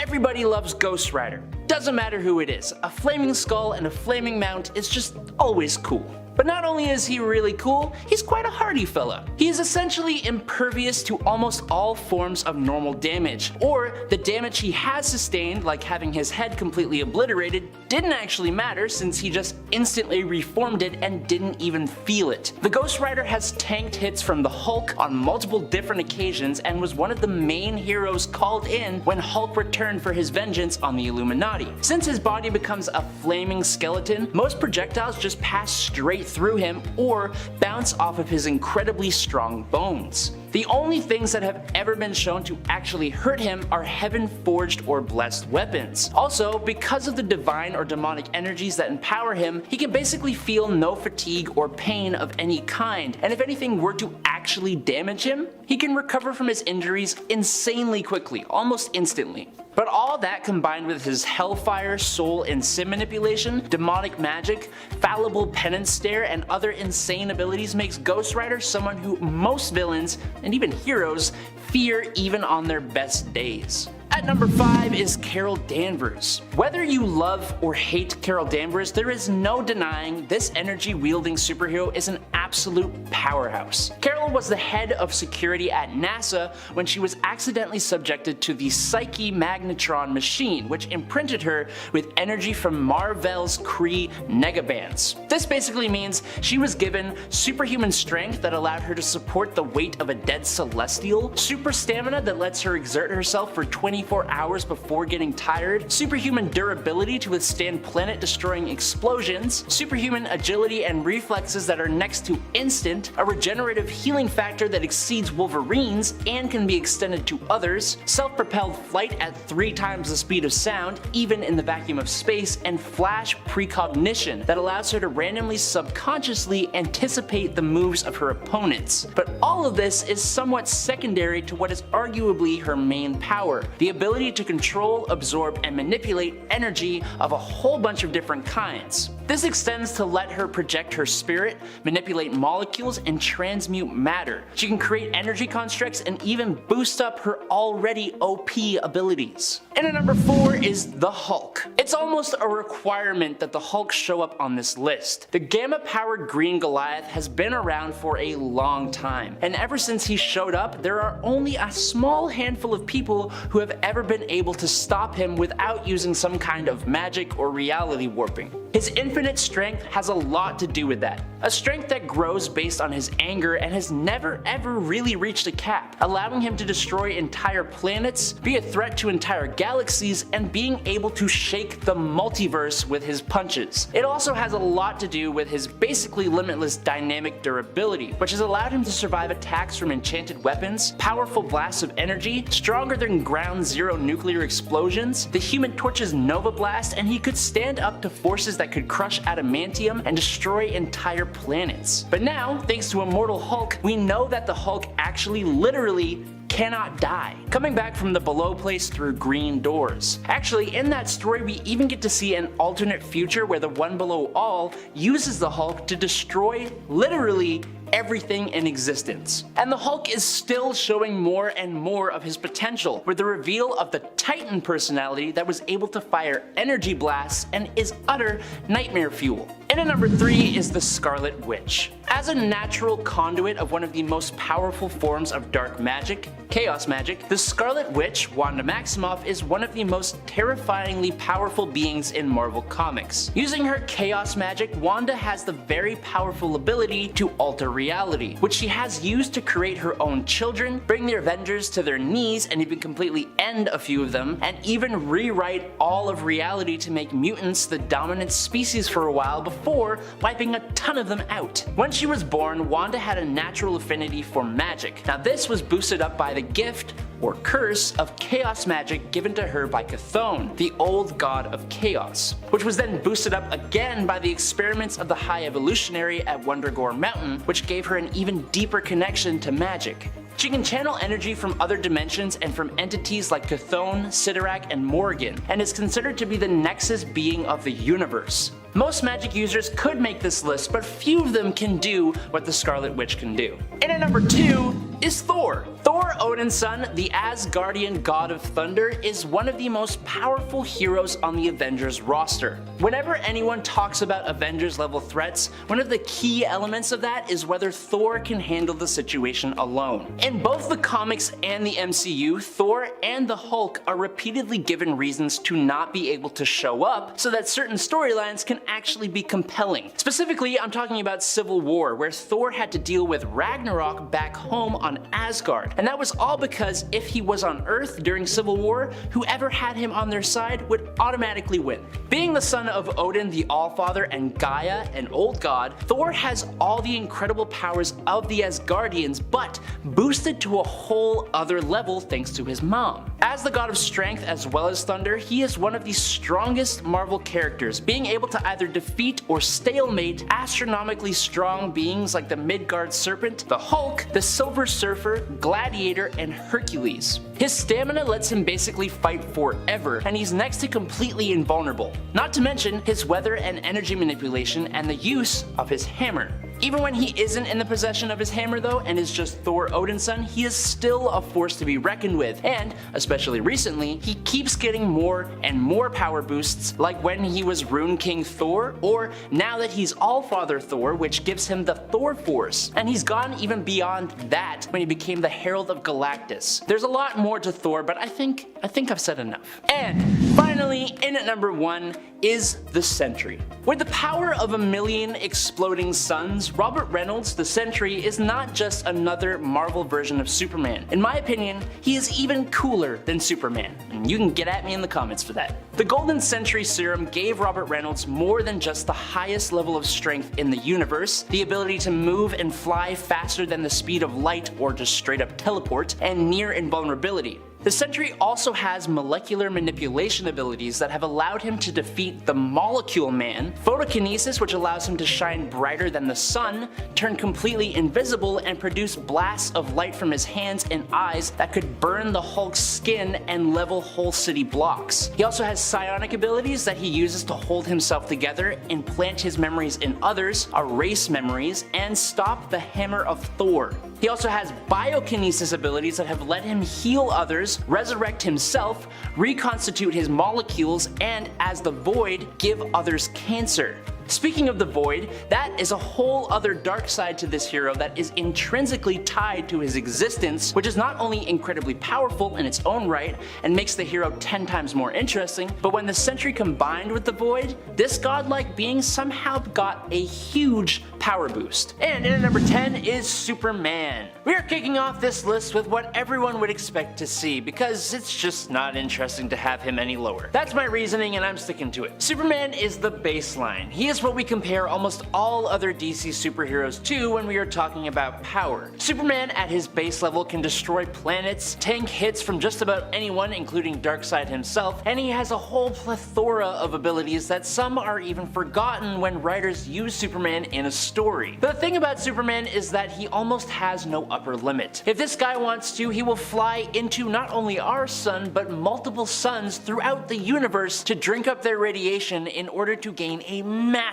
power boost. He's been able to break the barrier between dimensions, and in some stories he has existed until the very end of the universe, splitting himself into multiples so that he can be a hero for the entirety of that universe, although that wasn't technically canon. The point is, while he is arguably without equal because of the fact that he has no real limit, there are a few members of the League who could give him a run for his money. In at number 9, Shazam. With the mystical power of 6 gods, Shazam is not just said to be the physical equivalent to a baseline Superman, but he can almost definitely take on Superman himself, as the Man of Steel has no resistance to magic. Shazam has actually proved himself to be faster than, and also able to knock out Superboy Prime, who is one of the most powerful versions of Superman ever, able to shake reality with punches, that kind of thing. But this isn't a list about people who can take on Superman. Batman has stated that Shazam is one of the most powerful beings on planet Earth for a reason. He has KO'd the god of evil and father of Darkseid, Yuga Khan, with one punch. And speaking of gods, Shazam has been able to defeat the DC versions of Ares, Atlas, and Thor, all of whom are incredibly powerful gods. While he is astoundingly strong, fast, and durable, Shazam's true potential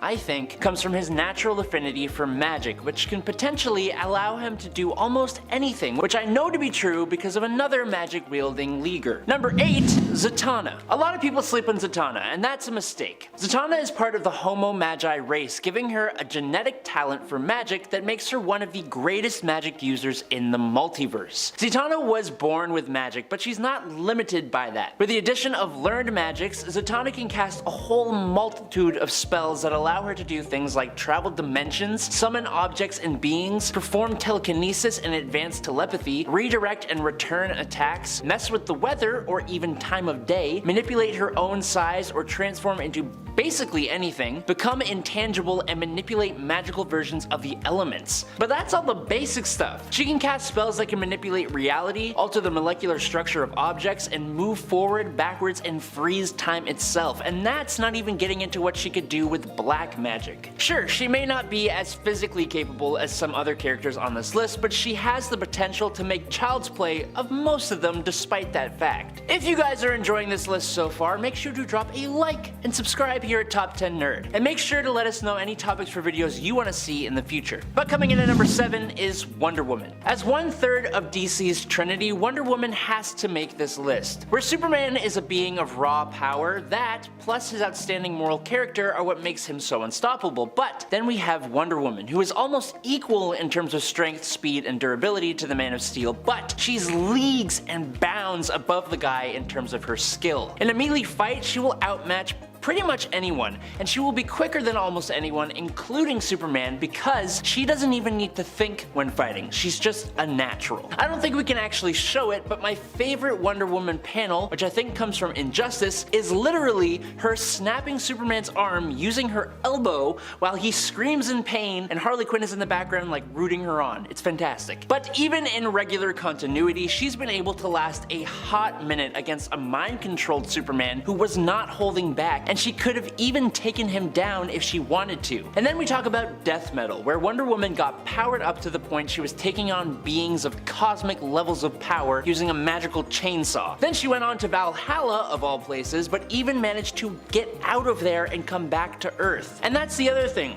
Wonder Woman has access to not only magical artifacts, but she was gifted with magical abilities by the goddess Hecate, or however you pronounce that. And those powers were leagues above Zatanna's own magical prowess. And we've already talked about how powerful magic can be. There isn't much on Earth that can really stand against Wonder Woman. And at number 6 though is Green Lantern. I think a lot of the time Green Lantern is just thought of as the guy who can make breakable green light constructs, but that is just a huge oversimplification. To prove my point, all we gotta do is look at some of the things done by the most powerful Green Lantern, Hal Jordan. Hal is essentially pure willpower, which is what powers his Green Lantern ring. This means he has incredibly intense levels of strength and durability, but anything he does with his ring is just better than any other lantern. And that's before he even forged his own ring, which no other Green Lantern has ever done. Hal has such control over his ring that he has been able to pull a spaceship out of the gravitational pull of a star, but he has also used the ring to attack nanites inside his own bloodstream. He can destroy entire planets, one-shot KO Superman, hit people so hard that it warps reality, and then as most people know, he destroyed every single member of the Green Lantern Corps. Now after creating his ring, he was even more powerful than that. He literally started to become a being composed of will, which